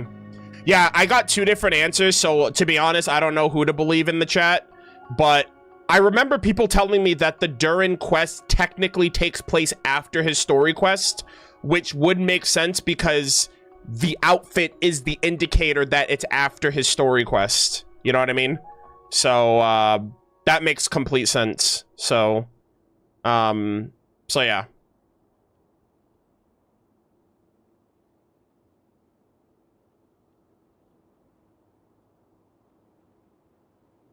Yeah, earlier people were saying that it changed because I had the outfit, but I don't know if those people knew that or realized that or not, depending on when they did it. Like, his outfit has subtle changes, so unless you notice the subtle changes in his outfit, you probably would assume it was the same one regardless. And if you did his quest, if you did the homework before you did his quest, but if you did the quest first and then this, you would notice the change as well. So that's why I asked initially, because I wasn't sure if it was because of me or if it was because of, you know, it's gonna happen because it takes place afterwards, you know? But yeah. All right, let us continue. We're gonna cut back in right here. Actually, let me make sure I'm recording again. Okay. All right, we're gonna resume right now. Yeah, so another thing too that's just great is that we were only fighting, Paimon was like, oh man, next time you don't have to send slimes to fight us, and it's like, she could have sent Rift Hounds, which is like the go-to for an abyssal sinner like her. So she gave him a type advantage, which was nice. After hearing about you, I prepared a technique that would seal the dark power in your blood. I had planned to take this opportunity to pass it on to you. Oh. Of course, using it comes with a price. While it would maintain your existence in Teyvat, it would also weaken your connection to this world. Oh dear. And you are M's child, when all is said and done. How could I allow that uncontrolled power to send you down the same path as the child who came before you? I like that. I appreciate that. She's acknowledging that, like, why do the same exact thing, especially when you're not mine. You know, you're not my child. I didn't bring you into life. But seeing you now, it appears my concerns were misplaced. M was a terrific mother, and a far more capable one than I. I love that. I really appreciate this interaction as well. Because, like, that was my big thing, too. I'm like, oh my gosh, how does Rhine-Daughter feel about Anya adopting, like, a version of her child, right? The dragon spine Durin that was a failure that, like, got killed off or whatever. I've always been curious of, like, Rhine-Daughter's perspective, but, I mean, she acknowledges that she's not a fit parent, and, you know, Durin getting a second chance through Anya was a much better alternative than hers, so I appreciate that she acknowledges where she's not perfect. And I must admit, I'm rather curious to see how far you can go. How will you, an alchemical being truly integrated with this world, find your place in human society? Just like Albedo, they're doing it. I've never conducted an experiment like this before. As such, you may yet hold the key to some unexpected answers. Chat, I've had a headcanon for a really long time that I feel like Rhine-Daughter is also an alchemical creation of someone that may have created her. And so someone created someone, and then that someone created Rhine-Daughter, and then Rhine-Daughter created Albedo, and then Albedo created Durin, and so on and so forth. That's just a headcanon of mine, but I've always thought that, like, a really interesting idea, because there's one line in her, like, one of the weapons where she says, like, she basically implores Albedo to find, like, a perfect future for myself and your siblings. And it's almost kind of like they're all in the same pool. If they were all alchemical creations trying to find a place to exist among humanity, that would kind of make sense, where Rhine-Daughter doesn't understand how to conduct herself like other people because she is literally otherworldly. Like, she does complete, like, You would think like, oh my gosh, how could she treat her children like this? How could she treat, you know, Durin and the Bakunawa and Albedo the way she does, abandoning them and all of that? But it's like, if she's not a human, I don't know. I just wonder if that's like a possible angle that they could take. I know Conria was a nation built by humans for humans, and she was a part of that nation, but I don't know. A synthetic human, and I guess is still a human at the end of the day, but I've always been curious about that. If it's even her and how far back that could go. But again, just a headcanon. It's just something that I've always thought of. Hey, you got one thing wrong there. Durin's not an experiment. He's our friend. Yeah. I'm not sure I understand, but I appreciate your kindness, Aunt Rhine-daughter. Yeah, I do too. Like, she's not being like a hard ass or anything. And that's all Master Rhine-daughter has to say. I also realized that I completely forgot that was Sabas relaying the message, that we weren't actually talking to her. So yeah, Sabas is over here putting in work. Holy moly. Good work, Sabas. Couldn't be easy being you. Can't be easy being you. Huh. A cat that can imitate someone else's voice is just as strange to witness as the first time. Chat! The Abyss have mastery over imitation. And Sabas is living, breathing. Bro, he's like, oh, I got the voices down. I can impersonate any voice. I'm sure he can change his form to look like anybody as well. That's like something all of the Abyss have in common. Like anyone can do that. Well, do not be so shocked. I am hardly an ordinary cat. Exactly. In fact, from a biological standpoint, I am no cat at all, but rather an alchemical being. You wouldn't consider yourself a specter simply because you float in the air like one, surely. God, specter mentioned? That's crazy. A specter? What are you trying to say, mister? You're annoying, Paimon, just like those goddamn specters. Oh, I know. Sabas is implying that you are...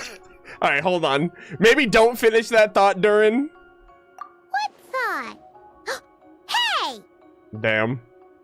Oh, and considering how Master Rhine-daughter's message ended, I suppose this technique is useless now. I'll just destroy it. Oh my god. Few and far between are the people that can make her reconsider. Quite the impressive feat, young man. With that done, I'll be going now. I have another message to pass along. What? Perhaps we'll meet again sometime. Another message? Who? Rhine-daughter, you good? She's like, yeah, I'm just giving little gifts to everybody in Teyvat. Like, who else is there? Is there another? Does she have another alchemical creation that we don't know about? Huh? In before it's Sucrose because of bioalchemy. I swear to God, that would be so badass. And she's an apprentice of Albedo.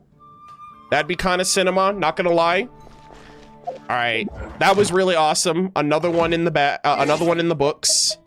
Let's see what the follow-up to this one is. I'm curious to see how you'll find your place in this world. For you, this isn't the end, but the beginning of your homework. Nice, nice, nice. And these are both from Rhine-daughter. Sweet. Okay, holy moly, guys. These are really, really good. I'm thoroughly enjoying these. Okay, a part of me feels like Rhine-daughter's next person that Sabas is gonna go to is probably gonna be Sucrose, so I'm actually gonna do Sucrose's next. Just to get the curiosity out of me to see for sure if it actually is her. I'm stealing myself right now because Sucrose has a new VA and I don't think anything can prepare me for it because I loved Sucrose's original voice. You know, everything, whatever. I don't really, I don't have anything much to say about the voice actor and why they left and all of that. The reality of the situation is the 5 years of work that they did has like molded and shaped my love of the character. And similar to Kuching and many other characters that have been in the game for years, that voices got changed. It's like really it's, I don't know, it's affected my connection to the character because it's like, oh my gosh, it's like they're a different person. So, it is what it is. But, I do want to see if it's Sucrose that Sabas goes to, because she's in the realm of alchemy as well. So, let's see. Homework. Sucrose of Wonderland Flowers. Sucrose is working on a new alchemical potion, but no matter how she tweaks the formula, it never comes out right. Okay. The Law of Boundaries. Go to the crafting bench in Mondstadt. All right, let's get it.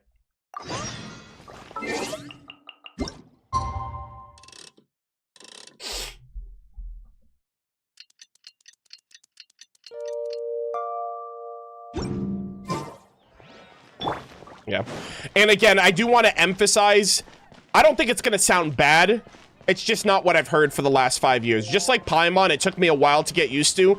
And the tough thing about Sucrose is that she's not in a lot of permanent content, right? And so, like, the instances, most of the content that she's been in has been featuring with Albedo. Aside from 3.5 Windbloom Festival, which I guess, you know, they can never take that away from us because it's limited. But yeah, you know, it is what it is. Let's see. Oh, her potion from the Alchemical Ascension. Given previous results, I should make a few adjustments to the experiment and ensure that the materials and equipment are all in order. Ooh, okay. The voice does sound nice. I'm just wondering, like, one thing about, like, I'm wondering if there's gonna be that timidness. Because something about, it's gonna sound weird, but something about Sucrose that always felt present was her constant state of, like, anxiety. Like, she always felt timid. That sounds very confident. Like, that first line delivery sounds very confident. And so it kind of breaks the character that we've known for so long, you know what I mean? So, I don't know. We'll see. As for the potion I need to make... Oh, Traveler, Paimon. What brings you here? Oh, the dog's there too. We're here to help with your task. We wanted to see if you could use some extra hands. My task? Oh, you mean the one Mr. Albedo told me about?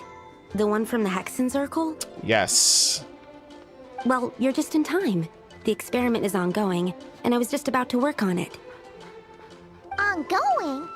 So, you've been working on it all this time? Yeah, so that potion brew is from the, I think it's from, actually from the Alchemical Ascension event, which Sucrose also had us do all of the alchemy tests for. Yes, it aligns with other research topics I've been working on, so it hasn't been too much extra work. Still... What? Is there a problem with the experiment? I've been unsuccessful so far. Oh, so it keeps failing, huh? I don't know if this is Sabas, if Sabas is gonna pull up here, maybe. It's not as simple as just failing. Oh my god, this The whole dog. theoretical framework behind this task is a bit more complicated than I imagined. So, what's this task exactly? Oh, right! You still haven't told us what kind of experiment it is. One meant to develop a potion that can transform sweet flowers into a variant 16 times its normal size. Like a tree? That is to say, the formulation of botanical augmentation reagent type 4, iteration 7. As you can probably guess, this is my 7th time running the experiment. Damn. Rip. Wow! So, basically, we need to make growth serum. Or the 7th version of one. Well, yeah. Yeah, sure. That's about right. Good job, Paimon. This is my 7th attempt, but I didn't make many adjustments to the formula this time, because both the theoretical principles behind this experiment and the products of the process prove there's nothing wrong with it. But you haven't succeeded yet, right? Yes, I'm thinking that it's not my current formula that is wrong, per se, but rather, some other key element is missing. A little boom shakalaka. Oh! Then Paimon knows just what to do. Let us help. Perhaps we could try adding a little essence of Paimon. Well, that's why we're helping out. Wait a second! Paimon is not an ingredient! You're right, Paimon. You're emergency food.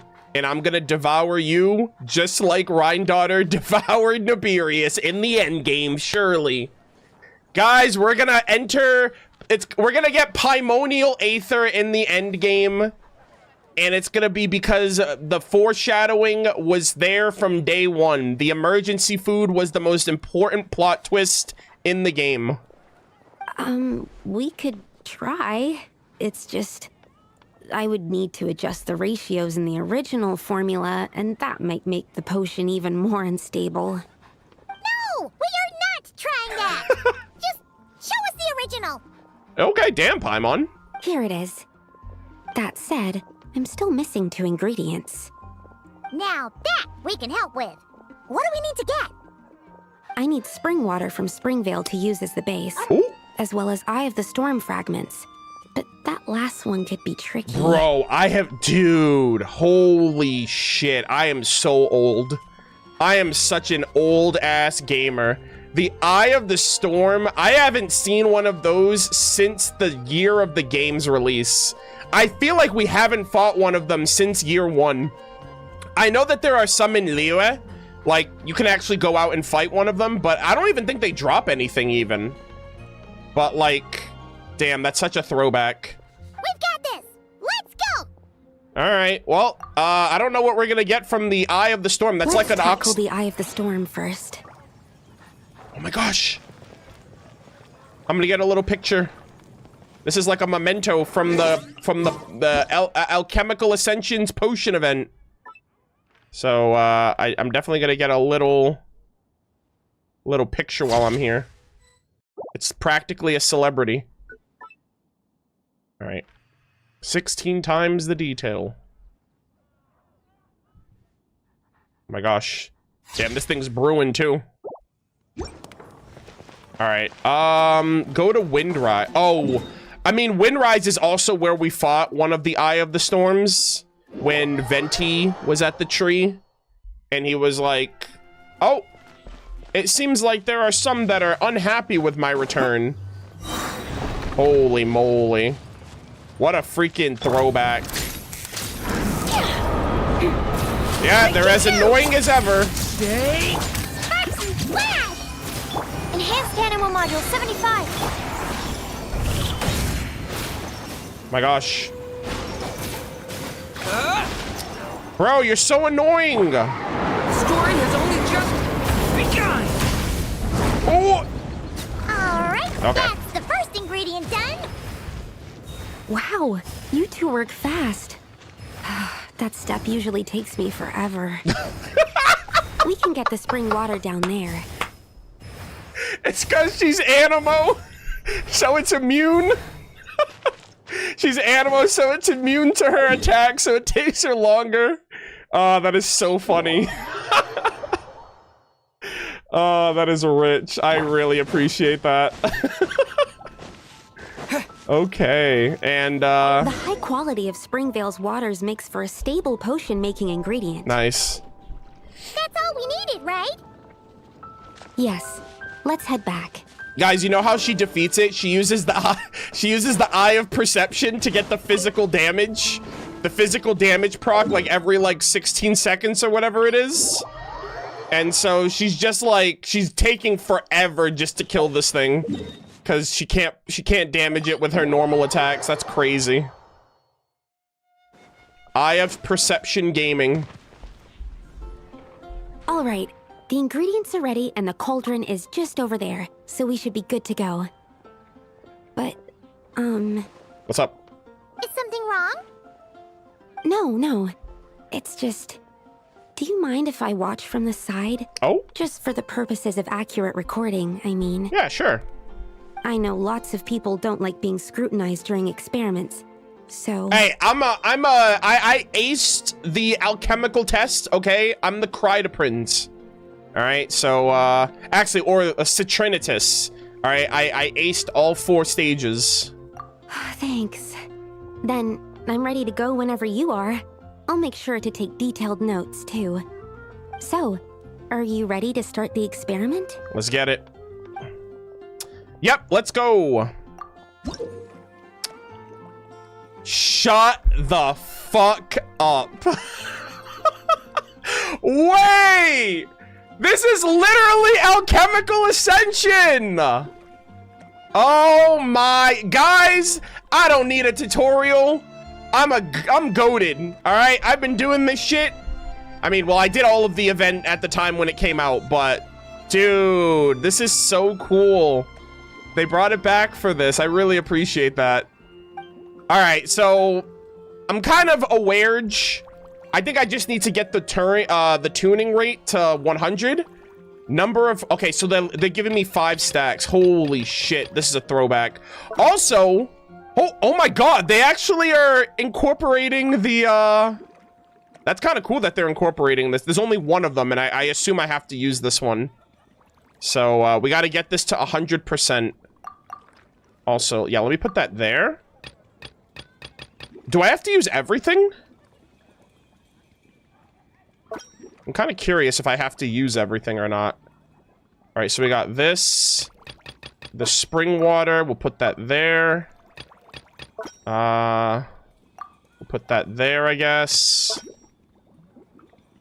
We'll put you there. Put one there. Put this one here. Put you there. And... Oh, I can overstack, right? Yeah, I guess I can stack on top. Oh, damn, 115? Yo, we're goated. Let's get it. Cinema. Yeah, those were some new ingredients. That's it. Your execution was perfect. Really? God, that's such a throwback, man. I missed that event. That was such a chill event. Yes, I don't see any flaws in the brewing at all. Let me extract some and test the product's composition. One moment. Sucrose extracted some of the potion and uses a device to measure its composition. Like I said, flawless execution. The potion is perfect. It's exactly what I was expecting. Nice. So? Was the 7th time the charm? Upon examination, it seems identical to the previous 6 iterations. Huh. Oh!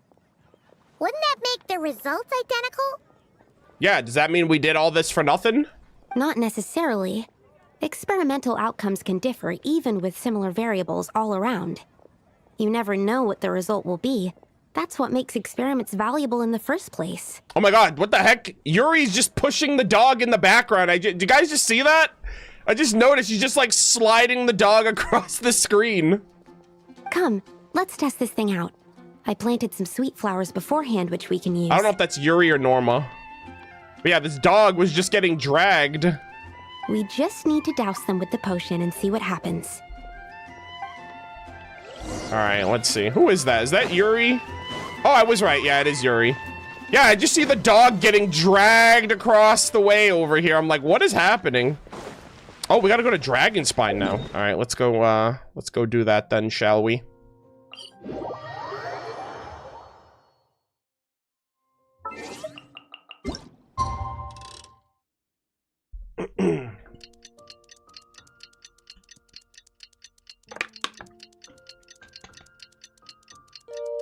Oh, I'm loving the amount of Dragonspine glow up here.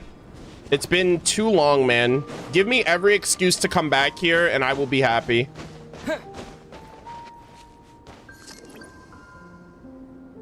No way. Chat, did they just combine the Alchemical Ascension and the Chalk Prince and the Dragon? This is or rather, the Shadows Amid Snowstorm. This is literally where we fought the Reggie's Vine and the, I don't know if this is where we fought both of them. But this is where we fought, I think, the Reggie's Vine and the Whopper Flower. This is crazy, man. They're giving us, like, back-to-back events. Alright, we poured the growth serum on the flowers. Is that all we need to do? Oh, God. She's literally gonna create another alchemical abomination. Yep. The flowers need to fully absorb the potion. So it might take some time before we see a reaction. Oh my god, this is so cool though. I feel like it's like a throwback to all of the old content that we've done. Also, Pallid, I better never see your face. This is also where he pushed Sucrose. Let's never forget. Never forget. Fuck Pallid. That's why me and all my homies hate that man. What happens then? The flowers will grow in size while maintaining their original appearance. But then, when they reach 12 to 14 times their normal size, this will prove more than they can bear. Yeah, I don't care if Pallid couldn't see and he was plagued by the snow and the fire was making him delusional. He pushed Sucrose and thus his fate was sealed. As if some upper limit has been reached, they will wither and rot, assuming unnatural forms until nothing is left of them but liquid. Oh my, what the fuck? What are we, Fontaine? Wait, what? So there's a problem with the growth serum then? No. I've adjusted the formula time and again, resolving all kinds of issues that arise when inducing small plants to grow larger. Ah, this is so cool, man. Issues like ensuring that the leaves don't get too large, strengthening root diameter and load-bearing capacity, calculating how the increase in surface area might affect sunlight exposure and nutrition. Oh my god. So, why isn't it working then? Because the flowers cannot transcend. As above, so below is one of alchemy's guiding principles. Alchemy seeks mastery over matter, but this world has its limits. Mm-hmm. It's like a specification etched into the law that governs all things. Part of the purpose of doing multiple experiments is to determine if this specification is stable. That is interesting. A specification etched into the law that governs all things. So it's like the primordial one gave like a limiter to everything in this world so it can't be like manipulated beyond what they want it to be. So failure is also a viable result. Exactly. It proves that the limit continues to exist. Okay. Okay, this is all a bit over Paimon's head, but basically, you needed the experiment to fail to prove that the limits and borders in this world are stable? That kind of makes sense. Oh, what a weird experiment. Huh? Looks like one of the flowers is reacting. Yeah, cause like, what if it didn't fail? And then they're like, oh shit, wait a minute, things are going haywire. The laws of this world are changing. Oh god. Wait a second. That's not a sweet flower at all. Yeah, long time no see, buddy. It's been a hot minute. Careful. It's a whopper flower. It must have absorbed some of the potion. Wait, but that's happened before, and it's never gotten this big either. Bruh. Can this mean... The laws of this world are changing! We can talk about this later. Let's get rid of it first. Chat, I think Teyvat is slowly dying. The borders of this world are slowly being, like, eroded. And the Abyss are soon gonna engulf this place. Oh, shit. I mean, Dottore was also messing around with the borders, right? Like, Alice was talking about the borders are weakening. But now the laws are changing. And, like, this thing that shouldn't have happened, happened. Uh-oh. Not good. Over-spect whopper flower. Monster that ever so slightly crossed the line. Oh, and the quest is also called the Law of Boundary, so that makes sense. Hard-hitting exclusive. Oh my god. Actually, hold on. Holy moly. Oh my god. I'm getting pelted with the snow, I'm sorry. It's not every day that I get to fight this thing. The story has only just... Boing, boing, boom!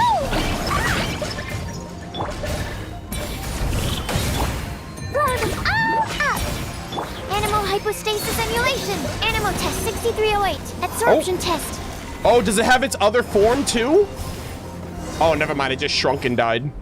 Phew, we did it. Even at that size, a whopper flower is just a whopper flower. Yeah. Yeah, Shadows Amid Snowstorms would like to have a word with you.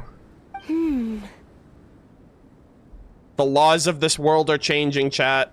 But, was it supposed to get that big? No. I could only make a rough estimate during the battle, but it looked at least 16 times its original size, maybe even larger. This means that the experiment worked. Wait, but isn't that a good thing? No! Are you not paying attention? She was like, hey, as long as the experiment fails, that means everything, the laws that govern this world are within their limits. But if it succeeds, the limits are no longer there. I'm still not sure what the implications are. No? But if further attempts succeed in reproducing this result, that means that something's different. Perhaps the limits and laws of this world are changing due to some unknown factor. Oh, the borders. Alice is kind of working overtime. Dottoro's fucking around with the moons and shit, so that might be Nodcry might be affecting things. Dottori might be affecting things. It could just be the natural wear and tear of the false sky with the abyss trying to constantly get in, and it's like eating away at like the enamel, basically the protective shield of the world, right? The eggshell. I can't say if that's good or bad. But from an alchemical perspective at least, expanded boundaries means that more possibilities are now open to us. Yeah, also to the abyss. Either way, this brings my task to an end. Seems so. That said, it could also be an effect of the person who made the potion. There could also have been something special about this particular whopper flower. Or the location you decided to do this in, right? Durin's blood and all of that. There's a lot that still needs to be confirmed. So I suppose this task opens the way for further questions. Also, the Descender helped you do it, so variables. Well, we're here if you ever need some help. Could we... They need to stop with this, man. Paimon is already going to be this overpowered mega god by the end. Could we try using that growth serum on Paimon? Yeah, guys, Paimon's going to be the size of 3 mountains. Remember that one quest that said the same thing? Yes, think about it. Paimon could probably beat a whole gang of treasure hoarders to a pulp if you were 16 times bigger. All right. Yep. All hail Paimon, abyssal celestial god of the world. I have my doubts. The only reason the serum worked on the whopper flower was because its internal structure was similar enough to a sweet flower. If you drank some, you might become 16 times bigger, but you might also turn into a plant-based life form. Damn Paimon. Yeah, nope. That's not happening then. Unless... Oh, by the way, Paimon wanted to ask, why is all your research focused on things like sweet flowers and sunsettias? She wants to create her own little wonderland. Oh, that's simple. Both sunsettias and sweet flower nectar taste sweet. Sweet, sugar, sucrose, get it? So in that sense, accidentally making a whopper flower 16 times bigger comes with a hidden benefit. Because whopper flower nectar... tastes exactly like sweet flowers? That's right. Once I've extracted the sugar from the nectar, I'll give you some. Oh my gosh, she just wants an endless supply of sugar. You get it! Damn. I love how they just made a deal. She's like, yeah, I really like sugar, by the way. All right, not bad, not bad. Yeah, so really cool dude. I think I saw on Twitter where someone was like, yeah, it's not like no one's really missing out on anything with these quests. There's not any like incredibly important lore with them. And I'm like, brother, could not be me. This quest alone implies that the laws of Tevat, the world that we've been in, is changing. And that could have an adverse effect on like the protection of this world from whatever's beyond the firmament, while the heavenly principles, like basically the system that the heavenly principles put in play with the gnosis and the celestial pillars and the firmament, that shit's coming down, that shit's crumbling, like it's not working. It's like slowly dying, and even Alice is trying to protect the borders, and even she can't keep it up for long. So That's incredibly relevant. Like, that's incredibly relevant context for what's eventually going to happen. No wonder we need to buff all these characters. You kidding me? It might not even be a war against the heavenly principles at this point. It might just be like an ongoing, never-ending, like, wave of abyssal, like, entities, like, making their way into Teyvat from beyond the sky at this point. So we might just be in, like, a war with the abyss at the end of the day, not even against the heavenly principles, if I had to guess. But, all right, so we got down 3 of them. Okay, so we have Sucrose here. Reproductibility is the cornerstone of any experiment. That's why the Mimic Demon King, setting mentioned in the 3rd volume of the original work is honestly rather unsound. The Mimic Demon King. The Abyss can mimic. The Abyss is akin to demons. And you're saying there's a Mimic Demon King?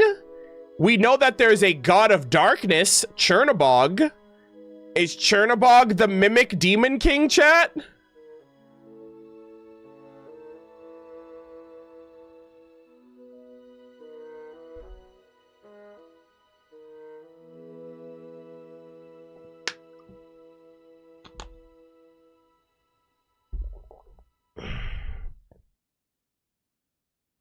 Oh dear. That's why the Mimic Demon King setting mentioned in the 3rd volume of the original work is honestly rather unsound. A single experiment can't prove that the swarm intelligence of the molds falls beyond standard expectations, and the rules about changes after inhaling the spore dust were never clearly defined. I must have been completely out of my mind at the time. Please don't follow my example.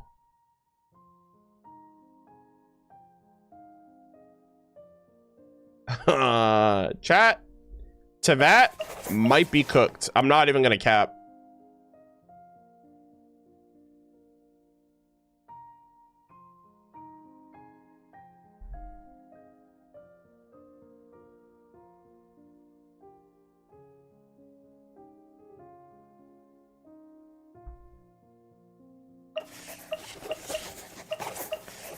Another thing too, I think the Mimic Demon King was actually in the wasn't the Mimic Demon King in the Little Witch and the Undying Fire?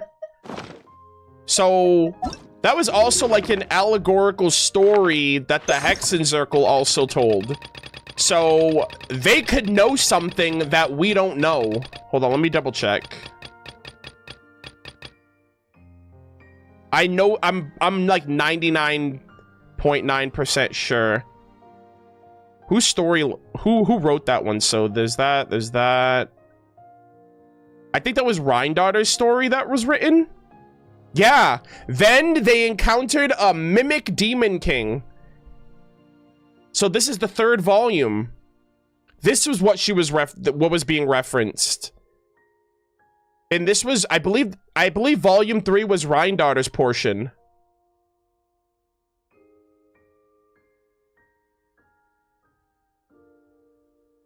And so that is absolutely referencing the Abyss.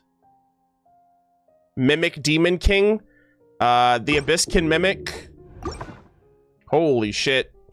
Unless the Mimic Demon King is like the king of the Abyss, like the true leader of the Abyss, like I would assume it would be the God of Darkness, Chernabog, but I don't know if that is even what it's a reference to, but that is crazy, bro.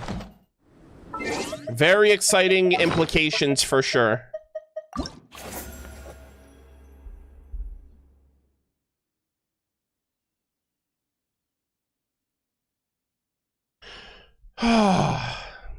Yeah, I guess Mimic Demon King is like could be a reference to the Whopper Flower, who can mimic, right? They're all about mimicry. We'll have to wait and see. Okay, 3 down, 5 left. All right, give me, let's see. Let's switch it up. I've been doing like all alchemical adjacent. Let's do Mona next. I want to do Mona next. A dry well doth not reflect the stars. Go to Mona's place. Following the hints in the dictionary, you and Paimon decide to deliver the assignment to Mona. It should be a simple task, or so it seems. Alright, damn, Mona, you still have your apartment? That's crazy. She's been paying rent, hasn't missed a date, hasn't been evicted in 5 years. I'm so proud. I'm so proud of her, chat. Holy moly. Ah, we should be good.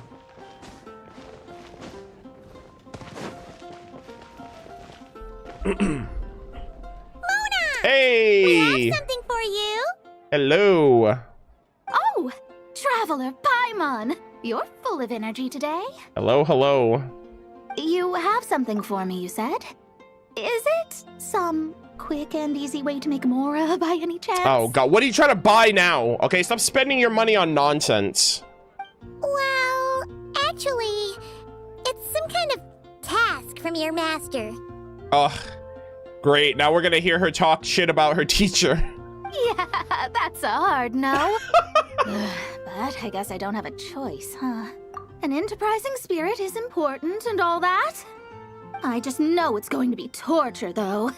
I know that old hag all too well. Oh, man. Yeah, we've gotten to know Barbaloth as well. She's not that bad. Maybe she's only bad to you because, you know, you're her apprentice. Why don't you just take a look first?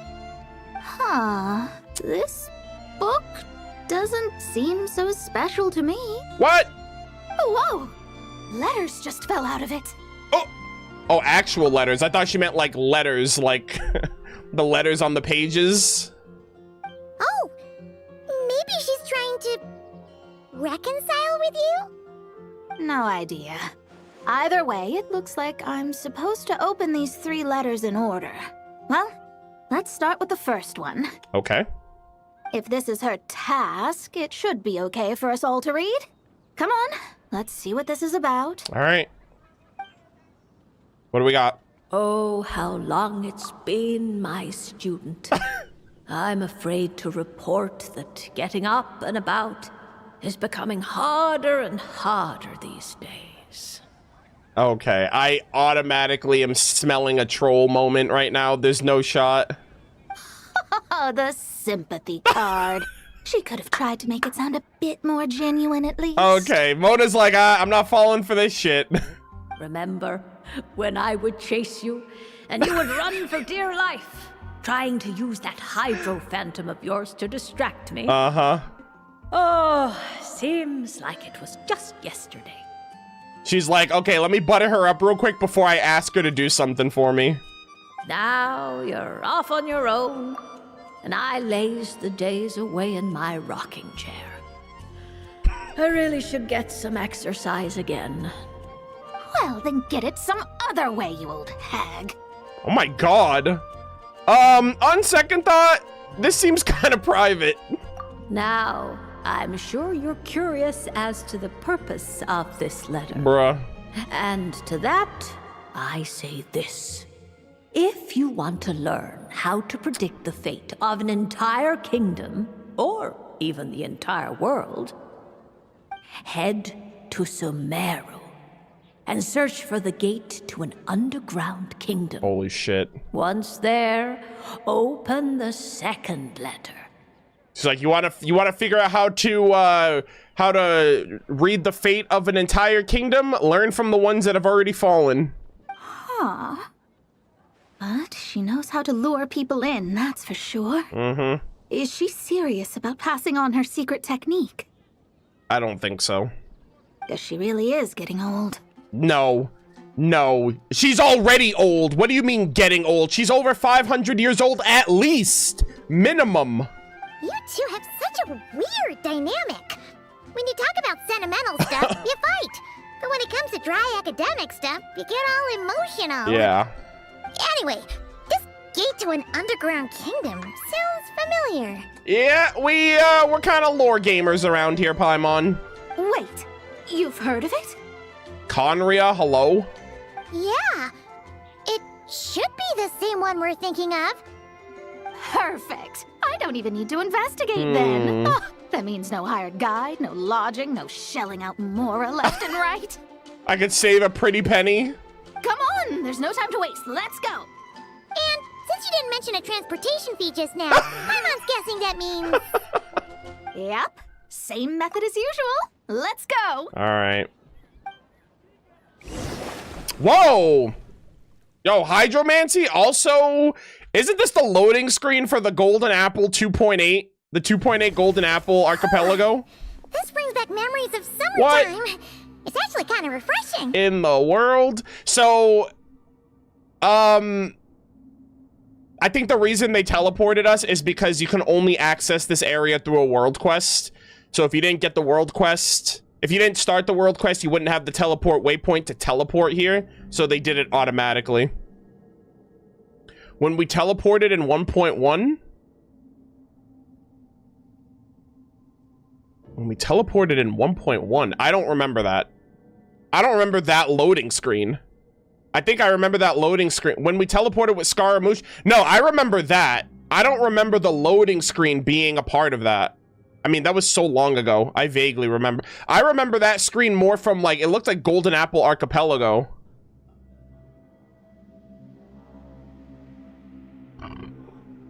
Yeah, I mean, I know the method.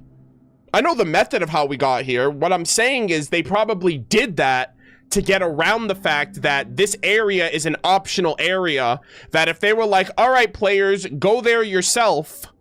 Well, some players got here and some people have not done this quest, so therefore that's the reason why they did it. What I was saying was the loading screen was like the Golden Apple.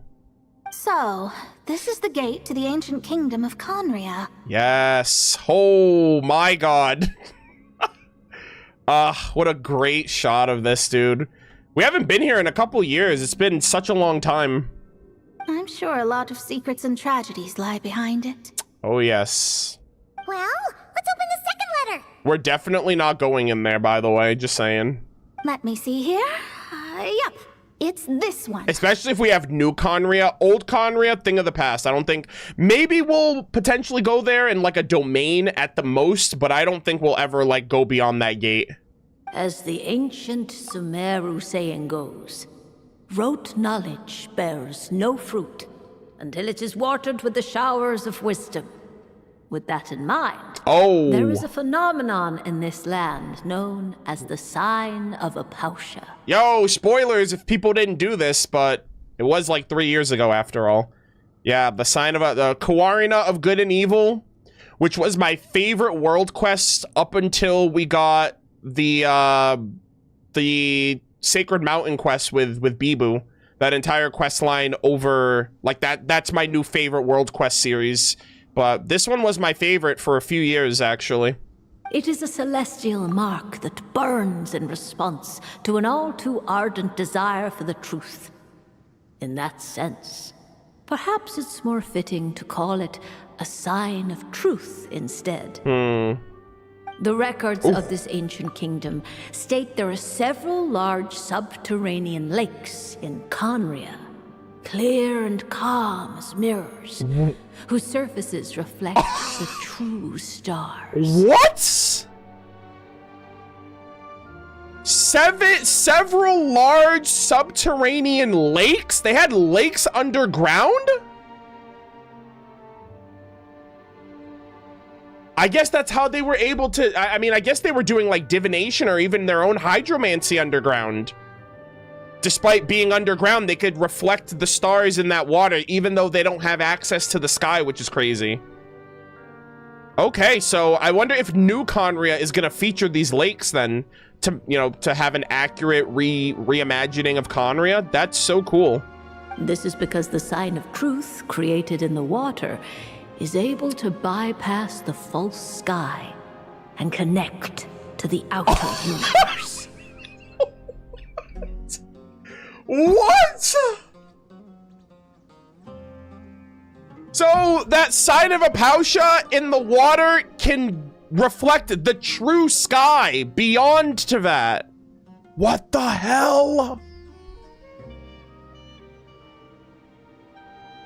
Dude, that's crazy. I was like, how can they access the sky underground, but the water underground accesses the sky? That's crazy. And the sign of Apausha kind of did something similar where the sign in the sky was going down and then it was coming out from like under the ground, which was super weird. Like when you looked down at the ground, it showed the image from the sky, which was kind of trippy. I had no idea. Damn. Also,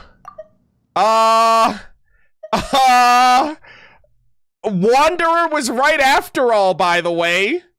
1.1 callback, by the way. Barbeloth literally said, bypassing the false sky. Mona doesn't remember Scaramouche, so I don't think that event kind of applies the same way in her head. But now she knows that the sky is fake. To observe the gravitational forces and influence of celestial bodies, one must be able to see past the false sky. Only by obtaining these cosmic parameters can one predict the fate of this world. AKA, you will never be able to predict the fate of this world because you do not have access to the true sky, to the true stars. AKA, Wanderer was telling the truth and you got mad for no reason. You harnessed your inner Barbeloth in that moment. God damn. Now, my task for you is as follows. Open a sign of truth in front of the gate to Conria. No way. That's cap. That's cap. That's not real. We're not going there. Stop playing games with me, Hoyo. We both know that shit ain't happening. The rest is a bunch of stuff about the ceremony the old hag came up with to summon this thing. But, I mean, if we see a sign of Apausha here, that would be kind of cinema. Yeah, all these planetary trajectories and runes. Paimon's not even gonna try to make sense of it. That is so cool. So Mona now is aware that the sky, of the false sky, because the false sky is something that we don't know who knows and who doesn't know. And like, she rejected, you know, even Paimon too rejected Scaramouche saying that. He was like, the whole sky, it's a gigantic hoax. And Mona's like, what the hell are you talking about? Get the hell out of here, you lame. So, what do you say, Mona? Are you gonna attempt it? Well, I hate to admit it, but it looks like the parameters she came up with could work. Frankly, this prospect is quite exciting, and heading back now will just cost me another night of lodging, so no better time than the present. Bruh. Emissaries of the enduring stars, wanderers over ecliptic and equatorial planes, radiant celestial brethren. Holy moly, what is all this gibberish? Emissaries, wanderers, radiant celestial brethren.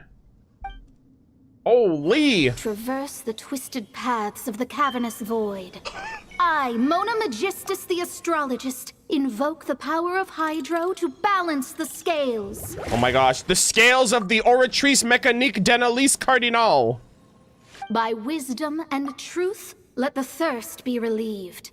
I, Mona Magistus, the astrologist, summon you, O stars, to stand before me. Oh my god, her ultimate. Holy shit. Did it work? Pause, champ. Oh!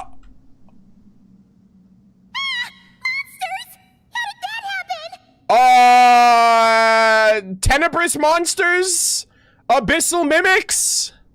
No dice. The sign of truth only opened long enough for the monsters to slip through. Oh. I was like, damn, Barbeloth, you set up Mona for a drive-by. What the hell? But also, these are the mimics. These are the freaking aliens. Darn it. Beyond the Get firmament. a glimpse of the real stars at all. Whatever.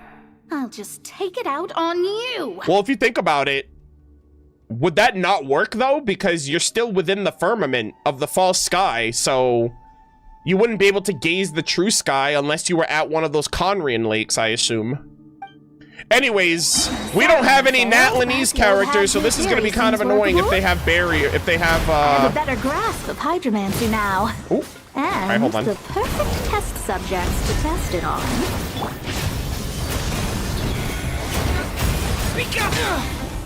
Oh my god. Blazing delight!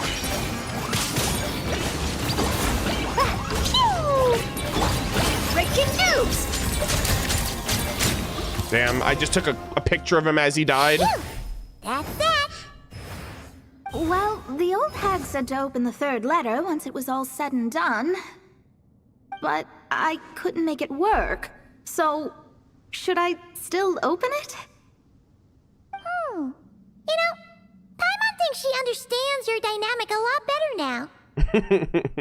Look, she didn't say you had to successfully complete the ceremony. Damn. So, you can open it. It'll be fine. Yeah, copium Paimon. I guess. All the same, I doubt she has anything nice to say. Oh. If you're reading this, it means you attempted to open the sign of truth. Despite the fact that I just told you that you're within the false sky. Seriously, I can't believe you actually tried it. All right. Justified crash out in 3, 2, 1. What are you laughing at, you old hag? Yeah, I knew it. I knew that shit was coming. Hook, line, and sinker. Conria was home to several lakes of stars, rendering the fabric of space in that area comparatively unstable. Ooh. As a result, attempts to break through the firmament through non-physical means were more likely to succeed. Okay, interesting info. So several lakes. Several lakes of stars. In any case, I knew this place was well hidden and wouldn't be frequented by too many people. As such, any negative effects of failing to open the sign of truth would remain small scale. Okay. And of course, as my student, I felt sure you would have the chops to deal with the abyssal creatures that roam beyond the false sky. Yeah, so, chat. That's what's beyond the false sky. Teyvat is surrounded by the abyss. And, I think the Heavenly Principles knew that when they put that thing up. And everybody and their mother is trying to take that shit down, which is not good. Even if you couldn't beat them, I am certain you could outrun them. You always were fast on your feet. Connecting hydromancy to the kind of wisdom that quenches thirst. Truly, my genius knows no bounds. The practical application of the scry glass has also reduced she's yapping! caused by the false sky. I'd like to see Alice try and top that. Oh my god, she's over here glazing herself. She's like, all right, I'm done reading this shit. Mona cut it off there. Apparently, the old hag proceeds to brag for a further few thousand words. After sorting through the observation results, you all return to Mondstadt. Oh my god. Brother. That is ridiculous. Mona just got... We literally went to Mona's house just to troll her. That is so fucked up. I mean, not for nothing, we got some really interesting Conria crumbs out of that. You know, like, sorry, Mona. I thought the game would take you seriously, but apparently, Hoyo had other plans. Barbaloth had other plans. God damn. Interesting. Okay. Let's go to Klee next. We're gonna do Klee's next. The Great Mage's Journey of Trials. Go to the Knights of Favonia's headquarters. Oh my god, they're all starting at the Knights of Favonia's headquarters. Oh, that's right, I gotta read Mona's text. Yeah, I'll do that in a second. The Witch's Dictionary also includes an assignment that Alice left for Klee. Why not drop by the Knights of Favonia's headquarters and ask Klee about it? Alright. Alright, couple things. Number one, I gotta run an ad. And after the ad is done, we're gonna read Barbaloth's text. So 3 minutes and we'll resume.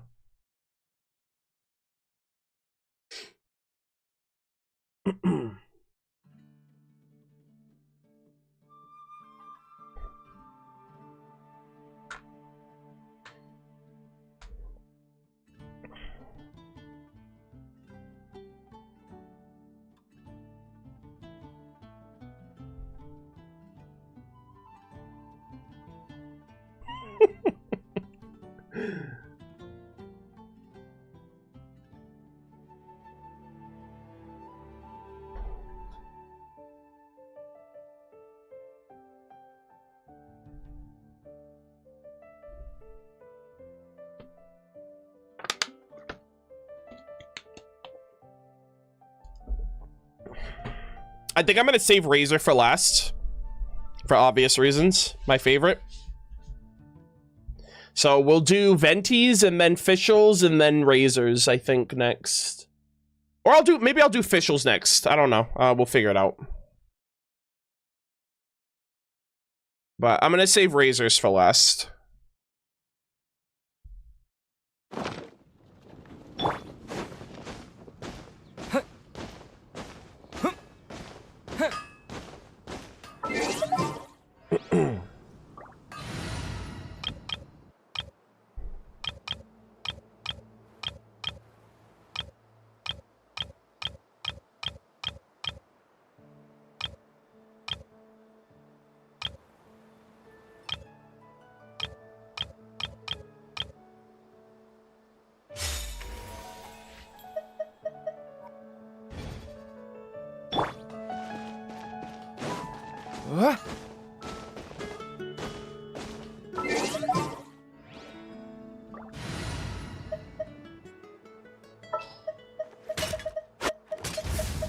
Just what will we come across this time?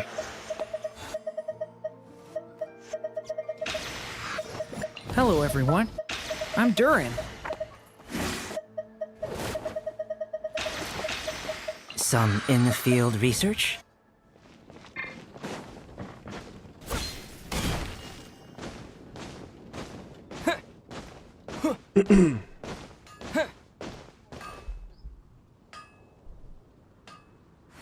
I might be in the minority, but I actually think Barbeloth is my favorite witch.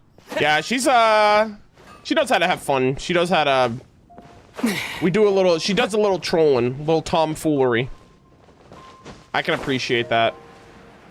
You forgot to change the time? Well, I'm gonna change the time when we're ready to start again, just so I don't have to change it again.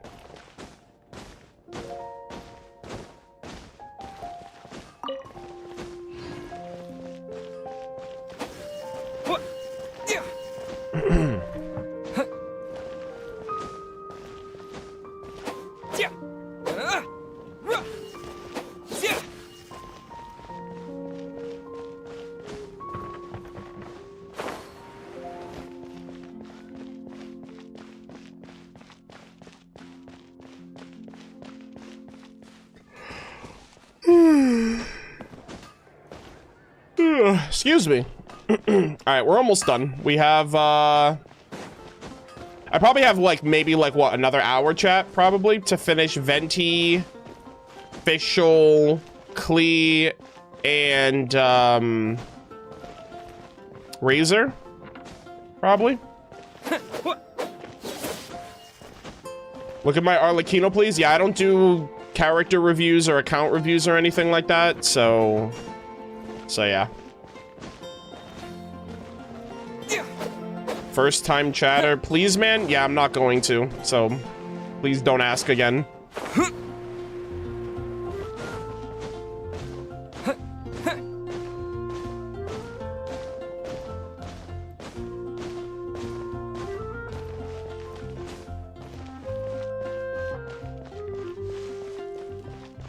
I love all the Hexen Circles so much. They're so peak. Yeah, I really like, I really love how integral they have with the Hexen Circle.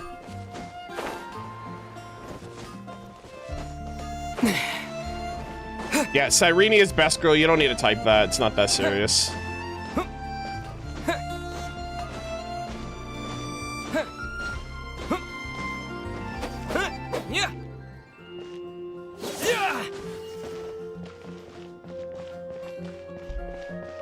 Yeah, I wish that they didn't lock the quest behind the characters either. Just cause it's like, this is still really cool, side content for people to experience themselves, you know? I'm sure most people would just go to YouTube or something, but I don't think there was any consequence in letting people experience the quest but not have access to the buff if they don't have the character. Or, you know, they should have just given the buff to everybody. Not to everybody, but what's the word I'm looking for? If they were adamant about, okay, you can only get the buff if you have the character, why not just still give the lore to everyone to understand that the characters in the world are still... Because, like, realistically, if you think about it, if you don't own the character, you don't get the quest. So does that context... Like, but they're still getting those buffs from the Hexen Circle in the story. So why not let people experience the story even if they don't get the buff? You know what I mean? It's still story-relevant stuff that's happening, but... You know, Hoyo made its bed years ago that they're associating story and lore investment with their content. So if you're here for it, you get to experience it. If you're not here for it, you miss out. And now, to an extent... If you don't have certain characters, you miss out, which is unfortunate.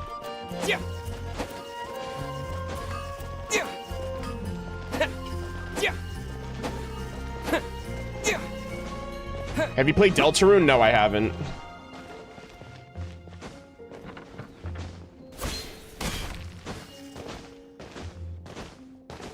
Yeah.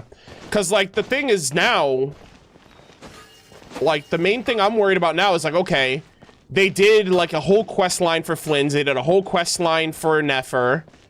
They have the Mondstadt characters have their own Hexerai quests. Like, this tells me that this isn't... This is only gonna get worse. Like, you think they're not gonna give us Liyue Adepto faction buffs? Where if you don't have certain Liyue characters, now you don't get their quests either. And Yokai faction buffs, where if you don't have Inazuman characters, you don't get their quests either. Like, that's not good. And I don't care who wants to justify it to the company that made the decision in the first place. They didn't have to do it. And so, you know, I'm not affected by it, but I don't like that because it will eventually affect me. And rather than waiting for it to affect me, I'm gonna, you know, like, obviously it's not a good look. And as someone who, like, cares more about the story than the damn buffs themselves, I don't like that. So, but, you know, they made their bed, and so it is what it is. It's always gonna be a point of contention with people because some people don't care because they have it, and other people are gonna care because they don't have it. And for as much as, especially like the buffs, man, like these are buffs that I feel like is just, I understand, like, oh, who cares if a buff, because if you don't have the character, you don't get the buff anyway. But I don't know. I appreciate them tying it into the lore. I just didn't think they would restrict it that much to owning the character, because I don't own Siegeween, but I did her story quest. You know, I don't own Emily, but I did her story quest. So it's like, why did they make it so integral for these minor quests, which they might be minor, but they're still relevant. If anyone that tells you that these quests are not relevant doesn't pay attention to the story. And so therefore their opinion is the last one that should matter in regards to why this matters. We're talking about the story. Like, story elements should not be limited. Story elements should not be restricted behind owning the character. Playing the character in the content you should be restricted from using the character in gameplay content. You know, there's a Spiral Abyss that you need a pyro unit like Durin. Oh well, you're gonna struggle a little more because you don't have him. That's power creep. That's understandable. But story stuff, especially when, okay, I'm going on a little bit of a tangent here, but think about it. Hoyoverse kind of sort of made more work for themselves by making Nodcry, because they restricted their lore to weapons, books, and artifacts, which isn't bad.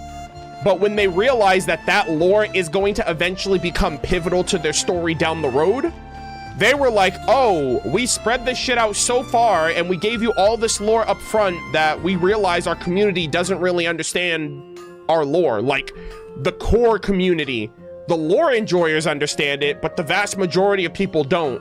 So what did they have to do? They ended up making more work for themselves by pushing back Snezhnaya and implementing Nodcry because their story would have suffered otherwise. And so, essentially, if they're restricting this, they're gonna have to make this relevant now. talking about how the laws of Teyvat are changing and that there are lakes underground in Conria, and how, you know, the firmament, like there's abyss beyond the firmament and they're trying to get into Teyvat, you're eventually going to have to put that in your main story because you decided to not put it in permanently. You decided to restrict it to haves and have-nots. So it's just weird to me that they make these such restrictive, like, they make such decisions that they then have to go back and fix later, which is weird. You know? Now, yes, Nodcry, everything that they're giving us in Nodcry, like, I would say, like, I think so far, like, 70% of Nodcry's lore and plot is readable. And it's been readable in the game for years, but the majority of the player base isn't locked in with that, and so Nodcry being given out that way is the result. Like, they were like, okay, we have to make Nodcry because of that. But if they had just weaved that lore into the main story from the get-go, Nodcry would have been unnecessary. Maybe a refresher would have been nice, but not a whole, like, year-long Archon Quest patch line. You know what I mean? But I don't know. Or maybe they feel like this lore is so insignificant that we don't need to bring it up. It's just like there, but it won't matter in the long term. But like the Hexen Circle are buffing Mondstadt characters for when the Abyss breaks through the firmament, essentially. I think that's what we're really worried about. It's not us against the Heavenly Principles, it's us against the Abyss. And everyone else has it out for the Heavenly Principles, but they're low-key saving us right now from the Abyss. It's just nobody realizes that. Everyone's worried more about what's going on in the world and why the gods won't fix their problems. And so, I don't know. Sorry for going on that rant, but like, I do agree. Like, I really wish that they need to, like, they already do that with events. They don't need to do that with characters you don't own now. And I already know they're gonna do it with Adepto buffs. I know they're gonna do it. I mean, I don't know, but like, I was like, oh guys, I wonder if they'll do Adepto buffs. I was hyped initially. The second I found out that these characters were locked behind owning them, I'm like, you know what? Don't do the Adepto buffs anymore. We don't want them. Like, I'd rather you not, actually. If it means no one can get them, and nobody knew about this until the patch came out, so no one knew that they were restricted until the patch came out. So, you know, unfortunately, it is what it is. But, yeah, all that ranting aside, I apologize. I was supposed to go to the restroom during that break, and I started yapping. So I'm gonna run the ad one more time and use the restroom, and then we are gonna continue when I get back. I'm sorry.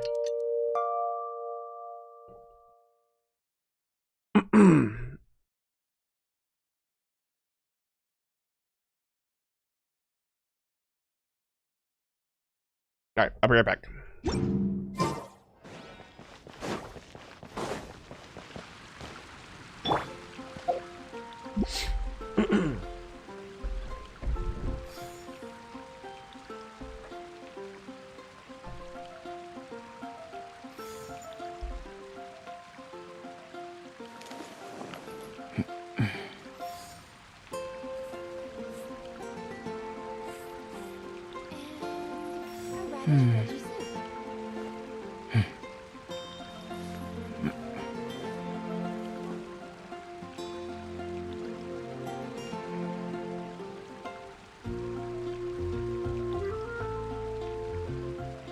Going out into the world and investigating, turning the unknown into the known. I miss this feeling.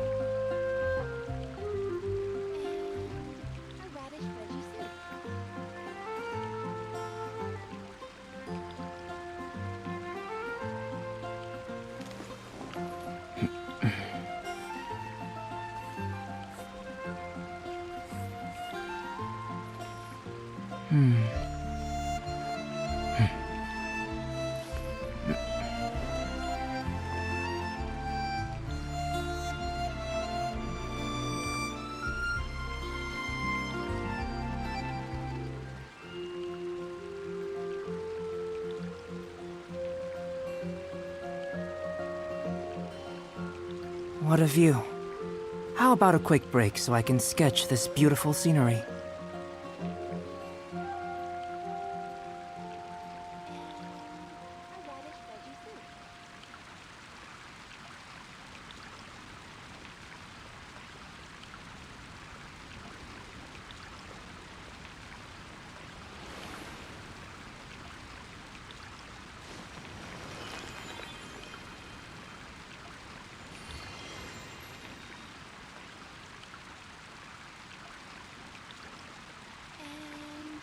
Radish veggie soup.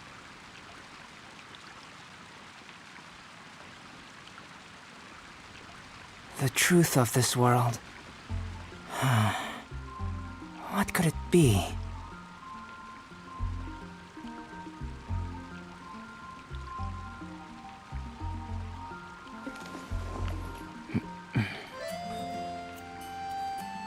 I'm back.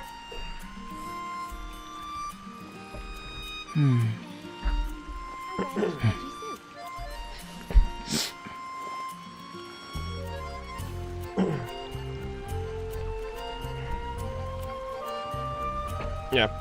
Also, I just want to say this too. Constantly spam that shit in the surveys. Make the witches' homework quests available for everyone. I'm gonna make sure I put that in the surveys. Like, I don't, you know, I'd rather do that than be like, oh, I didn't do anything and, you know, they won't change or whatever. I don't care. Regardless of how long it takes, I'd rather at least say that I tried.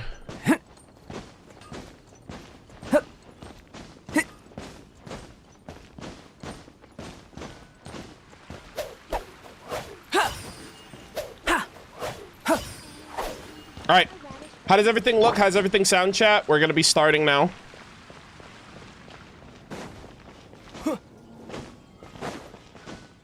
right, we should be done within the next hour, give or take. We have 4 Hexerai characters left.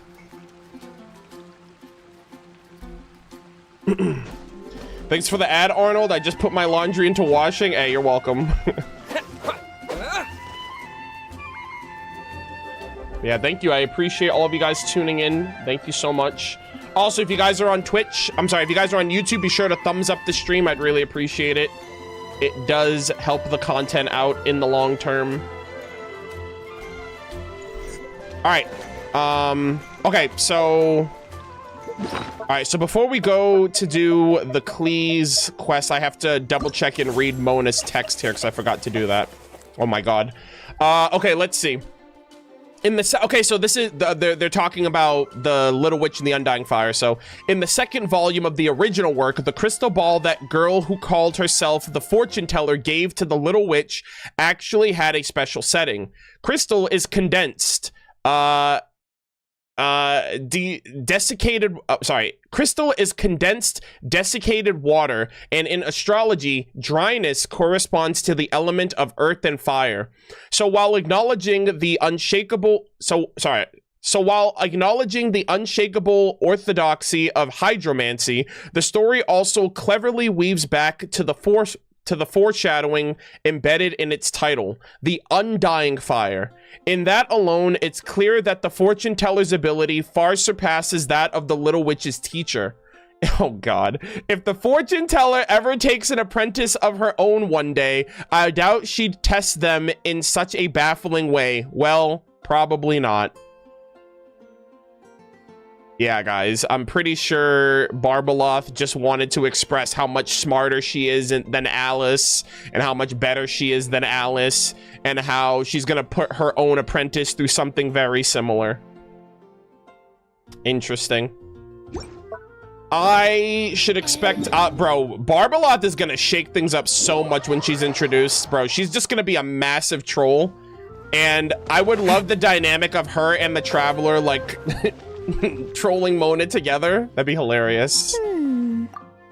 Dodoko. Clee! Hey there, Clee! Mr. Honorary Knight, Paimon! Hello, gorgeous. Dodoko needs help. Mom said you were coming, but I didn't know it'd be so soon. Dodoko needs help? Dodoko needs help. Oh, for Pete's sake! Is that the task? What? No, for Klee's sake. And for Dodoko, too. For Pete's sake, she's like, who's Pete? Who's Pete? I'm Klee. No, Paimon knows that. She was asking about the task. You know what that is, right? It's like a... It's something that needs doing. Yeah, something that needs doing. Oh, so like when I go blast fishing with Jumpy Dumpty? You see that jump animation? Was that new? I don't think I've ever seen that before. No. A task isn't just something you want to do. I'm confused. Confuge. It's like when your mom tells you to do something. That's a task. Oh, thanks, Paimon. That kind of makes more sense. Although not really. Anyway, let's go help Dodoko now. Okay, what's up with Dodoko? What kind of help does Dodoko need? Oh, right. Well, every Dodoko's gotta find a red 4-leaf clover to become a super special Dodoko. A red 4-leaf clover, eh? Then, Dodoko needs to become friends with lots of people and can make it through the Dodo King's trial. Once that's done, she can then become a super awesome... Dodoko! Dodo Sorcerer! Chat, is Klee Dodoko in this case? Is she gonna become a witch's apprentice? I feel like Klee's the Dodoko, and we have to help Klee. That's what Mom said anyway. Huh. A Dodo King being in charge of a Dodo Sorcerer. Makes sense, actually. Dodo King, Alice is Dodo King, and she's in charge of her daughter, Dodo, like Klee. You know, Klee would have to be like a Dodo-ko in her mother's eyes, so maybe Klee's the Dodo Sorcerer. I mean, she also has the little witch's outfit, too. But specifically, what do we need to do? No idea. Great. But Mom said that you two would tell me. Right.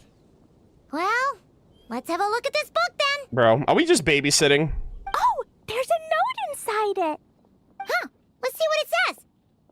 At the first stage of the trial, what a great Dodoko shot! arrived in a forest of whispering leaves. There, past layer upon layer of hurdles, a secret lay buried, waiting to be uncovered. This is such a great shot. Holy shit. Seems like part of a story about Dodoko. Oh, I know where that forest is. It's where I go to blast... where I go to play a lot. Yeah, a nice save there. I assume it's the Whispering Woods. Come on, everyone. Follow me. All right, let's go. Oh my gosh, look at us. Klee's off on an adventure. Hell yeah. Yeah, Whispering Woods, I should have known. The Great Mage's Journey of Trials. All right. Damn, it's been a minute since we've been here. This is where we found, this is where we were the last time we did Klee's Story Quest. It's been such a long time, man. 5 years ago. I'm old as hell.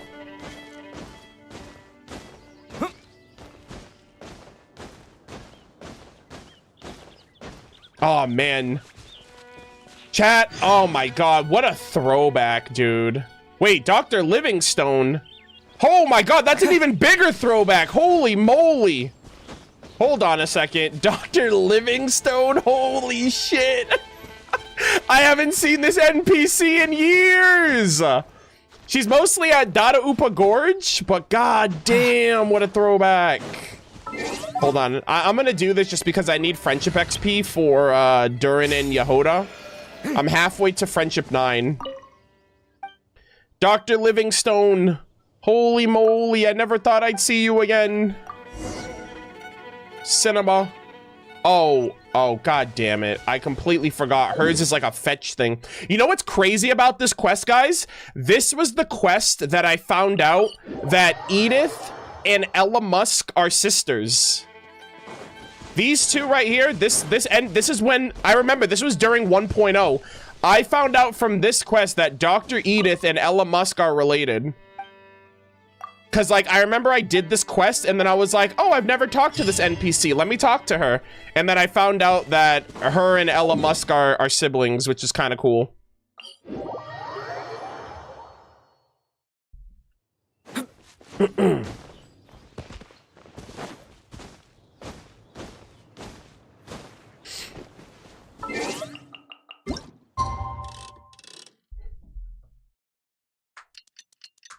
Well, I learned something new today, yeah.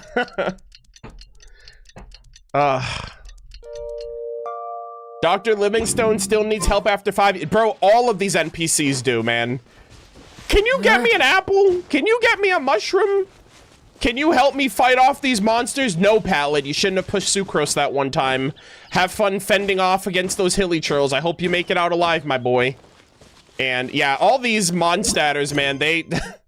If it wasn't for the Traveler, half of them would be dead by now. What's with all the weird stuff around here? And why are there so many hilichurls? Huh. Maybe the hilichurls brought it all here. Oh, I bet this is where we find the turtles. Oh, I completely forgot about that quote from the trailer. But yeah, that was what Klee said in that part of the trailer, the turtle. Close, but the note said hurdles, not turtles. Oh, and it was her misunderstanding. And whatever we're looking for is supposed to be buried past all the hurdles. Okay. Are there any other clues around? Okay, to be fair, though, if you remember, in the Mondstadt Archon quest, Jean and D-Luke were talking about how they had pet turtles when they were kids. And so I was like, oh, well, a lot of Mondstadt kids had pet turtles growing up, so maybe Klee's talking about the turtles in Mondstadt. And then it just turns out she made a little oopsie. Is there no dodo device that can help us out here? So, yeah, I got Hoyo debated us once again. The trailers strike again, gamers. Nope. Okay, damn Klee. Not a care in the world in those eyes. What should we do then? Mom says the best thing to do when you run into a problem is to try and fix it. Yeah, let's get rid of those problems. Let's get rid of those hilly churls. Yeah! Oh my god. Yeah, hilly churls, I'm gonna say a prayer for you. Klee's like, oh my god, those hurdles are made of wood. I'm gonna love this. Clear the turtles! I love how the mission prompt still says turtles. Alright, how's it going? It's me, Klee!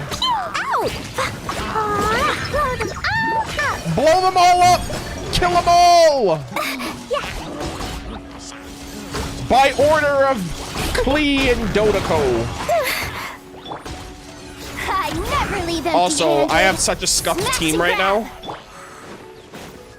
Watch out! Alright, we do good? Oh, we're not done yet. There we go. Alright, that's the hilichurls and barriers all taken care of. Yeah, and the forest is catching on fire. Awesome.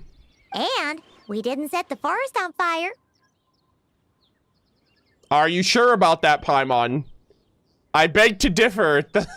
I literally just got a snapshot of the place on fire. I was extra careful with Jumpy Dumpty. I've been getting sent to confinement less and less these days. Oh my gosh, she's doing so great. I mean, you get in trouble with Durin now. Nice job, Klee. Maybe sometime soon you won't have to go at all. Well, if Master Jean would just let Klee blow the confinement room up.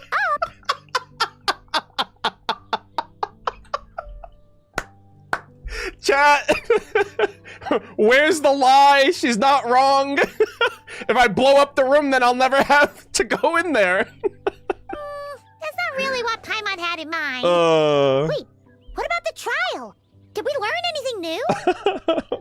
Yep, I found this in the hole Jumpy Dumpty created after exploding. Exploding. All right, yeah, so Klee was like, hey, I found, oh my god, did she like give Klee the nuke? She's like, yeah, my second strongest spell. Huh, another note. Oh. Yup, and it's Mom's handwriting again. Now then, Dodoko may or may not have blasted all the hurdles away, though the most direct approach is sometimes the most elegant one. Either way, thus did Dodoko make it to the second stage of the trial. Yeah, Klee is Dodoko. Like, Klee is the Dodoko in this trial. Which, coincidentally, was also the final stage. Even the most energetic of children need to pace themselves after all. So Dodoko proceeded to the banks of a lake of fallen stars, passed the final trial, and obtained her reward. But could things really be that simple? The bank of a lake of a fallen star, Starfell Lake. Also, yeah, I didn't realize. Which, coincidentally... Oh, okay, so she said so. So I thought there was more to it than that, but that's fine. Yeah, the Lake of Fallen Stars, that's Starfell Lake, I assume, by the name. Huh. A lake of fallen stars. Ding, ding, ding. That must be Starfell Lake! Let's go see what we can find. So is that, like, confirmed? Did a star actually fall in that lake, then? All right. I originally thought the name sounded interesting. I'm curious about what this reward's gonna be. Fingers crossed for some kind of awesome treasure. Yeah, I originally thought that, like, I was like, oh, I remember when I first unlocked the Statue of the Seven, I was like, Starfell Lake, I was like, oh, these places sound pretty cool. But I wonder if a star actually fell into this lake. That'd be kind of interesting, but I wouldn't really know what that would mean. Also, it's kind of crazy, bro. They're taking us back where it all began. This is awesome. Ooh, it's a chest. Hmm. The final treasure must be inside this thing. Klee, would you do the honors? You got it. Me and Dodoko will get it open, no problem. Oh! Whoa, wait a second. Oh, God. Monsters incoming! That's what you think, but we, the Abyss Order, have come for— Bro, what's up with these freaking mages after Klee all the time? Last time it was a pyro mage, I believe, going after her, like, Jumpy Dumpty treasure, and now this cryo mage is after her treasure again. They want to steal Dodoko's treasure, I just know it! Hey, Klee, you know what? That's another hurdle. And you know what we do with hurdles around here. Let's kick them out! Then we can open the box. Damn, Klee. Klee's instinct to, like, beat people up. She's like, yo, let's beat the shit out of them real quick. Oh my God. Jumpy Dumpty, go! Back up! Boing, boing, boing! Back up! Blazing delight! Oh my gosh.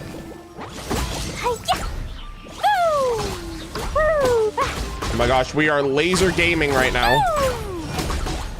Oh my God, Electro ones too? Damn, man, if I had Aether, man, Animo Aether, I would just resonate really quick. Can I? Oh, it doesn't. Okay, obviously I can't do it while I'm in combat. You're not going anywhere. Hand it over. The story has only just begun. Nice. Phew, that's that. Okay. I want to get a picture, but I'm going to wait because this animation, this Durin animation takes a really long time to go through. And I'm going to be here all day. So I want to get a clean picture when the... Jesus Christ, that took forever. To know it implied things wouldn't be that simple. Guess it was because of those monsters. But that means we passed the trial. Good job. Yep. Now then, let's check out what's in this box. What's in the box? Oh, it's... Oh, Ho-Yo, you shouldn't have. You gave everybody the limited edition paid skin for Klee in this restricted quest that you could only get if you had the character in the first place? Hold on. I'm just kidding. Obviously, that... She's got her own little mage's hat. A tiny hat? A hat for Dodoko! Oh my God. Really? Klee, you're Dodoko. In the Dodo clan, only the awesomest and bestest Dodokos in the land can earn the acknowledgement of the Dodo King. Chat, you know what's crazy? The Dodo clan, I think, is just the Hexen Circle. But we didn't know that at the time.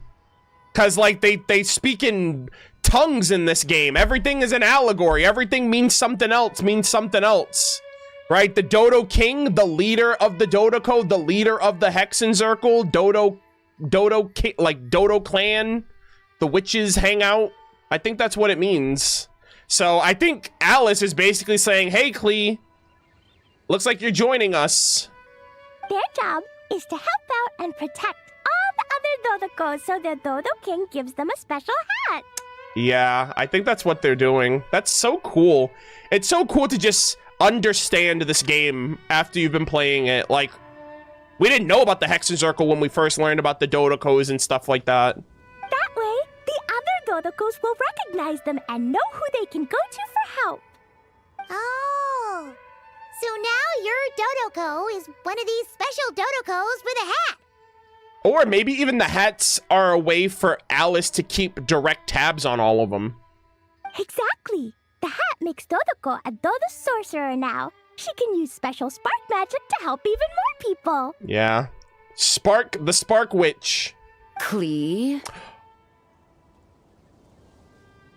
Okay, first off, we weren't fish blasting. All right? We didn't get in trouble. We didn't do anything. The monsters attacked us. The Abyss literally attacked us. All right? And we didn't burn down the forest, but damn, Jean, what the hell, man? The Knights have informed me about explosions being heard from the forest outside the city. And I'm here, I'm a witness. I saw everything, Your Honor. Mr. Honorary Knight, I'm on. A little help, please. Look at her. Would you say no to a face like that? Look at her. I'd probably lie for her pretty much. Even if she did fish blast, I'd be like, she didn't do anything, Jean. I swear to God, I saw everything. That's because we cleared out a Hilichurl camp over there and a bunch of slimes, too. Plus, we were working on Klee's task. Yeah. That's right. We promise. And as for the fish over here? Bro, they did not just set me up. I swear, bro, that's some bullshit. They just want to get Klee, blow up the confinement room. Now they're just trolling you. Now they're just getting you in trouble for no goddamn reason. Bro, I'm sorry about the fish, but like, what did you want me to do? Let the slimes kill us? Let the Abyss Mage win? That's crazy. I can't believe they did that. I might have blasted them, but because there were monsters in the lake. Yeah. I didn't do it on purpose. It's not like those other times. The little mage who cried, Dodoko. I see. I take it those other times were on purpose then? Damn, Klee, you've dug yourself into it. Okay, you know what? I can't account for those other times. If you made all those other excuses for why you did it. They weren't not on purpose. I noticed the destroyed camp on the way here, and I saw the monsters fleeing along the shore of Starfell Lake. Bruh. Am I correct in assuming that's all the damage, Traveler? The rest was... Hey, we'll do that. The rest was Paimon's doing.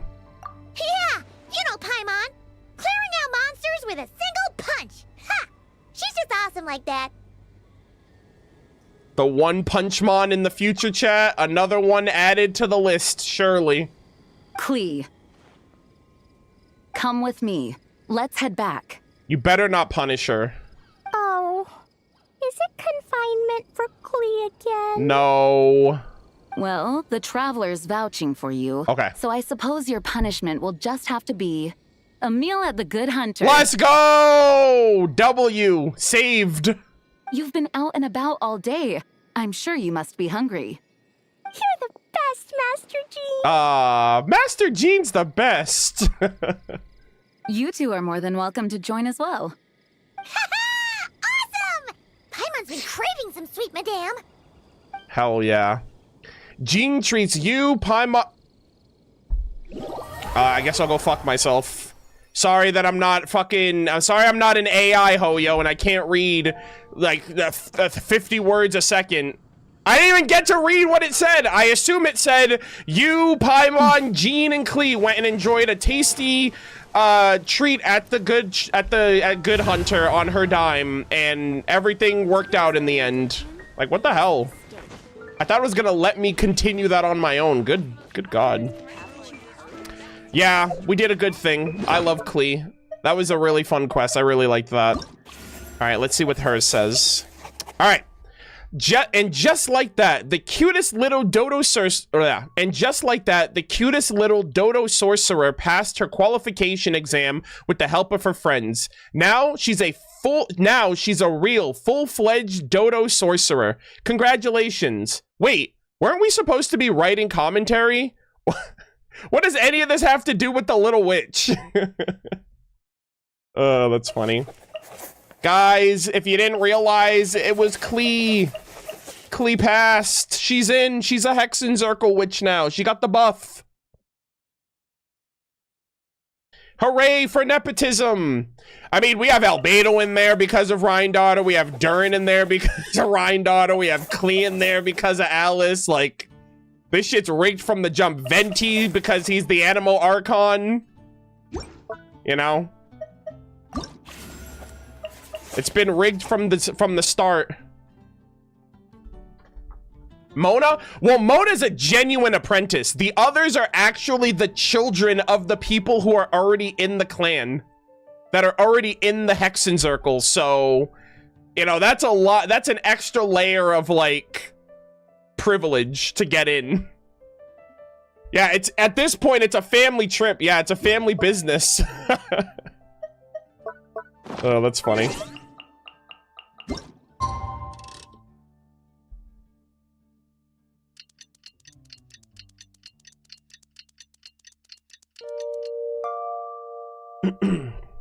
I mean, technically, if you want to think about it, they're all Nepo babies because Venti's in it, and Venti, all of the Mondstadt characters are all the children of the Animal Archon, you know, spiritually speaking. So, like, they're all Venti's children, and therefore, they're all in the Hexen Circle. All right, let's check out the next story we have here. I'm gonna do Fischl's next, actually. Homework Fischl, of the unexpected. You only stopped by the Adventurers Guild to check for new commissions. It has nothing to do with the witch or her assignment, but it seems you stumbled upon an unexpected surprise. The Prinzessin Derv... Alan Smithy, author of Fischl. Oh? Go to the Adventurers Guild in Mondstadt. Oh. Going out into the world and... What is this all about? The Prinzessin Derver Ertelung, I need to hear you yapping. Please. Ad Astra Abyssosk. Greetings, traveler. Greetings. Hey there, Catherine! Oh, and Oz and Fischl are here, too! What a coincidence! The Prinzessin! All things in this universe must plunge into darkness. 'Tis only natural that those who seek light should cross paths in the realm of dawn. Is she basically saying that everything in the universe will fall to the abyss in the end? Guys, this is also literally like how we first met her. Oh my god, this is so cool. All of these little quests are taking us back to our old stomping grounds of like 1.0, like year 1 stuff. I remember when the Shadows Amidst, when Unreconciled Stars happened, we went to Catherine. She was like, Ad Astra Abyssosk, and then we literally met Fischl and Oz there. That's so cool. Mein Fräulein means to say she's happy to see you both. And I feel the same. It's been quite a while, Traveler and Paimon. What a throwback, man. You're here just in time. Yai Publishing House has a commission for you, traveler. An editor is here to discuss the details in person. What? We're not even... Hello? Much of the information was kept from the guild for business reasons. All we know is that it has something to do with the author of the Legend of the Shattered Halberd. Oh, shit. What? Surely you don't mean... Oh, of course. Oh, that's why Fischl's involved. She's like, books, stories, that's one of my favorites. Isn't that one written by Mr. 9? Wait, is this author really that important? What if we weren't here? Or if we decided not to take the commission? The editor would just be wasting their time. In that case, it'd be a free trip to Mondstadt where one needs only pass some information along. That's an opportunity most would fight over. Okay. In any case, if the commission is of interest to you, The editor is waiting at the Good Hunter. Just look for the man dressed in Inazuman clothing. Okay, so they said it's the editor? Hold on! Amy! Halt thy steps, good traveler. Fate cast you upon the tides of the world, but not for you to stand alone in the face of its desolation. Yeah, AKA don't go alone, bring me with you. Nay, you step forth onto the path of the Immanakreich. Hell yeah. Gosh. What mein Fräulein means to say is... literally. She would like to go with you. Wow, you seem really jazzed about this commission, Fischl. Do you have some kind of insider information? She's probably like a big fan of the book. You're welcome to come along either way. Well, let's head to the Good Hunter to meet with this editor then. All right. Go to the Good Hunter and find the editor who's here to make contact. Oh, okay, this guy. Yeah, Onodera. Okay. Alright, let's see who lucked out and got this free trip to Mondstadt. I mean, he's right there. Wait, you're Shing. Oh, Genu's editor, Onodera. Yeah. God, man, it's been such a minute. Traveler, thank you for all you've done for us in the past. Shout out I come here to... today with a commission from Lady Yai, with which I'd like your help, should you be willing. Shout out to the Iridori shout out to the Iridori Festival. Oh, and might I ask who this person dressed like Princess Fischl is?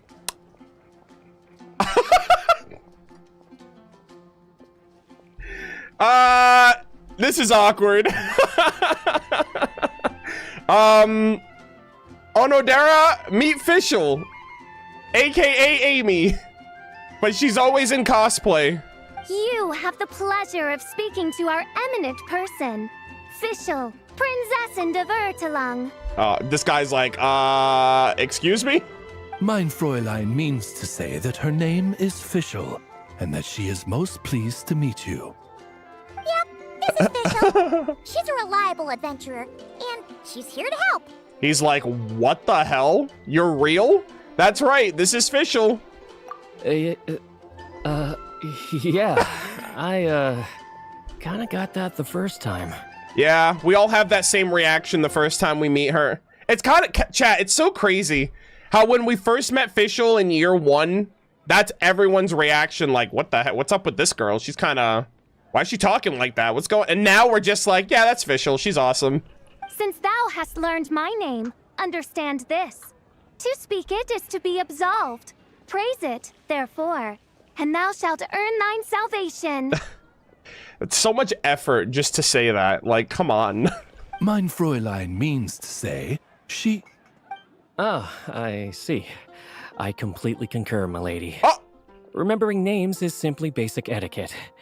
And Hold if you on. might lend me succor in solving this problem, I shall indeed praise your names to the heavens above.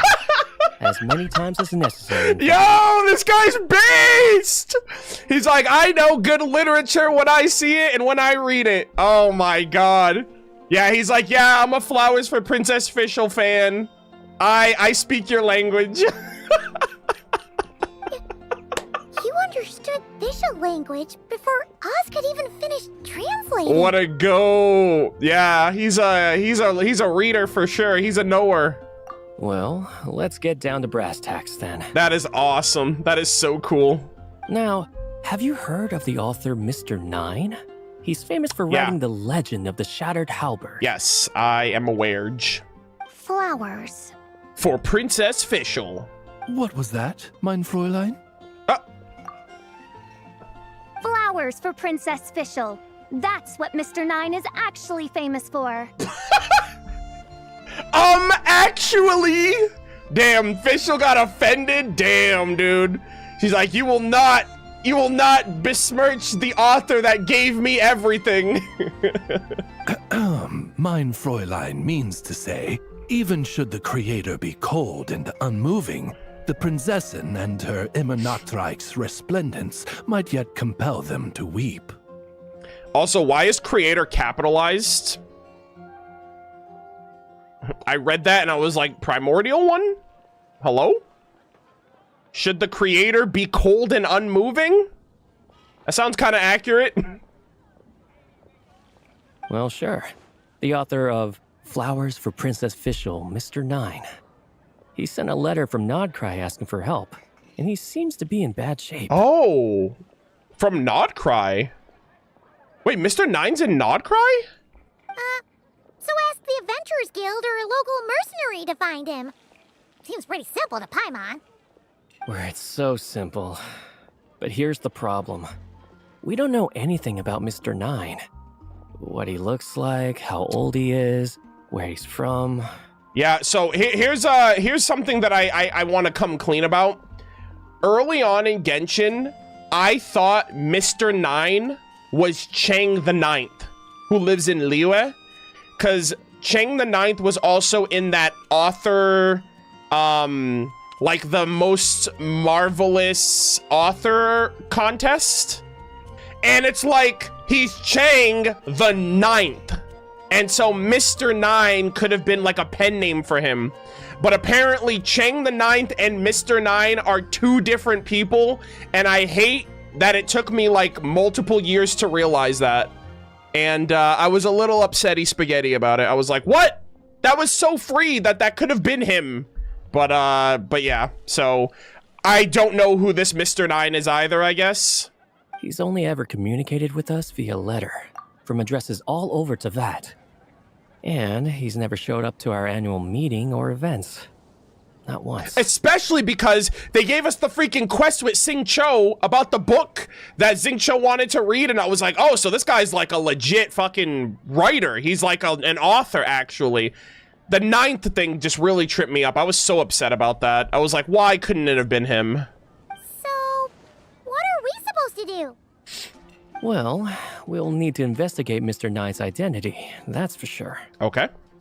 We did a bit of digging ourselves, and we realized that ever since completing the Shattered Halberd series, Mr. 9's handwriting began to change. A ghostwriter? His initial editor has decided to retire to focus on his own writing. And he didn't have much to add either. Actually, a ghostwriter?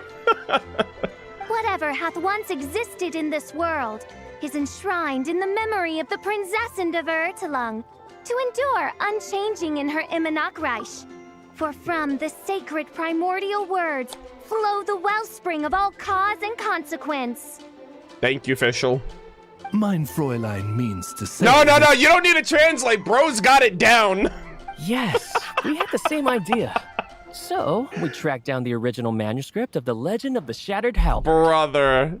Bro, he's about to put Oz out of a job. Oh, man. Genyu's gonna be so mad he missed out on this. Yeah, Paimon almost slipped and revealed Xingqiu's pen name. Goddamn. Wait, you didn't need Oz to translate this time either, Onodera. Onodera's built different, man. He's an editor. Editors are something else. Yeah, see, Oz is over here like, bro, he's showing me up. Osvaldo Hafnavines, hast thou perceived something? No such Henry exists, mein Fräulein. Oh? Hold on. What was that? I sense a faint, elusive resonance. Something akin to the magnetic field, gravitational force, and threads of cause and effect that surround you, mein Fräulein. Oh. Isn't that interesting? Well, in the end, our only takeaway was that the design and craftsmanship of the paper point to it coming from Qingce village in Liyue. Where Chang the Ninth is from, by the way. Huh. Could Mr. 9 be from Liyue then? What the hell? Bro! No, wait.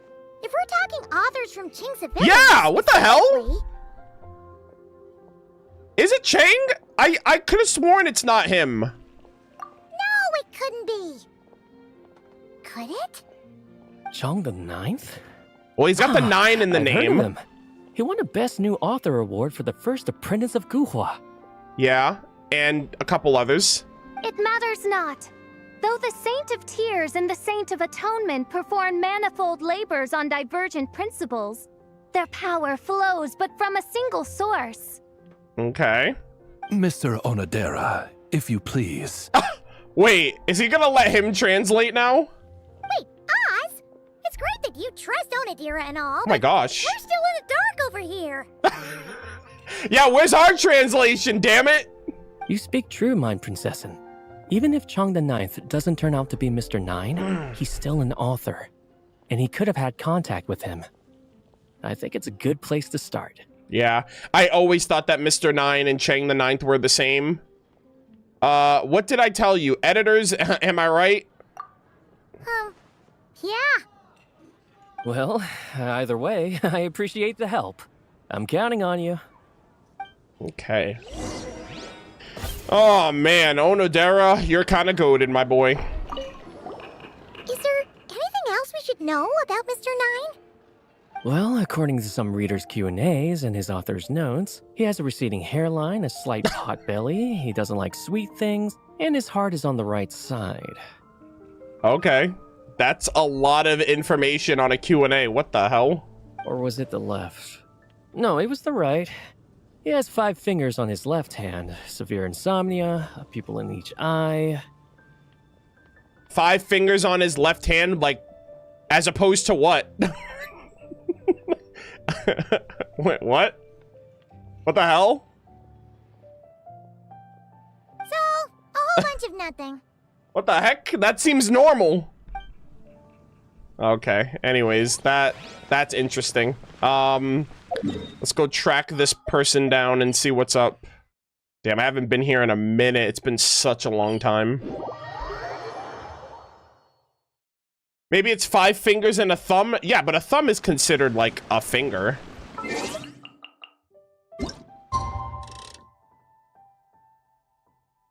This person has skin. Oh, man. This person breathes air and consumes sustenance.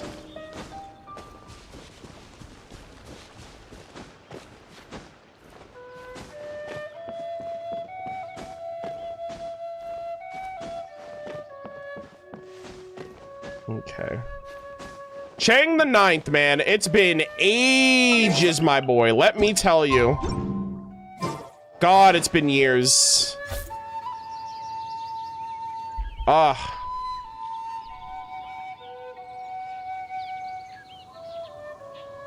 Huh?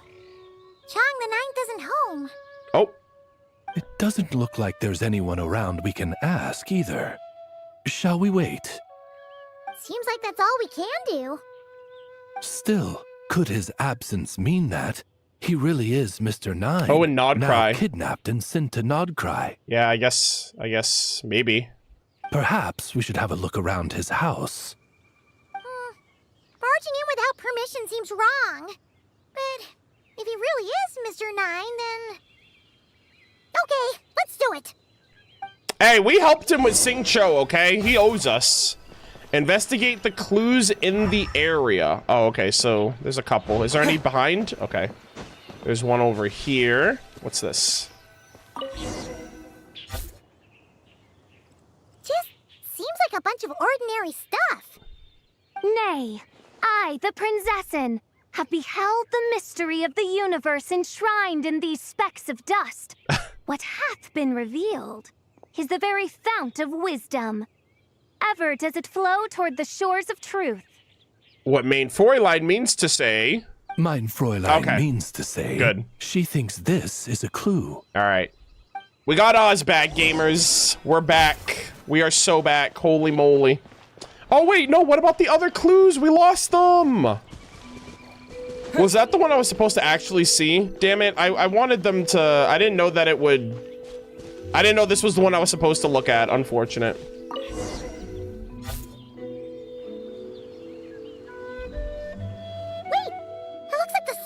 Overturned. Oh no. Did some kind of overzealous fan have buried him in here? He got kidnapped by a fan and buried alive. That's crazy. Also, Salted Chips, I think that's how you pronounce that. How long have I been playing Genshin? I've been playing since the day the game came out. September 28th, 2020 is when I started, so over 5 years now. Maybe we should call him Millilith. What do you think, Traveler? I think you're jumping to conclusions. It's all right, Paimon. Mr. Nine's most zealous fan happens to be right here. Damn, shots fired. That's so funny. She's like, I'm offended. How dare you resort to calling me that? And since mein Fräulein would never do anyone harm, I'm certain the same is true of his other less avid supporters. That is so funny. Okay, you dug up the ground. Inside, you find a large bag of Mora and a check from the Northland Bank. Suddenly, a voice comes out of nowhere, and without thinking, you stuff the item inside your pocket. What is the meaning of this? I'm calling the Millilith. So he's not dead.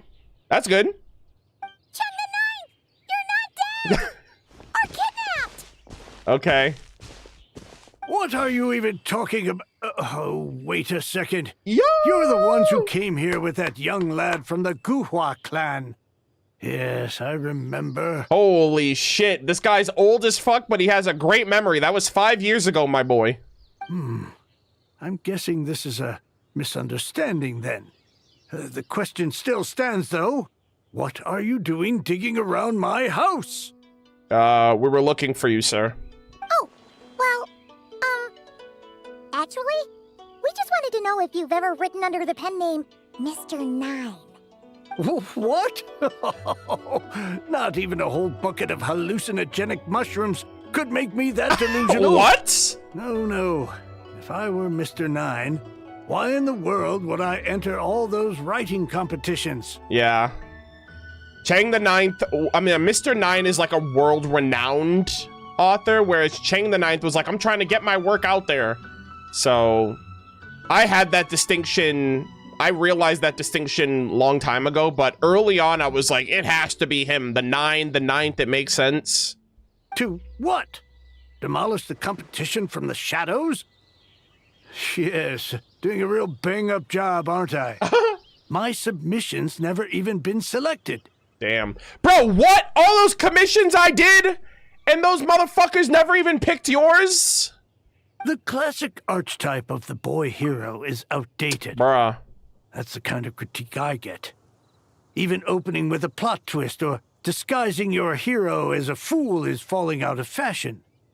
Modern readers are drawn to the boundless imagination and innovative world-building character of Mr. Nine's works. Oh, shit. Good point. Besides, if I were Mr. Nine, I would have come clean the minute First Apprentice of Guhua won that award. What? That old beggarly Chong the Ninth is Mr. Nine? No, there must be some mistake. That's crazy. What a sight that would have been. Yeah, and when we were here with Shinjo that one time, you talked up the legend of the Shattered Halberd a lot. Yeah, about the volume. If you were the one who wrote it, that'd be like Jean complimenting herself for being a good knight. It just doesn't add up. I mean, she did that once. Remember? Paimon was like, well, she didn't do that. When we fixed up the Holy Lyre de Hamel, she was like, such a youthful glow. And then Paimon thought she was complimenting herself and she was like, praising yourself? Really? So, yeah, Paimon would have called that out immediately. In any case, while this gentleman isn't the Mr. Nine we're looking for, I sense something of interest on his person. Oh, is it the book? It's a peculiar signature. The same threads of fate I sensed on you, mein Fräulein, and on the manuscript. I believe the traces are related to Mr. Nine, and it appears I can track them. Wait, is it because it's fairy tales and stories and Oz was like formed from the imagination of Fischl? And so Oz can sense it? Hey, that's perfect. Once we head to Nocry, you should be able to find Mr. Nine, no problem then. I feel like this is somehow related to Nicole. Because they're both yappers. I said that at the start of the stream. But back to the signature. What were you doing before this, Chong the Ninth? Oh, well, I ran out of manuscript paper, so I went to buy some. I'm particular about that kind of thing. Creation of literature demands the highest quality. Okay. Also, as you guys can tell, I forgot to turn off co-op. I'll do that after this. Ah, no wonder.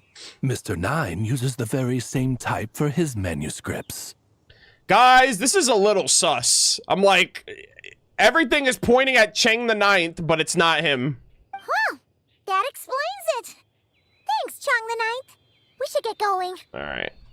I'm not quite sure what I did, but you're welcome, I suppose. It's so good to see you again, old-timer. Farewell, creator of another world. Though I must say, the laws and narratives thou hast ordained can scarce compare to the dream dust sedimented in the Immonachreich. Did she really have to say that to him? I think that translates to, hey, your stories are okay, but they don't come close to Flowers for Princess Fischl. That's fucking rude. Mein Fräulein means to say, your writing isn't... I mean, yeah. Mein Fräulein offers her thanks. That's kind of messed up, man. Shit. She's like, thanks for nothing, buddy. Your stories ain't shit. That's crazy. Whoa. Is that a Sealy? It should be up ahead. Whoa, what the hell? A Sealy and Nodcry? Wait, did something attack that Sealy? Something doesn't seem right here. Wait, what the heck is happening here? A Sealy and Nodcry being attacked by the Wild Hunt. And it bears the same signature I sensed before. Wait, is that Cheng the Ninth? Oh, sorry. God, now, guys, now it's in my fucking brain. Is that Mr. 9? The Sealy? Then it would seem fate has dictated our path for us. I mean, it's the closest thing to an angel, but... Okay, hold on. Oh, come on! I gotta close my co-op! Alright, anyways, defeat the monsters. Alright, we'll do this first, I guess. Burst forth. Leave it to me. Decay. As you wish, mein Fräulein. Direct! Oh my gosh. Oh! My bad. Yeah, maybe I should stop using Durin. Looks like the Sealy is showing us the way. Bruh. Oh! Oh my gosh, guys. Let's follow the Sealy. Is this still a... Oh, that's weird. I don't know why it's doing that, but I guess... It is what it is. Follow the Sealy. Where are you going, little one? Huh. Oh! Oh, God. What are you doing here? Wait, it's Nicole? Wait, is she the Sealy? What the heck? Wait, hold on. What is happening right now? Wait, that voice. It's Nicole! Are we chasing Nicole? But she's an angel. And she can turn into a Sealy? Also, that should be our line. We were looking for Mr. 9 and our search led us here, but now it seems we've found you instead. Oh, okay. I was a little confused. I was like, is Nicole the Sealy? But I didn't think she could turn into a Sealy. So who's the Sealy? You tell Nicole and the Sealy about Yai Publishing House. Ah, I see. Well, Mr. 9 is right here. Wait, Mr. 9 is the... Wait, Mr. 9 is the Sealy? I thought it was Nicole that would be Mr. 9. Hold on. What the heck? How the heck is a Sealy the best author in Teyvat? Like, one of the best authors of Teyvat. That's so trippy. An angel and a Sealy. That's crazy. Hello. And it talks. Hello. What the heck? What bizarre demarung is this? Never in 1,000 sunsets have I heard of such a thing. This Sealy can communicate. I don't think that's ever happened before. In truth, I too aspire to be an author. But I'm also partial to direct communication. Talking is rather inconvenient by comparison. Yeah, well, you yap as well, so, you know, that's another thing. And as I'm sure you can understand, writing things down is even more tedious. Exactly. I completely agree with you. I thought perhaps if I found someone with whom I could share my ideas, it might give me the same release as writing. But then those stories would never see the light of day, which would be a shame. Wait, so like, this is so interesting because the Seelie were all supposed to be like reduced in form, reduced in intellect and power. But this Seelie is like, it's smart enough to write stories and retain intellect somehow. That's crazy. So, I tracked down an old Seelie friend of mine and told her all the stories I was imagining. Then, I sent her to find people with similar aspirations to write them in my stead. Oh, she found an old Seelie friend. Oh, that's so sad. Like a friend of hers that was probably an angel at one point and got reduced to a Seelie. We even came up with several character traits to lend a certain authenticity to Mr. Nine. A receding hairline was one of them, I think. Oh, okay. So did they make up the concept of Mr. Nine? Yep, I'm the one she roped into all this. Oh my god. Also, what the hell? Is that Mem's voice? Is that Cyrene? That literally sounds like Cyrene. Come now. It was beneficial for you too. By inhabiting those authors and mobilizing their language faculties, you were able to hone and eventually recover your capacity for speech. Oh my god, chat. This Seelie, like, evolved from de-evolution. That's crazy. By inhabiting those authors and mobilizing their language faculties. Wait, what the hell? Did she take over those people? And anyway, an angel has always functioned like a sort of a flash of inspiration in someone's head. I'm sure it was like stepping into old shoes. What the hell? So she, like, yoinked people, talked in their place, and basically learned the ability to speak again. So you, what, possessed people? Yeah. Is that kind of intrusive? Oh, it's fine. She did it while they were sleeping. I mean, that doesn't make it any less intrusive, but okay. As long as the person is someone who dreams of creating worlds of their own, this inner writer within them will automatically awaken.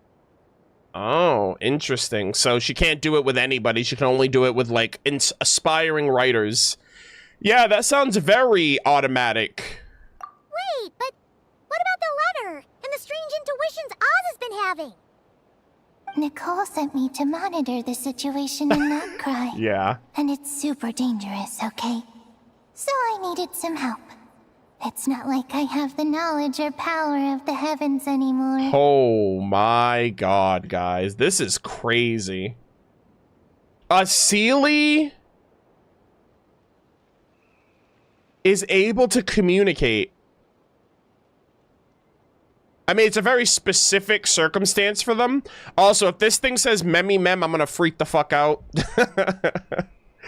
Okay, so we have Mr. Nine as another Seelie. Or I guess our first, technically, like, one of the first communicatable, like, one of the first Seelie capable of communicating that's not an angel. As for your friend over here, well, you see, when writing a story, it's not uncommon to incorporate certain half-true details. For realism's sake, you understand? That is so cool. Yeah, we've seen that before.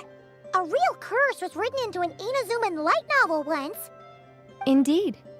In a similar vein, Mr. Nine's stories are full of metaphors, including one for the creation of life. What it describes isn't made up, per se. So, I guess that's Fischl's connection. Fischl is inspired by the stories written up by an angel that is friends with Nicole. We just never imagined someone would actually manage to use it. Until you came along, young lady. Oh, are they implying that, like, she utilized that concept to create Oz? Right, like she manifested him. Holy shit, Fischl, you're actually built different. Amy, you are the GOAT! Mein Fräulein She created Oz. Speechless. So if I may ask in her stead, did she manage to use one of these half-truths in Mr. Nine's novels to create me? Wow. I mean, when you think about it too, this goes back to Thelxie, this goes back to Durin. Fantasy coming into reality, right? I mean, we should have, I mean, you know what's crazy about it? Early on in Genshin, we didn't know anything about the laws or any of the rules of this world. So we didn't really know, like, oh, it's a fantasy RPG. Oz, I guess, is just a talking owl, or not an owl, a talking raven that was like birthed from Fischl's imagination. I guess it just tracks. There's no way to explain it, but I guess it's just what it is. And now that, and since then, over the last few years, we've learned about like the fairy tale worlds and fantasy and reality. And so realistically, Oz is the first example of the fantasy, of the fairy tale world being influenced upon the real world. But it didn't make sense until like pretty much now, like especially with Durin. It was more like 70% made up, 30% true. Wow. So cool. No, it was 90% made up, 10% true. I thought it was too dangerous, so I changed it. See, I knew you'd never read my books. Hey, she's like, I'm a yapper, I'm not a reader. Oh, man. You don't seem too surprised, Oz. Well, I suppose I've vaguely sensed this since the beginning. Regardless, yeah, it is an honor to serve mein Fräulein. Oh my god. Guys, Fischl is technically a mother. She birthed Oz into life, literally. Well, once our affairs in Nodcry are resolved, Mr. Nine will be able to return home. Oh. Yes. Just tell them that when you return. Oh, okay, so I see. I don't want to be your eyes here. It's too dangerous. Are the heavenly principals watching? Oh, but, while you're at it, could you pass a message along to that guy in Chingsa village? Oh. I've been splitting the royalties with him 90-10. His share's been buried in his yard all these years. Oh, is that what we were about to bury up or dig up? Wait, what do you use the Mora for? I bury it and then lead people to the treasure. Guiding people is in our nature. It's what I love to do. Holy moly. The Seely's like, I work and then hide the treasure and then I do the Seely thing so travelers can find the treasure. Guys, all the money that we've learned, all the money that we've earned over these years, it's just been Mr. Nine working for the love of the game. That's crazy. And Aether knows it! Come search for my personal stash someday. I've buried it at the furthest end of the Immer Nachtreich. Whoa.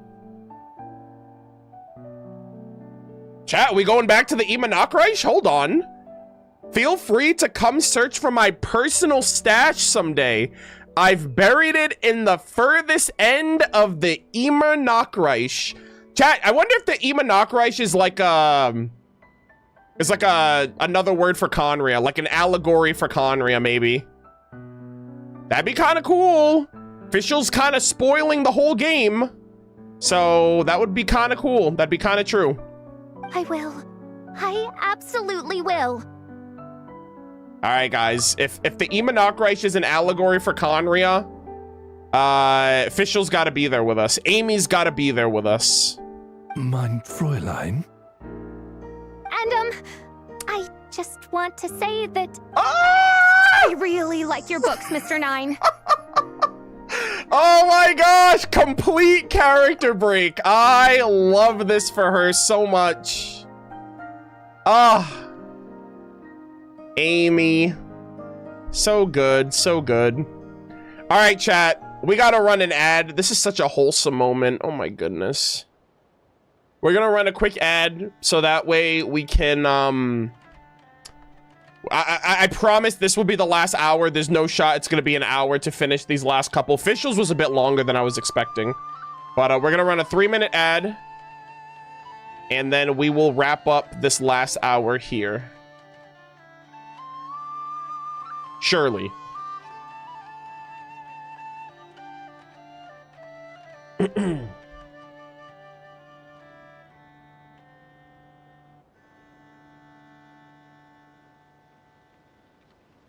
All right, give me 1 second.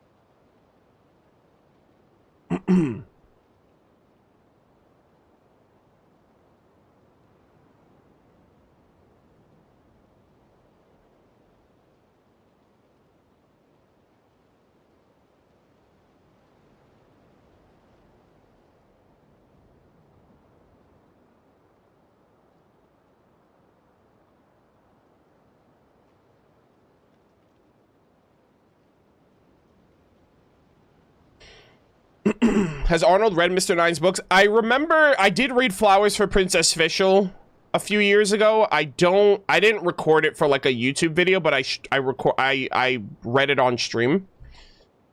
I don't think I read the Legend of the Shattered Halberd though.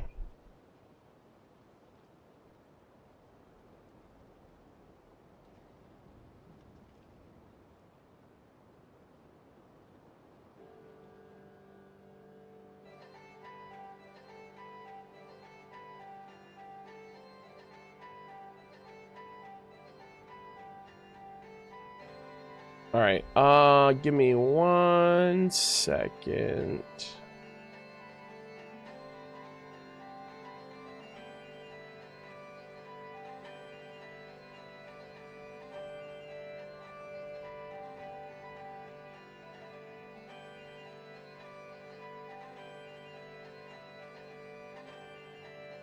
I'm trying to look for a screenshot.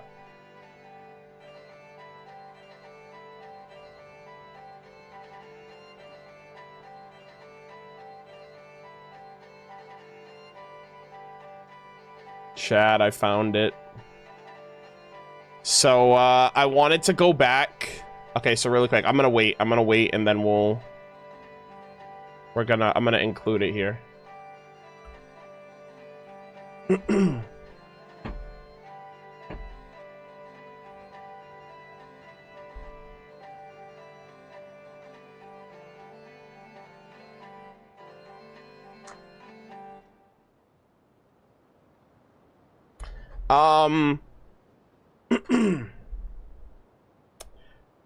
Yeah, so I just quickly looked through my screenshots of the content that I've done in Genshin just to double check if they mention this, and they actually did. So in the Act 5 Nodcry Archon quests, they actually have here the immortal literary giant. If only they'd write. And I don't know. I just think that's very interesting how they connected Nicole with Fischl and these stories that Fischl is like enamored with, and she like grew up reading and all of that. And I love this break here with this Amy break here. I really love this for her. We don't see Amy very often, and when it happens, it's like it's a really big important moment that matters to her. So I love this for her. I love that she's actually getting to properly thank the author that she based her entire personality and inspiration and, you know, her pursuits on and whatnot. So this is really sweet. I like this. What mein Fräulein means is, though the cosmos stretch forth in unending darkness, yet shall come an hour when all things shine. Yeah, I love that. The reverse translation is crazy.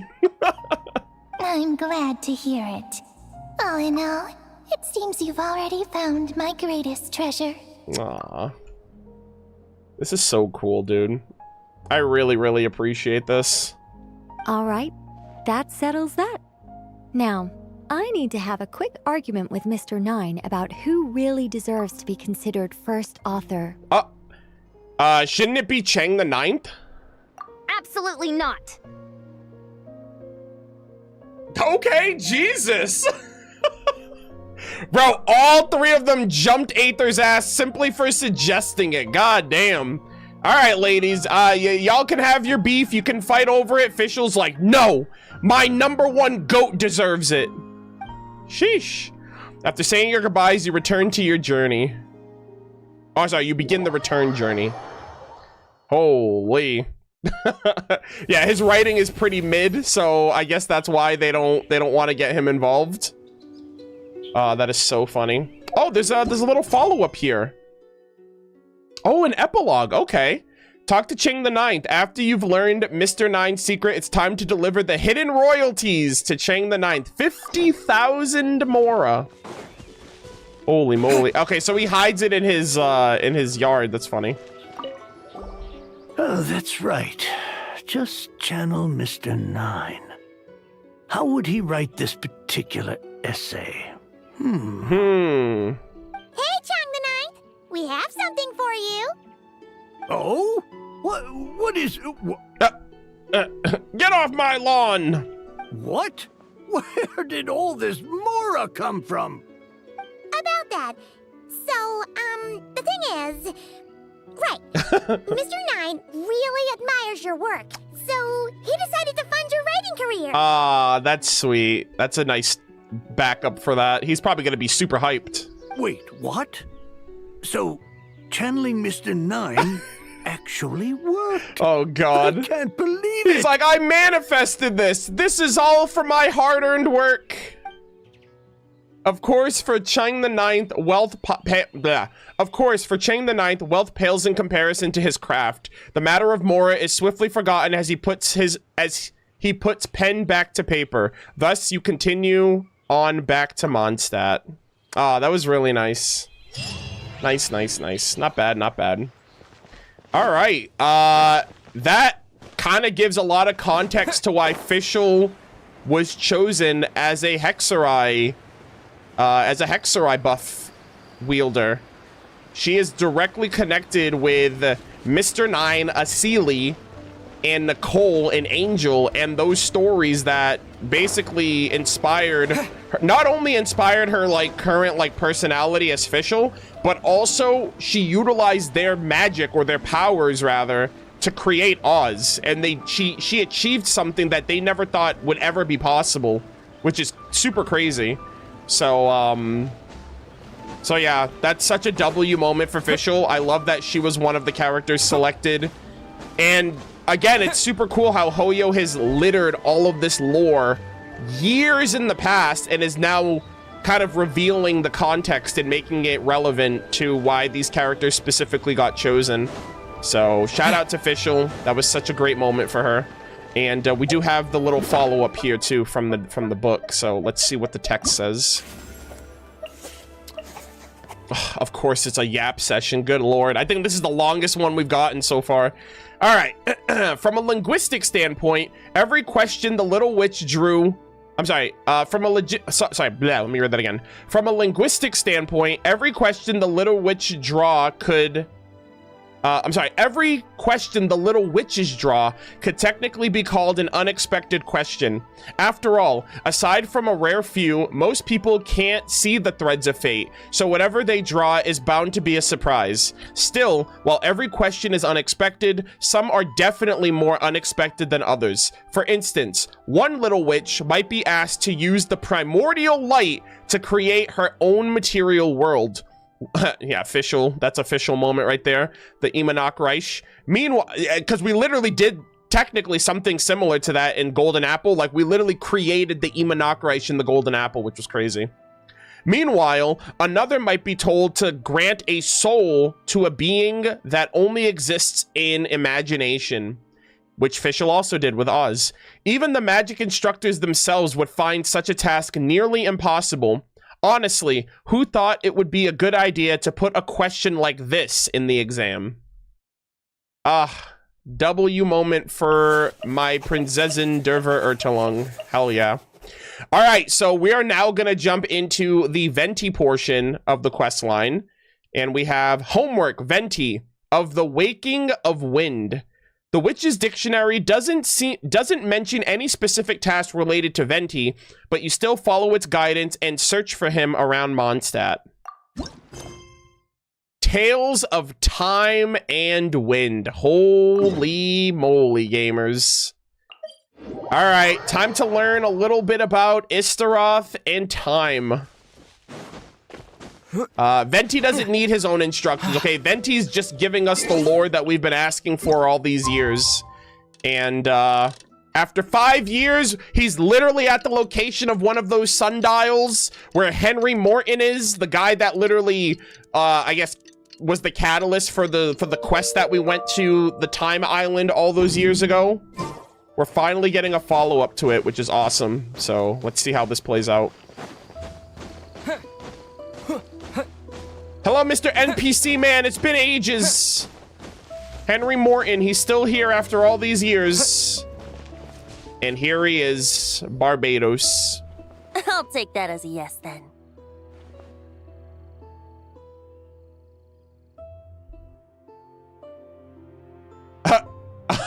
No shot. Is Venti having a conversation with Istaroth right now?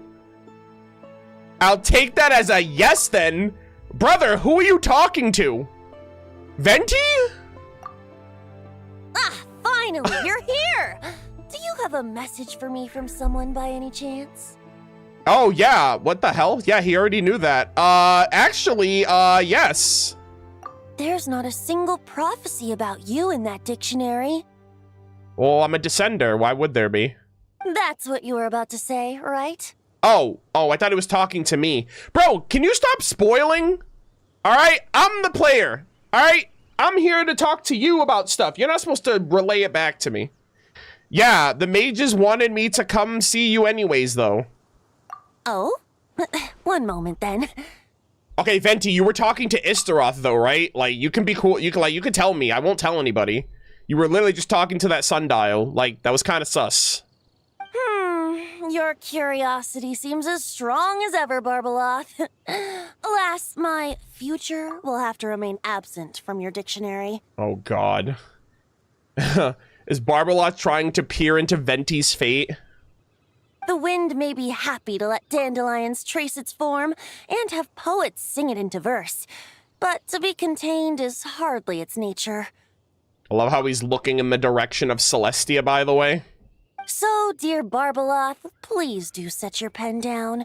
Words heard on the wind are not meant to be recorded on the page.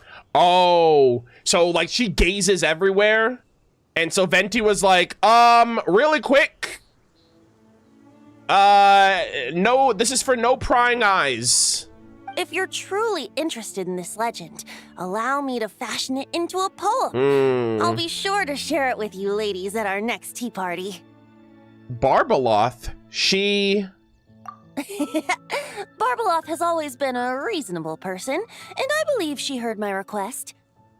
Okay, so he basically told Barbeloth, hey, don't record what I'm about to tell the Traveler.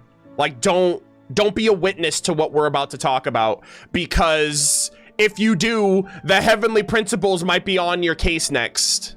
As such, our conversation should be free from interruptions for now. Yeah. So he's basically saying, hey, I'm about to get into some dangerous territory. Wait, Barbeloth was listening in just now? Paimon didn't notice a thing! I feel like she's always listening and watching, and she knows everything. But Venti knows that, so he was like, hey, can you do me a solid? Well, she is a Hexen Circle mage. They all have quite a few tricks up their sleeves. Still, you noticed right away and even got her to leave us alone. Doesn't that make you the real master at cards here?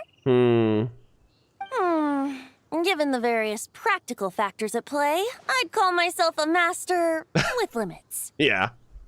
There you go, being all secretive again. Well, anyway, there wasn't a single thing about you in that dictionary. Yeah, she just told me to come here and wait. You being here is enough. Barbeloth's prophecy concerning me may be incomplete, but it's not incorrect. Oh, wow, even Venti has a prophecy. It's not complete yet. There's something I need to do, and I could indeed use your help. All right, what is it? You can count on me. Trusty as always. In that case, could you play a song with me later? A song? Huh? I mean, sure, but is that all you need me to do? Yep, that's all. What kind of song? Is it a song anyone's ever heard of, or is it a song from the future? But don't worry, this isn't a performance to decide the fate of some consequential event. It's just a duet between friends. Yeah, it's never just a duet between friends, Venti. This song is probably like a setup for something that's gonna happen in like years from now. He's like, remember that song I had you play with me? This is why. The last time I played this song, the howling gale was my sole audience, and the notes scattered in all directions, leaving only fragments of the melody behind. Case in point. But now, with a friend like you by my side, why should the wind alone bear witness to this music? Besides, I think my hands will be just that much steadier, playing alongside a trusty friend like you. Mm-hmm. I'll play the best I can. That's all I ask. Now, let's head to the performance venue. If we follow the breeze, we'll be there in no time. You're not cute, Venti. All right, let's get going. Oh! Just relax and let the wind lead the way. Oh my god! We'll be there in no time, right? Istaroth time, all that. Holy mo- Oh god, no shot it's raining. No shot. Hold on, I'm stopping this right now. You are not raining on my parade. I refuse to go through this journey with Venti to the freaking Time Island, and it's raining of all times. Like, come on, man. What were the chances? Okay, there we go. Now we're good. Oh my gosh! The Thousand Winds Temple! Dude! No need to hold your breath. In and out. Oh, look at Venti's little... Guys, I have Venti's envisaged echo on me. We won't run into them. Oh my god. Dude, why couldn't we do this 5 years ago? I had to freaking... I mean, I took the... I used the gliding method, but I also did the Kaya Bridge years ago as well, so... Holy moly, gamers. I cannot believe we're doing this. Don't worry. It's just a little ocean spray. You won't get soaked. The delightful sea breeze. Go on, breathe it in. This is so sick, guys. I'm having so much fun right now. Look at that. I haven't... Guys, I'm not even kidding. There. I haven't been to this island in years. I still remember the day I did the quest, though. That it was so cool. But, like, so much has changed since we've been here. I remember fighting the Eye of the Storm that spawned. Also, that one platform there is the only interactable thing. Huh. This island looks kind of familiar. It is a blast from the past. Hello, Istaroth. Wow. This island, is it special? Yeah, you bet your ass it is. 5 years in the making. Not always. It was once an isle like any other. An ordinary, unassuming aggregation of sand and gravel. That is, until seeds of stories were brought here by the wind and cultivated by time. Yeah, there it is. And in due course, the wind brought forth new tales, and time caused them to grow into legends. Wow. So with that, allow me to welcome you in truth to this island favored by time, traveler. I mean, I was here years ago. You're kind of late on that, but I appreciate it. This is the place where time and wind met in the distant past. Holy shit. Venti and Istaroth meeting ground. Whoa. You suddenly sound so serious, Tone Deaf Bard. Lock in Paimon. Paimon's not sure she's following this conversation anymore either. All right, Istaroth. The Shades. Fret not, dear Paimon. The best stories always start with a bit of suspense and intrigue. Okay. I told you about this before, remember? About how I encountered Time at the Thousand Winds Temple and received some help? Yep, we learned about that. He told us at Tenochtitlan. Well, it was because of Time's help that those first winds of freedom were able to blow so strongly. Thank you, Istaroth. But Forceful gales like that are most suited to wiping things clean, not helping things grow. Oh. So, after a few crises in Mondstadt were resolved, I made the winds gentler. Just strong enough to bolster the people in times of need without knocking them off their feet. So, remember when, like, I wonder if he utilized that, like, authority of time to, like, blow the winds when, like, Andreas, like, after Andreas's time? Because Mondstadt was, like, a massive ice age, right? So, remember that piece of Mondstadt that got blown off into the Har Islands?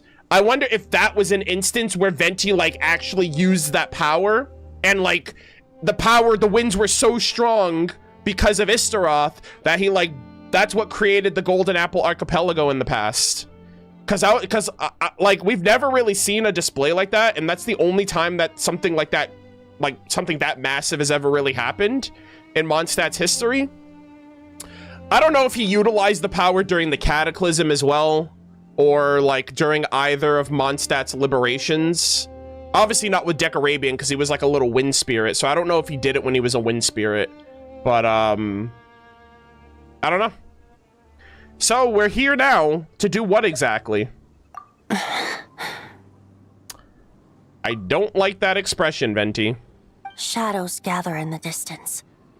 I'm sure you felt it too. The Abyss. I've heard about the Pyro Archon's face-off with the Ruler of Death, Renova, and what happened to the Fatui Harbinger, the captain. Oh, Captain, my Captain! Il Capitano, ranked #1, still the strongest member of the Fatui Harbingers, by the way. Still ranked #1 as well. Holy moly. Mentioned in 2025 by the Animo Archon. Hell yeah. And that's not even mentioning how abyssal activity has been encroaching closer and closer to Mondstadt. Oh man, this is getting serious. I fear the impending crisis may be beyond what humans alone can solve. In light of that, I need to be prepared. So here's another thing too. I think this war in the endgame isn't against the Heavenly Principles. I think it's against the firmament being destroyed and the Abyss, like, literally, like, fucking wiping Tevat, wiping the world clean. And I actually wonder if the Shades would get involved and help out as well, if the Primordial one is still incapacitated. So Venti is strengthening Mondstadt. I do think that they're gonna do this whole buff situation across the game with all characters to make it lore accurate. Like, we're doing Mondstadt first, and then we'll do Adepti buffs, and then Yokai buffs, and then fucking Oceanid buffs, and fucking, I don't know, Wisdom buffs in Sumeru, and all that other stuff. So I wonder if buffs will be across all characters, and not all characters, but all nations, with select characters here and there. And they'll all be utilized for when the Abyss actually makes it. It is the Animo Archon's duty to intervene in times of need. As such, I, Barbados, will bring forth a wind strong enough to disperse whatever storm lies ahead. Yeah, that quote by Venti in the trailer is so badass with all of the other Mondstadt characters and everything. That sequence goes so hard. But if I whip up a gale of such strength in Mondstadt City, it would just turn the place upside down. Yeah. Clothes, hats, the flowers that rest on people's balconies. Yeah, I'm pretty sure that's what created the Golden Apple. If he's able to whip up those kind of strengths, those kind of winds again. That's why I chose to do it here. The place where I once offered an ode to time. No shot, guys. Honkai Star Rail, Amphorius, Ode to Time. That's literally, I think that's the buff of Cyrene to Evernight. Who knows? Perhaps time shows this island special favor precisely on account of my lovely, lovely music. Oh my gosh. Istaroth, are you watching? Wait, so is this place really that special? It sure doesn't look like it. I wonder if we'll be able to, like, I wonder if that platform is significant, like if we go down or something. There's a tide that ebbs and flows, and a bunch of birds that come and go. It just seems normal. Yeah, well, Go back a few thousand years and maybe it'll be different. Time's impact on things isn't limited to what the eye can see. Think of it like a ripe sunsetia. If the outer peel remains intact, it's nearly impossible for the average person to tell whether the fruit inside is ripe. Yeah. But even the tiniest hole in said peel will cause the fruit to rot, starting from that spot. Mm-hmm. Nestled in the hands of time, not one blemish marks this island's peel. Thus, time's influence on its very essence remains hidden to all. Oh, that is interesting. Is that why we're surrounded by fog? At the most fundamental level, of course. All things that lack time's favor will be erased at some point. But with the power that remains here, I can leverage time to draw a boundary around the wind. That way, the outside world won't notice a thing, no matter how powerful of a gale I whip up here. Okay, so he's like, we're gonna do some crazy shit right now, but we're gonna use time to make it invisible to the world. Of course, as the one requesting help, I should offer something in return. That's why I invited you here, Traveler. Oh, we're gonna play the song. So we could perform an ode to time together. Wow. Just let me know when you're ready. Oh, and I can lend you an instrument if you need one. Hey, buddy, I'm literally a one-man band. I have every instrument in my arsenal. I'm ready. Great. Let's get started. Oh my gosh.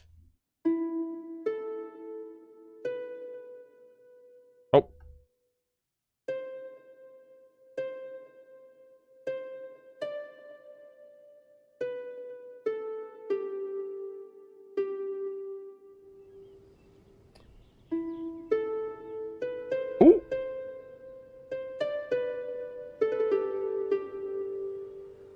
Ooh. It's an interesting song. Oh my gosh! Venti buff incoming! Oh! Oh my god! Looks like our music has moved some in our audience to step on stage.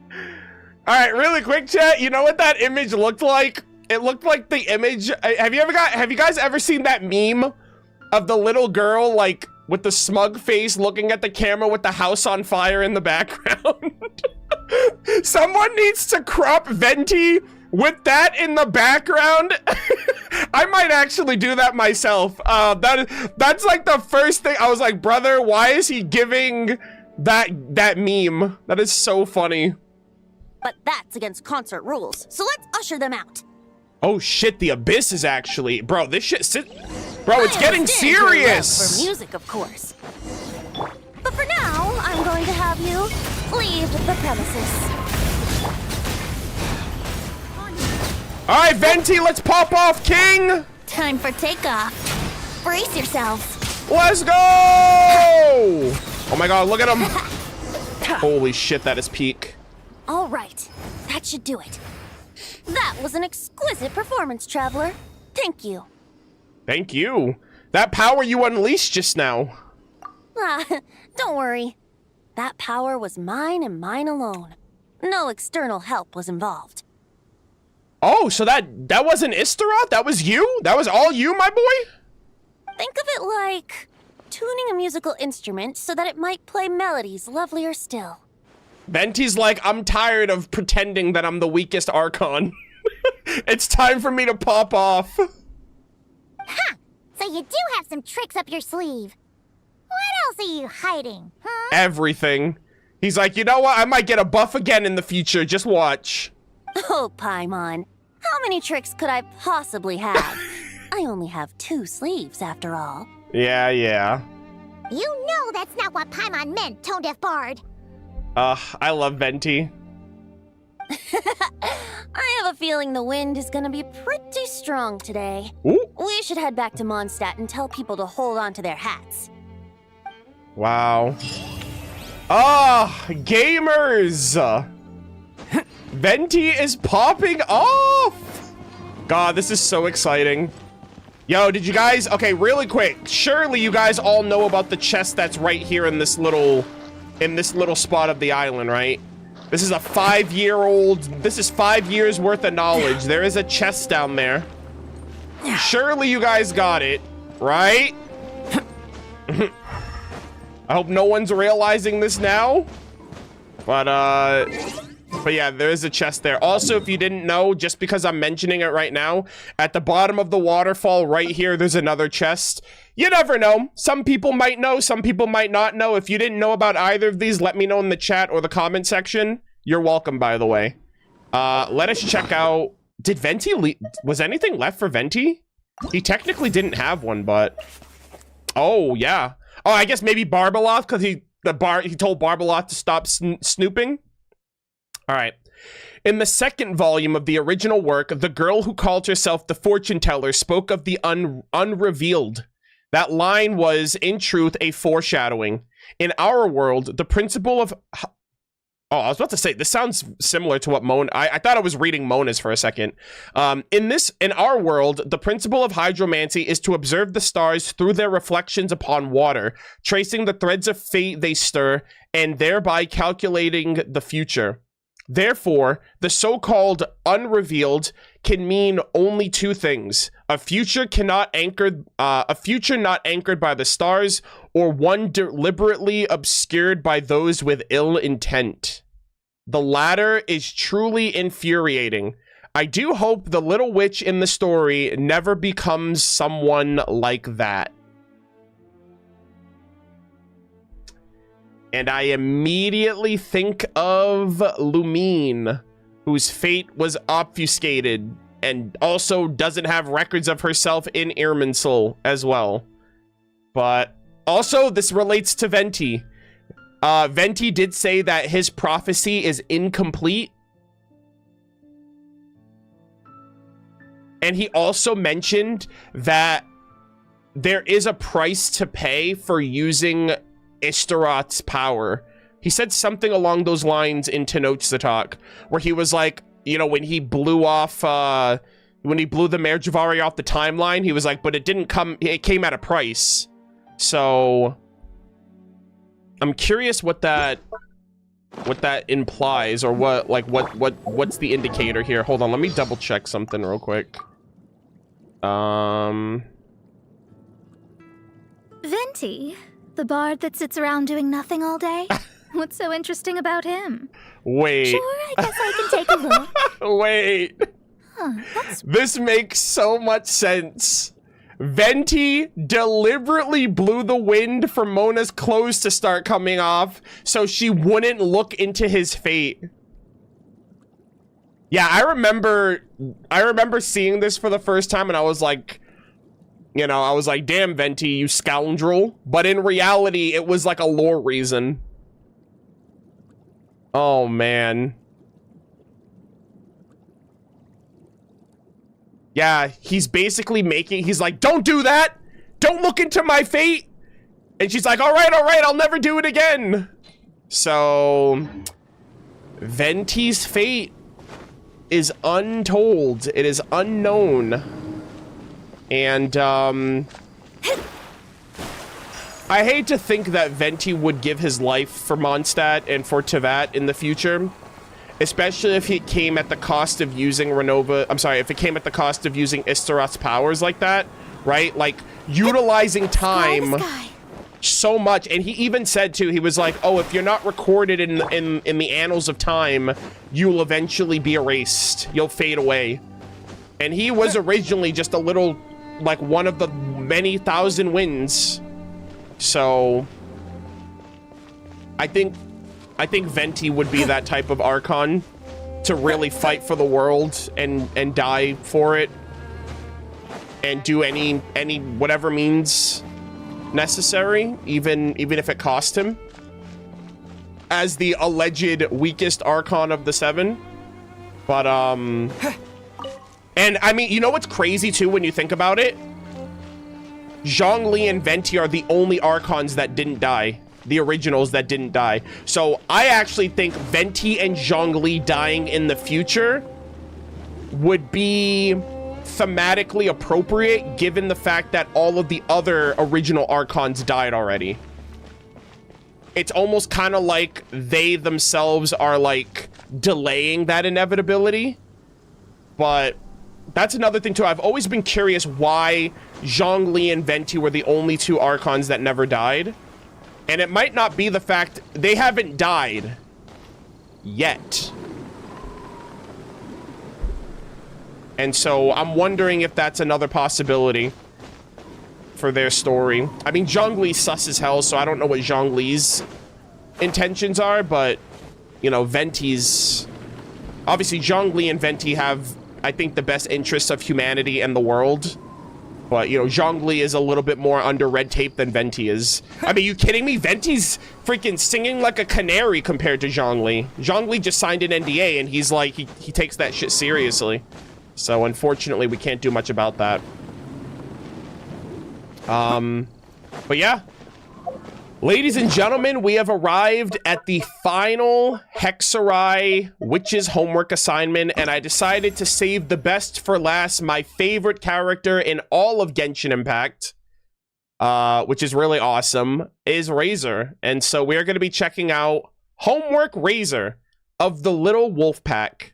According to the Witch's Dictionary, according to the Witch's Dictionary, this assignment takes place in Wolvendom. Go there and see what awaits you this time. So here's the thing, chat. With Lupacall, I have not been to Wolvendom yet. I have not seen the wolves that are there. We did see them in the live stream special program, but I deliberately stayed away from Wolvendom specifically so I could do it on stream. And so I can see the Lupacall that was apparent, like, these were the wolves that were supposed to be present in Wolvendom during the Archon, like, during Razor Story Quest, but they were like, yeah, we got wolves, and when we, I'm like, brother, there are no wolves in Mondstadt, there are no horses in Mondstadt, what do you want about? And so finally, they've decided to upgrade their shit and incorporate actual wolves, which is awesome. Lady, why are you near these hilly churls? You're kind of asking for me to wake them up. What are you doing? Actually, you know what? If I can give her these berries without waking them, I'd rather do that. Like, lady, you're right in front of them? Like, what the hell? Okay. Okay, we're good. I'm gonna leave them alone. They're not hurting anybody. They're not bothering anybody. And I don't want to hurt them for no reason. So, let them enjoy their little nap.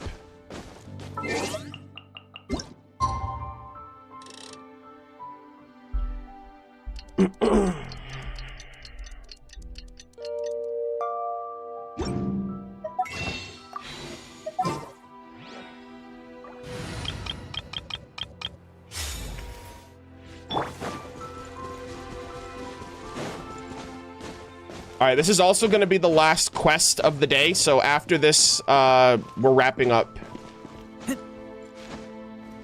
Oh, I'm not going to make that. I was told to go up between this domain and Andreas, so I assume this is close enough.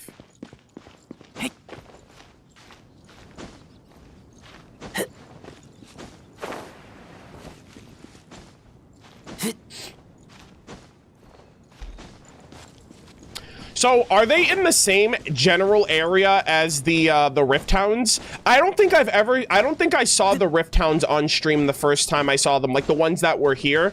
I do remember, like, when Hoyoverse has ever implemented new, like, features or new character moments, I've definitely featured them. Like, I saw the Oceanid on stream, I saw the Consecrated Beasts and, you know...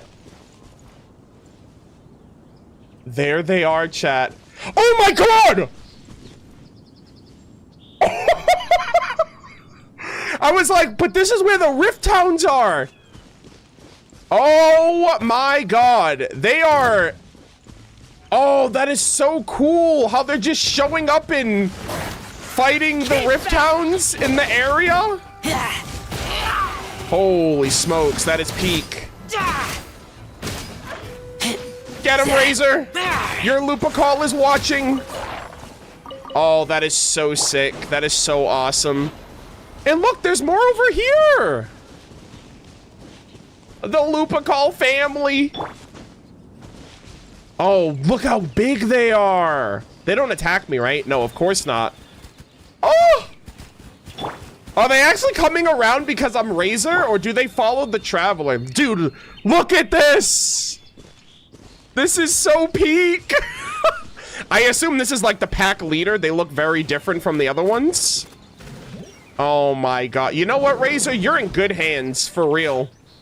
Look at this! Razor's whole family. If Razor's in the party, they'll follow him? Wait. Oh my god. My Lupical! My family! My pack! Oh, there's more down there! Guys, this is so cool. Can I, like, merge packs together, or do they stay in the general area? Okay, it looks like they... Oh, wait, no, they're following. Dude, I'm trying to merge all of these packs together. Hey, you know what? Join the squad. All of us together now. Oh my god! This is so cool, dude. All for me, guys. Hoyoverse did this for your boy. I definitely need to come back here and take pictures with them. Oh my god. And you know what's crazy too? They gave Razor another Hexerai. Oh, not Hexerai. Another, they gave Razor another, idol. Like a thespian trick. Hold on, let me see if I can get a picture with them over here. I'm definitely gonna try to take some other pictures. Oh my god. Look at us. Look at us. We're just a bunch of wolves hunting amongst ourselves like some real ones. Look at that. So dope. Hell yeah. Look at that. Cinema. Based. Goated. Oh yeah, this is the one I just recently got. Shee! Yo, Razor kind of goes hard. Look at him. Ah, this is so cool. Lupical, where you at? Oh, this is so sick, man. Yeah, I don't know if there's any wolves like down in Wolvendom, or if they're just like up on the side over here. I also wonder if we're actually gonna see Andreas in this. I'm not sure. But all right, Lupical, I gotta go and take care of some homework business, because being a human is tough work, man. They're putting you to work, they're making you do a bunch of stuff, and now I gotta do homework. So let's see where this comes about. Go to Wolvendom. Hey, isn't that Razor over there? Oh my god! Whoa, the Grey Wolf King of the North! Wonder what they're talking about. Andreas! What a go! Okay, hold on, really quick. Oh no. Okay, hold on, chat. Okay, really quick. Can I leave this and come back in? I need Charlotte. I need to take a picture of Andreas.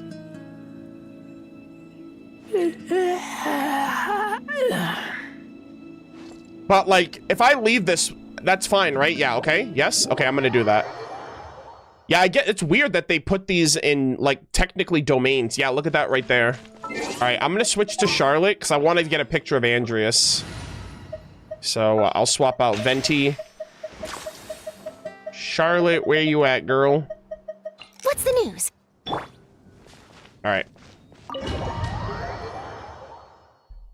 Hey, isn't that Razor over there? Oh my god. Whoa, the Grey Wolf King of the North! Wonder what they're talking about. 16 times the detail! Holy cinema. Alright, I'm gonna try to get closer. Oh my god, look at him. Bro, look at this shit! This is peak as hell! Nice. Razor!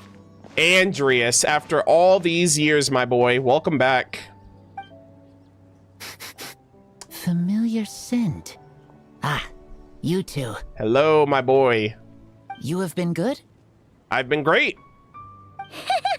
Yep, we're doing great. Oh, but what happened to Berea's Razor? Oh? We saw you talking just now. Is it a secret? He just like dipped the second he saw us. We go on hunt. I tried to convince Wolf Lord. That's kind of unfair. It's like, yeah, let's just ask the spirit of the forest to go hunting. Like, I feel bad for your prey. A hunt? Oh, is that Razor's task? Oh, unless they're going to hunt the abyss. In that case, that's a different story. Eat them all. Destroy them. Are the wolves out of food? Is that why you're going on a hunt? Give it, yo, please give me some beast traps. I literally used all 3 of them on those freaking pigs, and they didn't even fall into the trap back then. I'm so upset.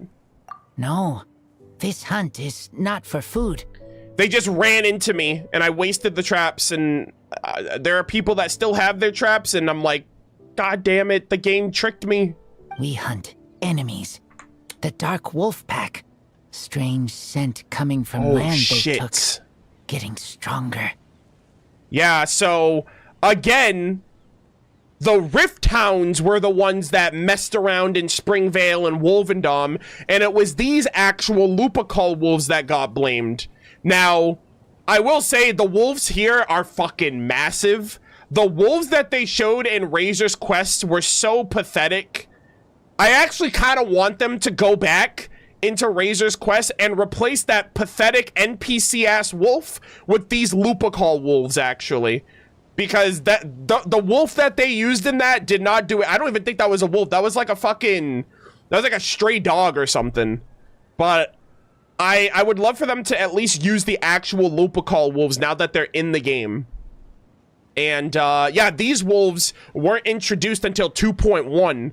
So once we got Surumi Island, we realized, oh shit, these were the wolves that they were talking about at Wolvendom.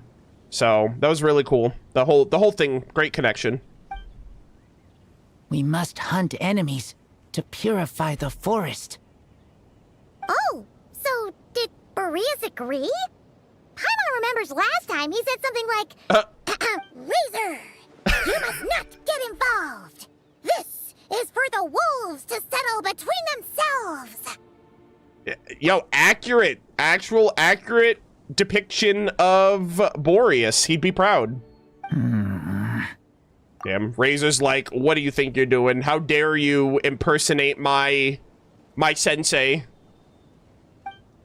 Oh, sorry, Razor. Paimon didn't mean to dig that up again.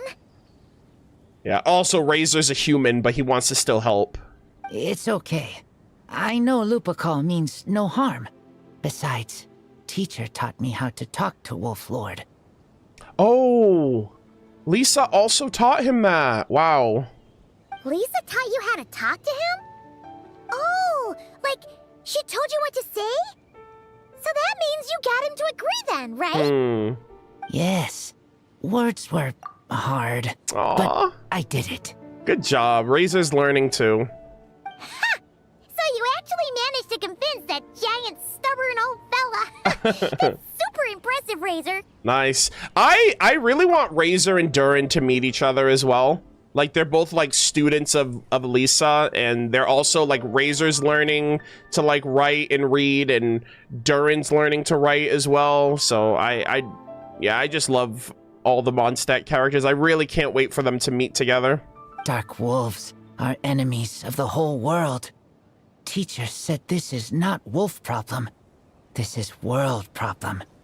And Wolf Lord agreed. Yep.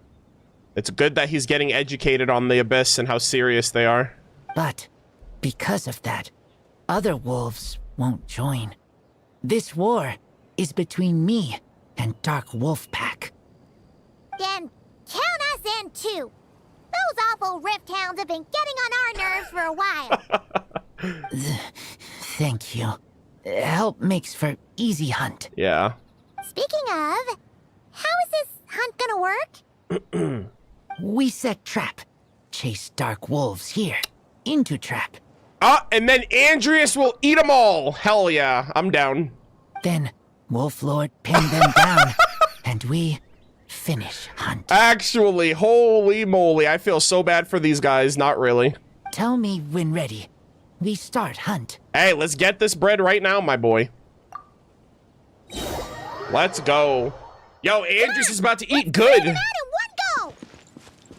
Yes. All right, let's get it. Let's get it, my boy. Witness my great undertaking.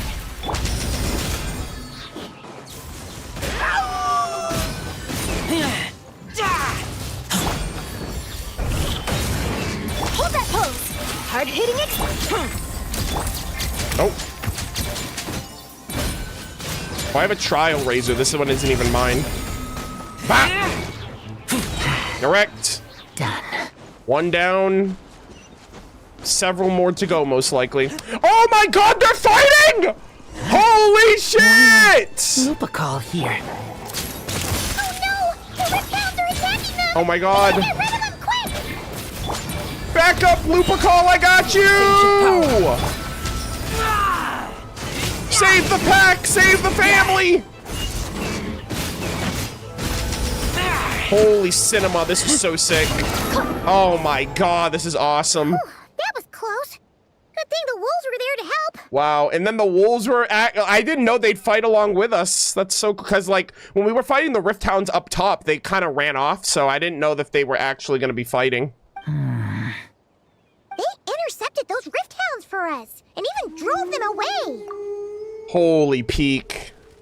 But this isn't wolf problem.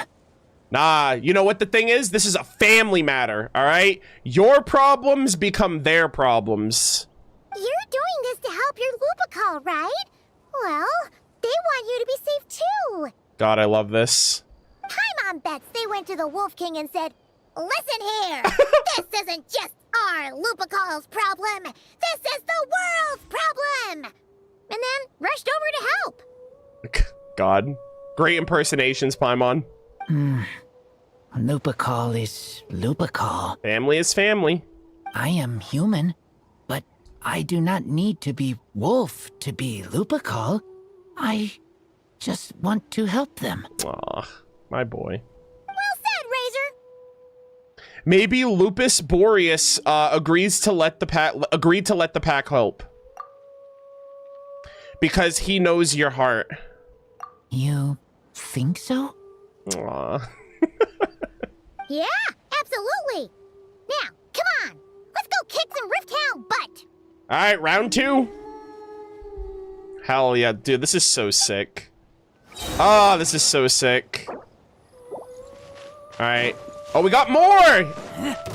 You goddamn abyss, when are you gonna learn? Oh, there's more over there. Dude, they're pulling up. Holy shit, dude, the whole freaking pack is here. All right, round them up. Witness my great undertaking. Oh my god, I can't see anything. I'm in the thick of it. Truth bomb. Holy moly. Bro, this pack is running deep right now. God damn. Dude, look at him. All right, guys, here's the play. Let's get him. He's over here. He's by himself. Hold that pose.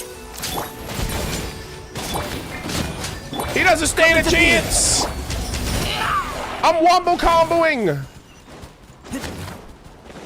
Oh my god, wait, what the hell was that? Wait, what the? What the heck was that big jump? What the hell? Hold on.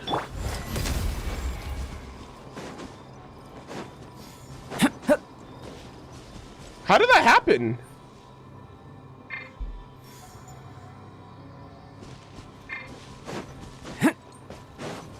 Razor infused the grass with electro and blew up? Oh, that was weird. I was like, what the heck? I just got mad hops. The rest of the Rift Hounds are just up ahead. Oh shit, they're outnumbered. We got this, we got this, we got this. Lupacol. For Lupacol! Oh, I love that for Paimon. Burst forth. Instead of for Natlan, for Lupacol! God, that is so awesome. Feel this ancient power. I gotta get the ones over here too. Yeah.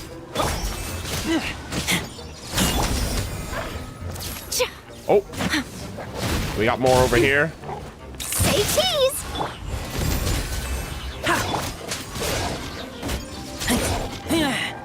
Bah! Alright. Nice. Sheesh. We did it! Look at us.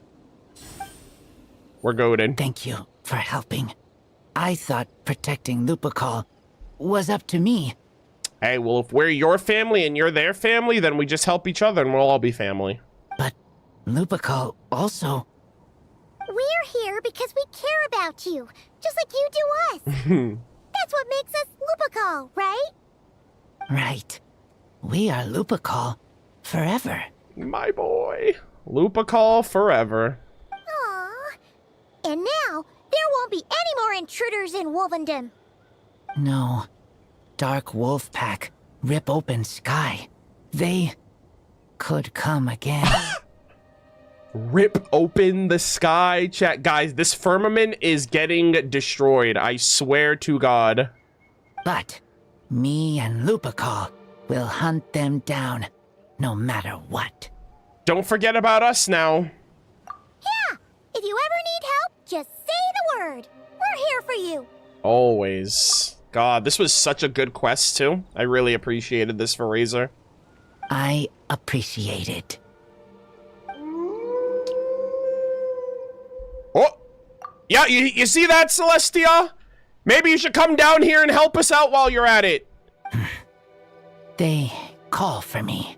We're kind of cooked down here by ourselves with our puny little visions and our human strength. Sounds like they want to make sure you're safe. Then I should go.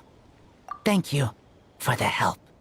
Anytime. Don't mention it. That's what Lupercal is for.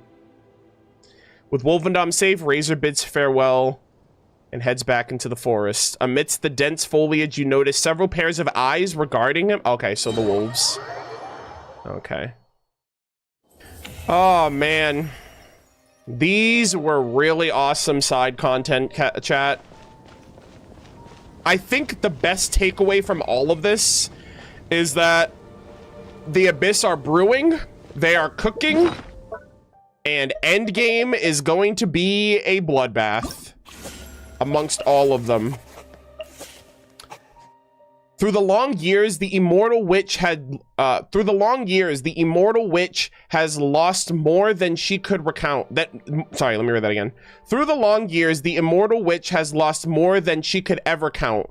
This is no exaggeration, for nothing in this world, not once lost, can truly be found again. In distant worlds, even children raised together by wolves would one day bare their fangs at each other.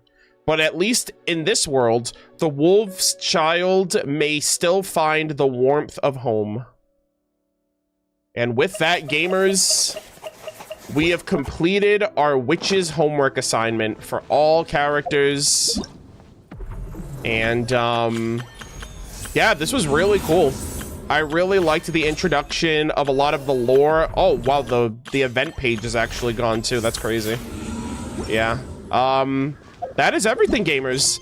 All content so far for Luna 3 has been completed. Tomorrow is going to be the start of the Varessa event that's going to be coming out with the Natlan characters in Mondstadt. I'm probably going to be doing that on Tuesday because Tuesday is the day before Christmas Eve. And Tuesday is also the day that all 3 parts are going to be fully out and available. So I'll be streaming Genshin again after the weekend from right now. So just letting you guys know that. And then we also have Libin to look forward to, who's gonna, I think, tease some information on Dorman Port, which is gonna be really exciting because, you know, he always comes around and shares new details, new information about, you know, the next usually it's the next nation we go to the following year, but I feel like Dorman Port is gonna be like an early tease for a future expansion. So we'll have to wait. We'll have to, you know, sit tight and look forward to that. But I now have all of the Hexerai buffs for all of my characters on my account. So now I can start mixing and matching and testing out different team compositions and team synergies and seeing how the buffs apply for the characters. So that'll be really exciting. And I really hope you guys enjoyed my reaction, my thoughts, my commentary to all of these new quests. A lot of lore, a lot of things are cooking and brewing with the Abyss, with the False Sky, with the Firmament, with basically this impending crisis. I legitimately think a Cataclysm 2.0 that is going to happen from the Abyss basically leaking in and spilling into Tevat after the false sky gives way, after however many years that it's been up protecting the world since Fanes has come into Tevat. So, you know, we can only prepare. I think Mondstadt was the beginning of additional buffs being applied to other characters.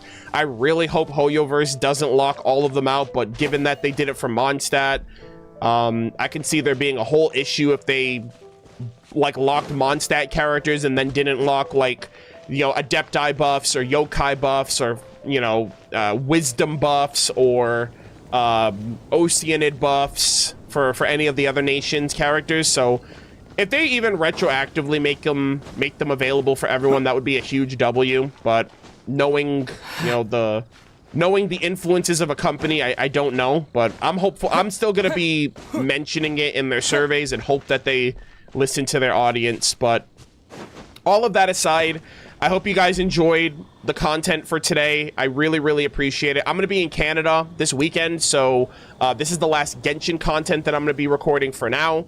Tomorrow, we'll be doing Honkai Star Rail 3.8. I'm going to be starting it and then finishing it when I'm in Canada. But today was the last day for streaming. I've been streaming for 7.5 hours. We also finished Durin's Quest today, so I'm glad that I was finally able to get through everything in one sitting. But I hope you guys enjoyed. Thank you all so much for the support. And, yeah, I'll see you guys in the next one. Okay. That is the final recording, gamers. We're done! I'm so hungry and tired. Oh my god. And then I gotta pack tonight. Actually, you know what? I might just eat and go to bed. And I'll pack like first thing in the morning before I stream. HSR is gonna be a little bit later in the day tomorrow, and it's gonna be like quite literally like a 2-3 hour stream max. I at least just want to start the quest a little bit just so I can kind of get back into it when we're in Canada. But it's probably gonna take me like 8 to 10 hours to finish it based on whatever it entails.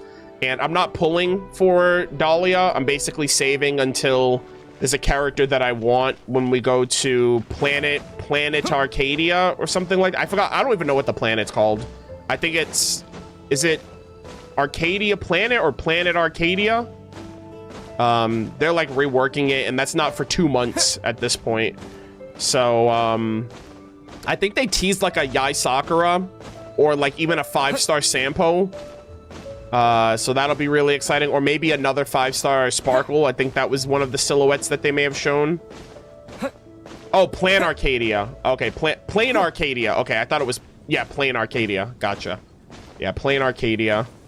And yeah, I'm very excited to see how all of that's gonna come together. And we're going to be doing HSR tomorrow. It's going to be a really short stream, like a 2 to 3 hour stream, most likely, just to play the story a little bit. And then Saturday, I leave for Canada. Sunday, Monday, I'm going to be settling in and just doing, like, some festive stuff, like putting up the tree, going out for brunch with the family and stuff. And then, yeah, so Sunday, Monday, I'm going to be preoccupied. Tuesday, I will be streaming again, and that's where we're going to do the Veresa quest. Tomorrow, I'm gonna post my 5.5 Local Legends video on YouTube, because I was supposed to post it yesterday and I was supposed to post it today, but I did 2 really long streams that took the whole day for me to get through. And so Saturday, when I leave for Canada, that is when Paralogism is gonna be posted. So Paralogism is gonna be a Saturday upload for you guys. To look forward to over the weekend while I'm gone. And then the rest of the 5.6 content's gonna be coming out. What happened to the Festering Desire Sword with New Durin? Well, the Festering Desire Sword, I believe Albedo extracted the essence of Durin out of it, and then he gave it to the Traveler. So the Traveler owns Durin's weapon. So it doesn't really have anything to do with Durin, and unfortunately, it doesn't really work for Durin's kit because Durin's damage comes from his burst, not his elemental skill. So, so that's another thing too. I mean, fashion impact-wise, if you want to talk about aesthetics, it looks great on him. But unfortunately, it doesn't work with him. Also, chat, this is the final thing I'm going to leave you guys off with before I head out. Somebody tagged me in a previous video that I did from my Genshin playthrough. I forgot what video it was. I have to double check. But I remember making a bet with chat a few years ago. It was like 3 or 4 years ago that Grandmaster Varka would take the wolf hooks as his local specialty material. And I completely forgot that I said that. And now we're in Nodcry with Varka, and I almost feel like that's not fair if it's not, if his material is like something in Nodcry, because I didn't know he was gonna be revealed in Nodcry. We didn't even know Nodcry existed. But if it's true, then I'm an actual ghostwriter, and you guys owe me 50 gifted subs. So I did mention that. Somebody did tag me in a comment on YouTube, and they were like, hey, Varka's probably gonna be coming out pretty soon. It'll be really interesting to see if you were right or not. And then I'm over here like, guys, I bet 50 gifted subs that Varka's gonna use the wolf hooks because he taught Razor how to fight, and he's also the Boreal Knight, which is tied to the Boreas. But yeah. The reason I'm not so confident anymore is because Durin needed materials from Nodcry. Which was, I mean, if I said the talent books, then maybe that would have been a better option. Especially if we go to Pyramida. I feel like Varka's gonna need Pyramida materials. So, I'm kind of cooked.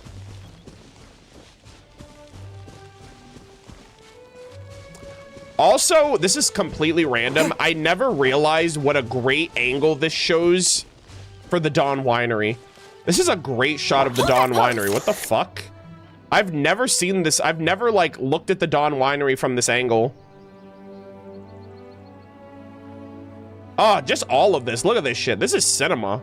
Oh my god. Holy. This is a great shot.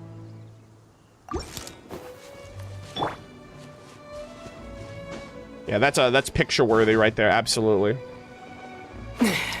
But yeah, guys, I hope you all enjoyed. Ew, Mondstadt. Josh, your fondest memories are in Mondstadt. Half of your Genshin's memories are in Mondstadt. The other half are in Liyue. What are you talking about?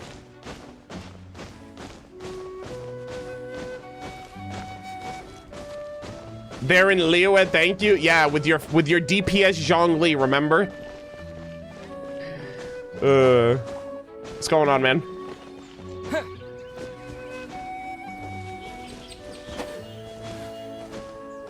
He drops rocks. He drops a rock. A very big one. But a rock nonetheless. But yeah, thank you guys all for watching. Thank you guys for tuning in. I'm exhausted. I'm gonna have dinner, and I have to start packing for my trip on Saturday. So I'm probably gonna call it here. If you guys joined late, the VOD will be archived on Twitch and YouTube. I just have to change the thumbnail on YouTube. And yeah, all the Hexerite content's included. Act 5 of the Durin Quest is included as well.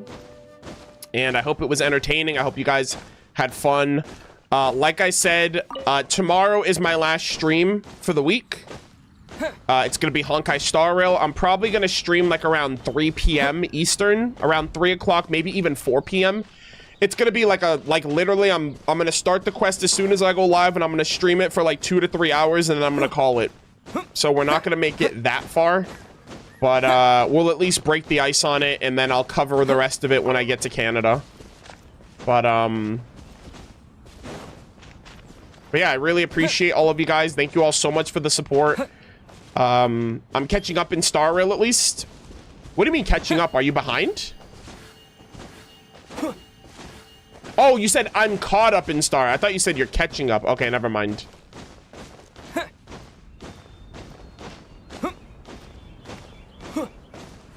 Yeah.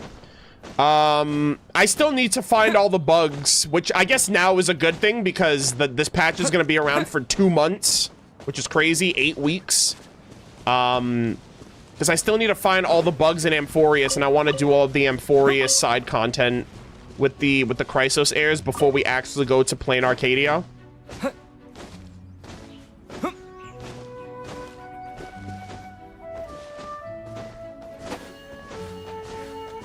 Your lore brain was going nuts when you did the first portion of the Fate event. I might do the rest of that off stream personally, especially since like apparently it's not voiced or the rest of it, and I did it so long ago too. But no, I mean Fate as a concept is really cool. I mean I got more entertainment out of people talking to me about Fate than playing the Fate collab. So, you know. That was really fun.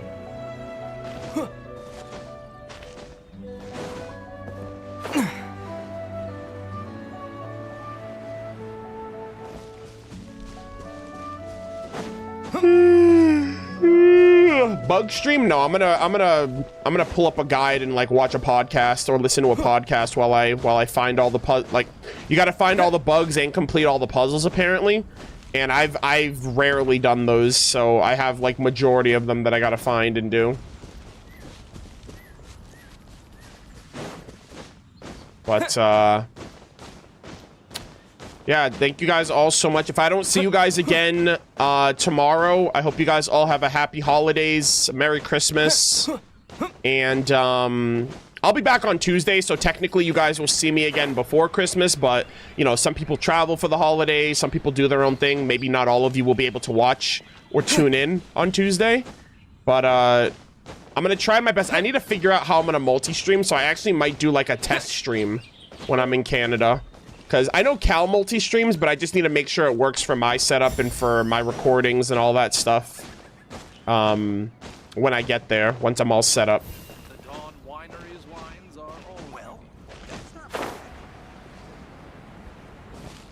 But yeah.